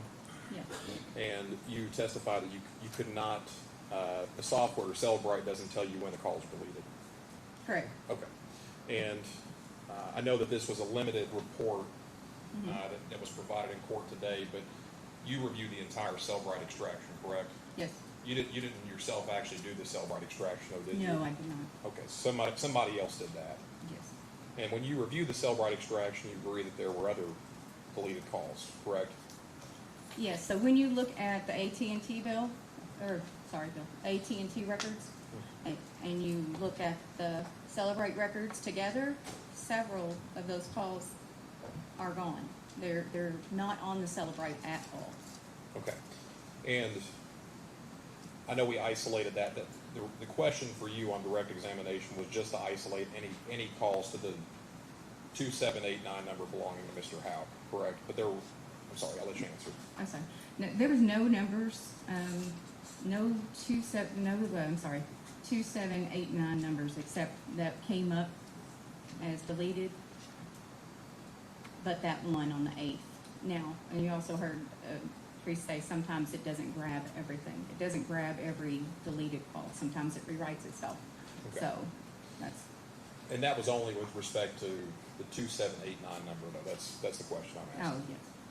And I'm not sure if this is within your area of expertise or not, but I just asked the question, do you know whether it's true or not that calls can be deleted on their own, that the phone itself can delete calls? Yes, Okay, so- we don't know if it's a batch deletion or if somebody deleted it. You can't tell. Celebrate doesn't show you that. Okay, and a batch deletion would be something automatically performed by the phone? Correct. Not necessarily by the user? Correct. Okay, thank you very much. Any redirect?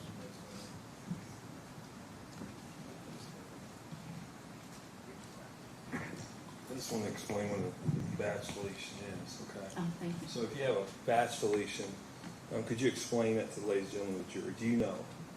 Batch deletion would be like if you have it set on your phone to delete text messages or calls in 30 days. Okay, so did you look at the records? Yes. Were there other calls on the 8th? Oh, yes. Okay, so it was just that, it wasn't a batch deletion, it was No. just that one call was deleted, correct? Correct. No further questions. Any further recross?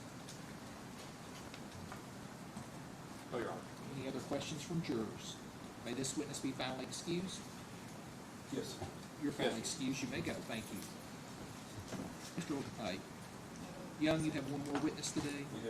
Okay, why don't we take a break and then we'll start with your last witness of the day. So, ladies and gentlemen, the jury, we're going to take a 15-minute break here. The same admonitions are in place. I've gone through them so many times. I think you've got to memorize it. They're still in place. Okay, you may go with the table.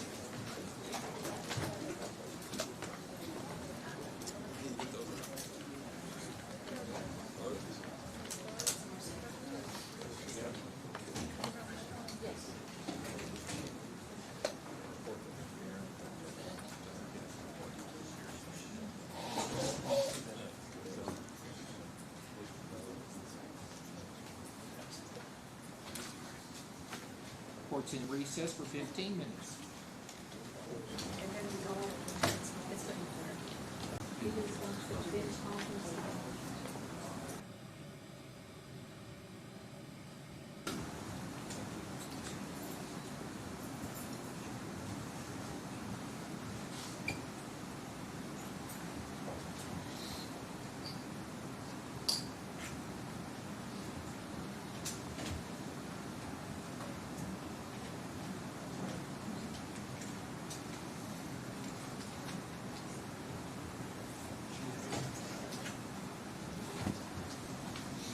This time, let the record reflect all 15 jurors have returned to the courtroom. Everyone may be seated. Counsel, waive the call.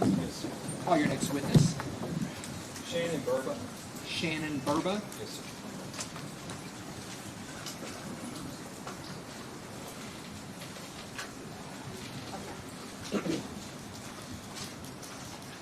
Ma'am? Right there. You raise your right hand for me. Do you swear or affirm the testimony you're about to give will be the truth, the whole truth, and nothing but the truth? Yes, sir. Thank you. Please have a seat right over there. Please answer all questions asked of you.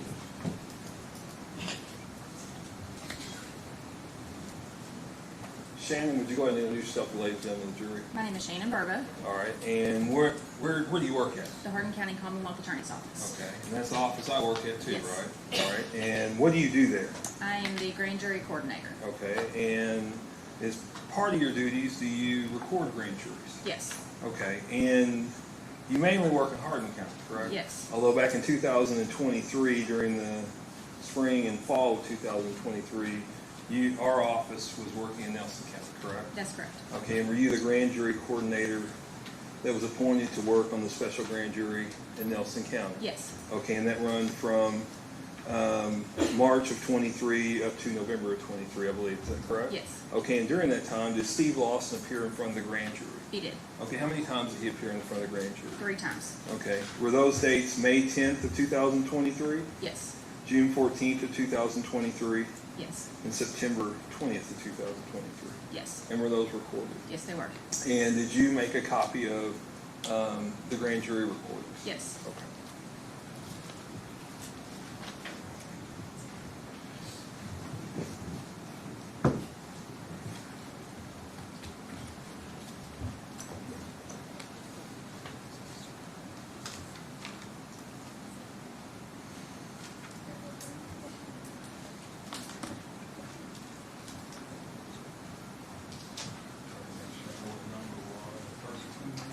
I believe.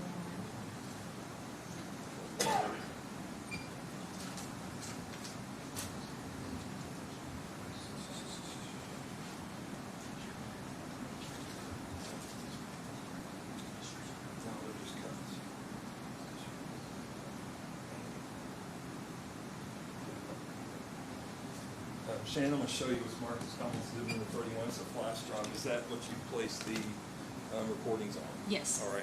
And the recordings, it's not the entire recording, right? It's just select parts of the Correct. recording. Is that correct? Yes. There's some stuff that's not admissible, correct? Right. Judge, we moved, is this a true and accurate copy of those grand jury? Yes, it is. Judge, I move to introduce the evidence. Comments exhibit number 30. Any objection to 31?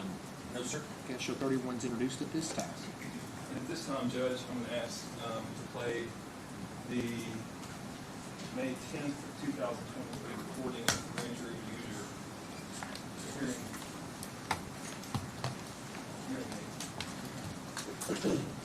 hearing assistance.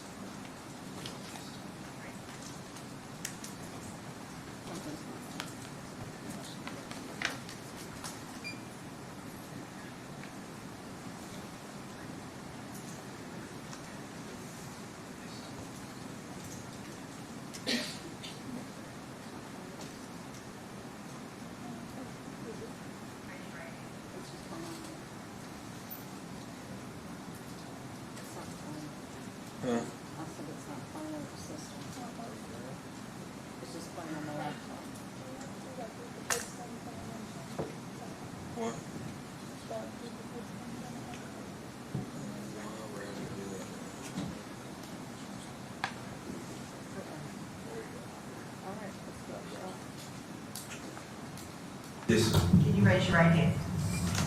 Are we on, is it recording the great policy?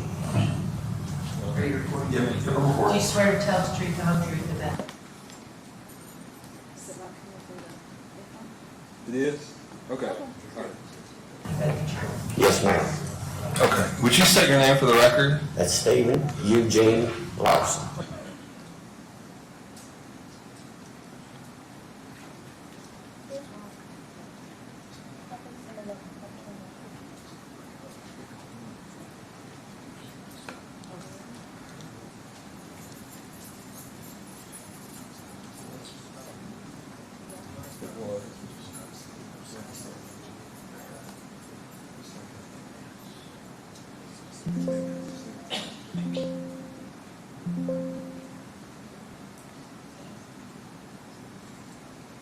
Yes, sir. Can you raise your right hand?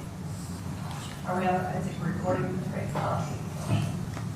Are you recording? Yeah, I'm Do recording. you swear to tell the truth, the whole truth, and nothing but the truth? Yes, ma'am. Okay. Would you state your name for the record? That's Stephen Eugene Lawson. Are you currently married? Yes, sir. Okay, and who are you currently married to? Rebecca Greer Payton. And they are. Okay, and who have you previously been married to? I was married to Tanya Yates, and I was married to Tammy Settles that has passed on. All right. Yes, sir. Okay, and tell me- Joseph Stephen Lee Allen Lawson. I apologize for the name. And who else? That's it? David, I'm sorry? No, Joseph Stephen Lee Allen Lawson. Okay. That's, I got one I got child. you. And he goes by Joey, is that? Yes, sir. Okay. And do you have any stepchildren? Yes. Who? Angela, Ryan, and Elizabeth. Okay. And was there also Elizabeth Chester? Yes, sir. That'd be her. Okay. What about Lauren Bell? Yes, sir. From a previous marriage. She's not a stepchild They're anymore. not your biological children? No, sir. No, sir. Have you ever met Crystal Rogers? I met her the day, well, I met her when she was a little bitty. She was working Tommy at his house insulating. And I met her that day. The guy from anywhere took a pretty bad cussing over the grass. All right. And that would have been when you were cleaning off the lots? Yes. Is that fair? Yes. Okay. Tell the ladies and gentlemen about that interaction with Miss Rogers, your interaction with Miss Rogers, if you had any, and just about what happened that day with the grass. Tell these people? Yes. Yeah, yes. The 4 people, whatever you call them, I Yes. apologize. Grand jurors. Grand jurors, I apologize. He called, said I had a lot, cleaned off some lots. They was gonna fine him, I guess, because of the grass. He said he wanted scraped off. He said you need to go from this point to that point and do it, so I did. He didn't tell me that it belonged to them other people. Them other people called him, he showed up, madder than a wet hen, cussed me in. I said, look, I've done just what you asked me to do. Well, I didn't. Yes, sir, you did tell me to do that. And he got pretty angry with me. So I stayed, and I scraped the dirt back like the best that I could, my ability, and tried to fix up what I tore up. And I called him later and said, look, I got it done. And I did get it done. It was my fault. I tore it up, so it's my job to fix it as a man. And you finished that day, right? Yeah, I finished that later on that evening. So- Yeah, it was pretty late, but yes, sir, I finished it. You had said that you met Crystal. Did you tell the ladies and gentlemen of the jury that's when you Yes, that would be about the second time I've ever met the lady. Okay, tell them about how you met her that night. Well, she was with him. That and I'm going to say a baby, or a toddler, whatever you want to call it. Of course, I seen the baby. I looked at it like anybody would. Beautiful little child as far as I'm concerned. And other than that, I don't know if she ever even said anything to me, to be honest. Did she come with Brooks? Yes. Okay. What were they in? A red or maroon car. How's Okay. that? When you've seen pictures of Miss Rogers' cars, hadn't you, since then? Yes, sir. They're everywhere. Well, yeah, I've seen them everywhere now, Was yes. that the car they were in? As far as I know. It looks like the car. I'll Okay, bet looked you. like it. Was Looks she- like the car, Was she yes. driving? Best of my knowledge, yes. Did she ever get out of the car? Not that I could recall. Okay. So when did you see the baby? When Brooks got out, of course, I'll stop. I went up to him, that's what you're supposed to do, politely. The baby was sitting in the back seat on the, like the passenger side. I looked at the baby, of course, and then he started in on a little bit of raising Cain, you know. I'm not gonna do that around a child.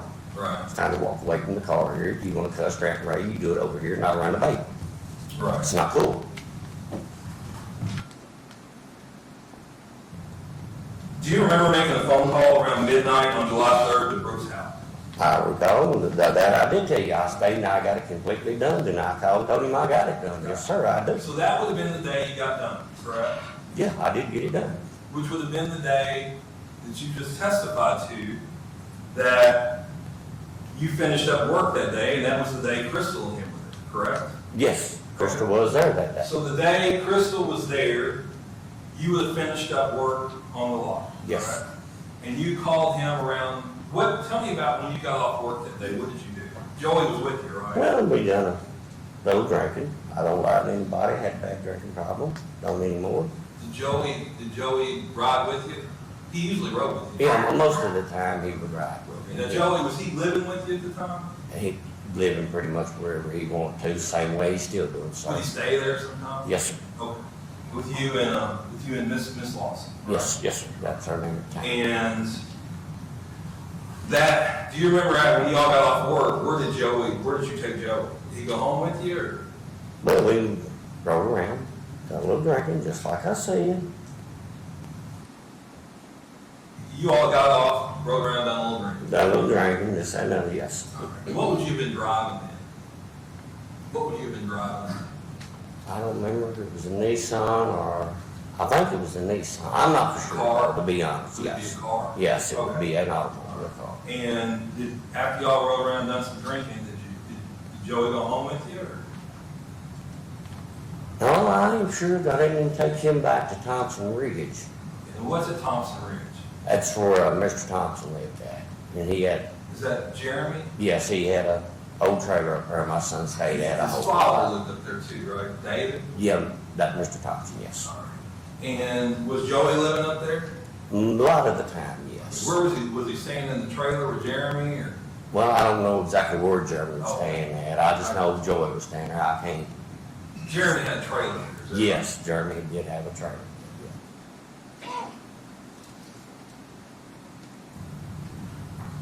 Before you called Brooks' house, you had just gotten off the phone with Joey. Do you remember that? No, sir, I don't. Do you remember what you and Joey had talked about? It's been a long time ago, sir, no.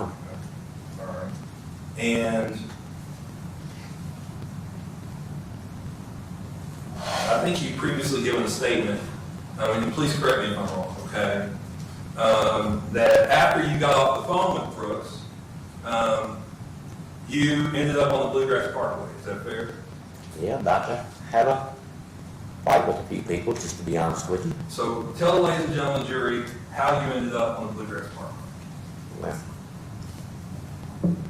son had what I call an altercation with some gentlemen. We was chasing them down Bluegrass Parkway. Again, drinking when we shouldn't have been. And that's how we ended up on Bluegrass Parkway. Okay. And I'm here. you all were on the Bluebirds. I will never disagree with that. And that was the night, that was after you got off the phone with Brooks that night, right, about getting paid? Well, I didn't say nothing about pay. I told him that Not getting paid. that I got the job, that I screwed up, and I got it done. That was that night, correct? Well, we'll agree to that. You said you would agree with that? Yeah, Okay. yes, sir. So, how well did Brooks know Tammy? Not none, I don't reckon. Okay. You don't think he knew her at all? Well, not that I know of personally, no. Did you ever call Brooks from Tammy's phone? Not that I recall of, sir. And you said you don't believe Tammy knew Brooks, correct? I don't, not that I ever recall that she ever knew me, but I'm not gonna swear that I don't know who she all knows or not. I was never really ever around her home that much. I was always working. She can call whenever she did.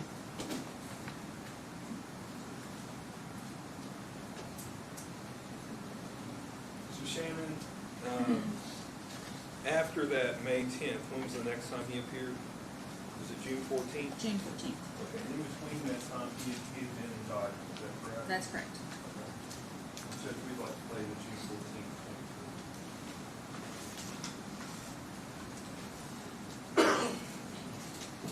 14th. And you actually spoke to an attorney? Yes, sir. Right? And you're waiving that? Yes, sir. Okay. And that was on advice of counsel, correct? Yes, sir. And I've actually met with your counsel as well? Yes, sir. Okay. So I have just one area I want to cover with you, just briefly. Okay? Yes, sir. There's been some testimony you gave, and actually during interviews you talked about it, as well as during an interview Brooks Houck had with John Snow, the detective at the sheriff's office, regarding a phone call that was placed right after midnight on July 4th of 2015. That phone call was to Brooks Houck, is that correct? Yes, sir. Okay, and what was that phone call involved? That phone call was to tell Brooks the car had been moved. All right, and was the phone call about the moving of the car? Yes, sir. Okay, and did you call Brooks? Yes. And what did you say to Brooks? Did he answer the phone? Yes, sir. And what did you say to Brooks? Job is done. And what did he say? Okay. All right, and you talked about moving in the car. Whose car was That this? would have been Miss Crystal Rogers. Okay, and that car was moved out to around mile marker 14 on the Bluegrass Parkway? Is that Yes, correct? Okay. And is that the car you were referring to in the conversation with Brooks Houck? Yes, sir. Okay. And did he know that? Yes, sir. All right. And the last time he appeared in front of the grand jury was September 20th of 2023, is that correct? Yes. And Your Honor, at this time, we'll play that testimony.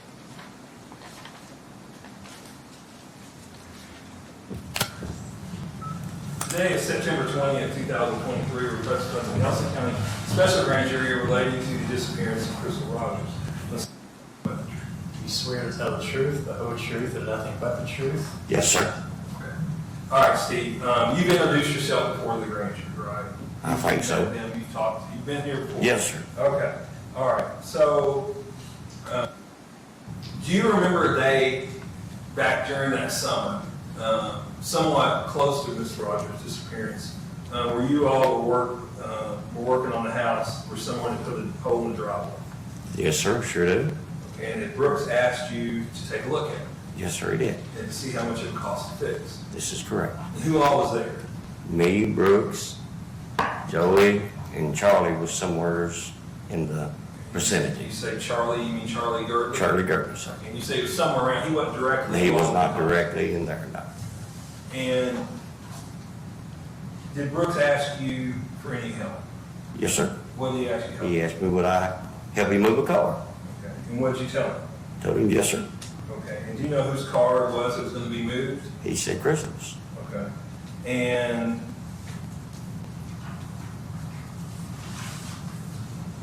after that, did Brooks and Joey leave and go in the basement and talk? A couple houses up, yes, sir. Couple houses? Yes, sir. Okay. All right. And did Joey come back out? Yes, sir. Do you notice anything unusual about Joey? Yes, sir, I did. What was that? He had, I'm going to say $300 or $400 in his hand. I can't say precisely because I don't know. And would that have been unusual for Joey to have that? Very much so. Okay. Would y'all say that work at that time was about paycheck to paycheck kind of work? Yes, it was a little slow at that point in time. Okay. And to the best of your knowledge, Crystal and Brooks, can you describe the nature of their relationship? It's not very well. It wasn't very well at all. Okay. Would you call it that they argued a lot? Yes, sir. Very much so. After this, did you have a conversation with Brooks about Crystal? Yes. Okay. And do you remember where that was? Pleasant View or Valley View or something like that, yeah. That's subdivision. Okay. Where the house was. And what was that conversation you all had? He said he wanted his wife gone. And what did you take that to mean? To me, in my opinion, that means he wanted her deceased. Okay. And what did you say anything? I told him he's looking at the wrong person. Okay. And did he ask you anything else? He said, well, can you point me in the direction? I can't point you. You got people that work for you, like Mr. Charlie Girdley. Okay. And did you ever say anything to Charlie Girdley about it? Yes, I told Charlie what he said. And what was Charlie's remark? His remark wasn't nothing. He giggled, thought it was funny. And I want to talk specifically about July 3rd, okay? July 3rd, that was a Friday, all right? Okay, All right. And you and Joey were still working for Brooks, is that correct? I do believe so. Okay. And after you got off work that day, did you all go to the bar? 62 South, Barnger. Okay. And were you aware you were going to go pick up a car at that time? Yes, he done ask us to pick it up. Okay. And when you were at the bar, were you there with Joey? Yes, sir. And did he ever leave? Him and Charlie Girdley left. Okay. And do you know how long they were gone? Don't guess if you don't know. No, maybe an hour, I don't know. Somewhere in there, because I really don't know. And did they ever come back? Joey come back, I don't recall ever seeing Charlie come back. And at some point, did you and Joey leave the bar? Yes, sir. And what was the purpose of you all leaving the bar? Pick up the car. Pick up what car? Crystal's car. All right. Now, who had keys to Crystal's car? I don't know if they was already in the car or if Joey had the car. I don't know. All right. And where do you all go? Back to the subdivision. All right. Do you know the name of the subdivision? Valley View Like Glenview? or Glenview, I'm sorry. It's the Valley View. And who drove? Joey. I drove my car out there. Okay, you drove. I drove my own car out Did there. Joey ride with you? Yes, sir. Okay, Joey so rode everybody with me. telling the jury about what happened when you get to Glenview. Got to Glenview, pulled up. Of course, I let him out. Did you pull in Brooks's driveway? No, I didn't make it that far. I just pulled up. Joey got out. I sort of back. I'm just gonna say back up, made a U-turn or whatever you want to call it. I leave. I go back to the farm. Farm is that? That's Thompson Ridge, and that's David Thompson's farm. And is that the place that, he's got two places up there. One with a trailer right on the road, and there was one where. I went to the farm itself, yes, Okay. to the farm itself. All right. And you drop Joey off at Glenview, you go back to Thompson Hill Road? Yes, sir. Or Thompson Ridge? Thompson Ridge, yes, sir. And when's the next time you saw Joey? I might have been there, I'm gonna say 10 minutes. I'm gonna go that route. All of a sudden, I see the car pulling up. He pulled What car are you right, talking about? Crystal's car. He pulled right past me, went between two trees, backed it up between two trees. All right. And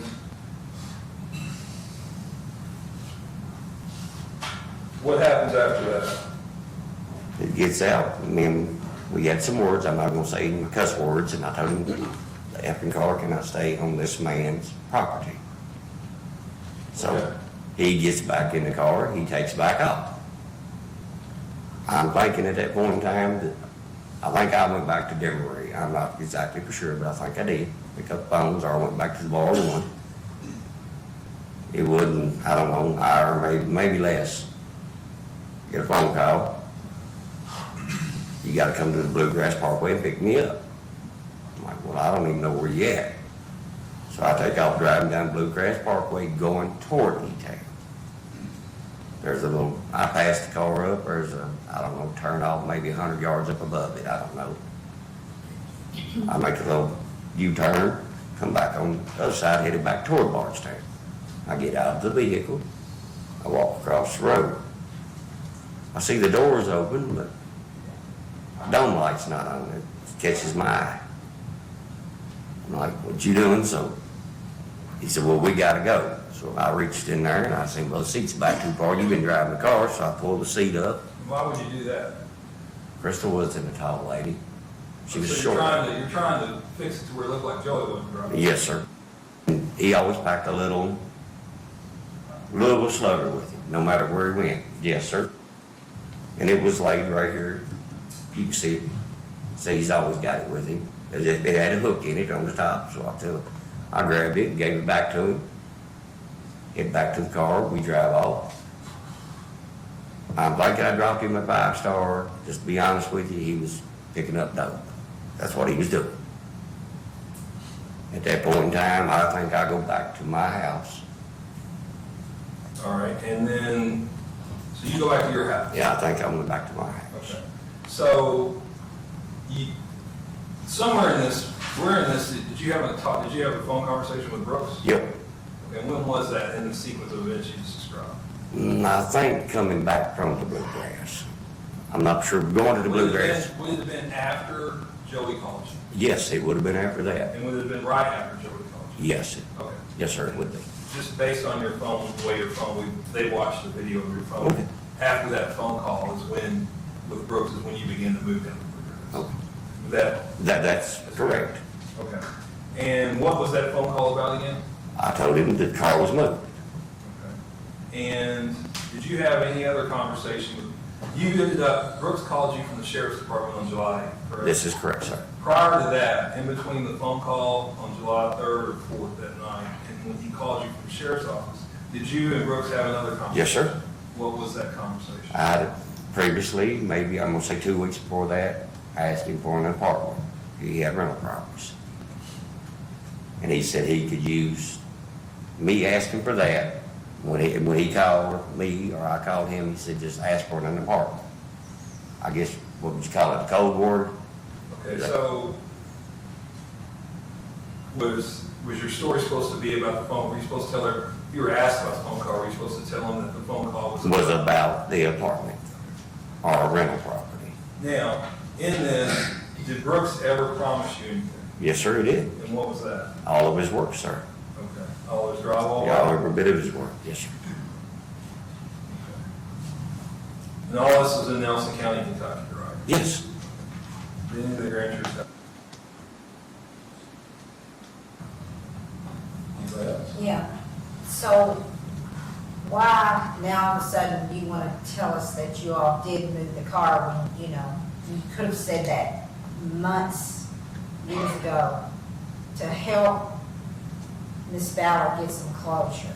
I mean, she was not only suffering for her daughter, but then her husband. Yes. That would have helped a whole lot if you had come forward sooner and I turned the law. agree 110%, ma'am. But there again, like I said, I was about to escape myself into a crime.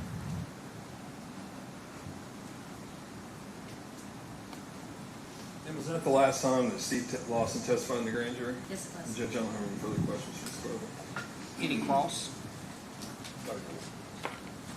Any questions from any jurors? May this witness be found excused? She may, Your Honor. You're found excused, you may go. Let me see counsel at the bench.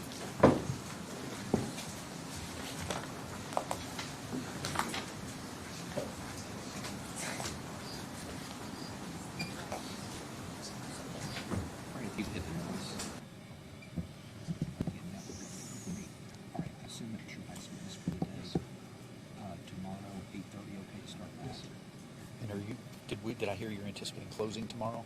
Yeah, I'll close tomorrow. I would say probably around lunch. Okay. That's a guess. I'm just, it's hard to start in the early days because I was guessing. Okay. When we let everybody go here, what I want to do is, we were at the bench a long time on those records, and there were two at one point that I proposed just putting those in. I'd like to make that part of the record so if any appellate court would know exactly what we were looking at. Of course, yes, sir. Because it would be somewhat confusing, I think, for them. Do you remember what number that was? 26? 26, 27. 26, yes. Yeah, 26. As far as the 2 pages are concerned, when we just number it Commonwealth's 50 and it's not published to the jury, it just remained in the record where that way they would know what we were talking about at the bench. Is that okay with everybody? Fine with that. Yes. Okay, so we're just making, if you give me those 2 pages, that way they'll know. What Sure, if they're reviewing. We're up here for 20 minutes talking about. Yes, So. yes, sir. Anything else we need to put on the record today? Okay. But as far as the instructions, We'll anybody have got? some of them all. Have them all, okay. Judge, we'll get the affidavit to you today, Mr. Jen. Oh, yeah, we need to get on that. Do you think, will you be able to do that without having us here to talk to you about it? If we submitted an affidavit to you, can you do what? Copy of the subpoena showing he was served. Okay, you can do whatever you need to do behind the scenes, and we don't need any further. I'll contact the sheriff to see if they'll go find him. Now, whether they find him or not, I don't know. So, Understood. I hope you got an address where Oh, you yes. serve him. Yeah. We'll have him picked up then. Okay. He works third shift, so we need to find us a lawyer for He was working third shift a couple weeks ago. Mr. Jen is subject to change. That could be different now. Okay, fair He'll be on enough. first shift now. We'll have to find out. Anything else you want to take up before we call it a day? No. Thank you. Thank you, Ron. We'll grab those from you if it's okay when you get a chance to have phones. I'll recharge them. There you go. Thank you.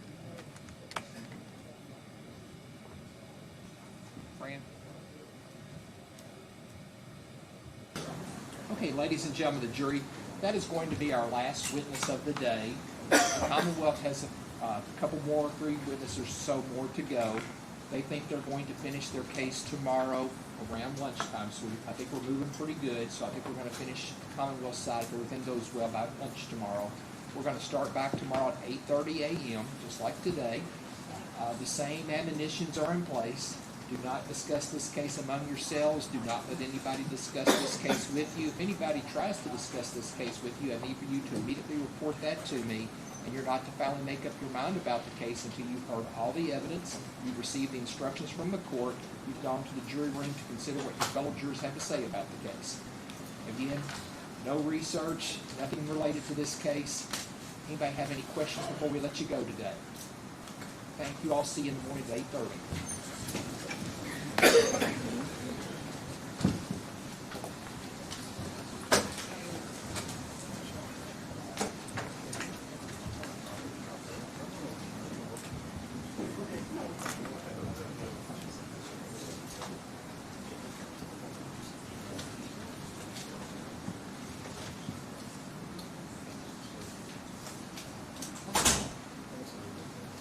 'Court's in recess until 8:30 in the morning. Have a good evening.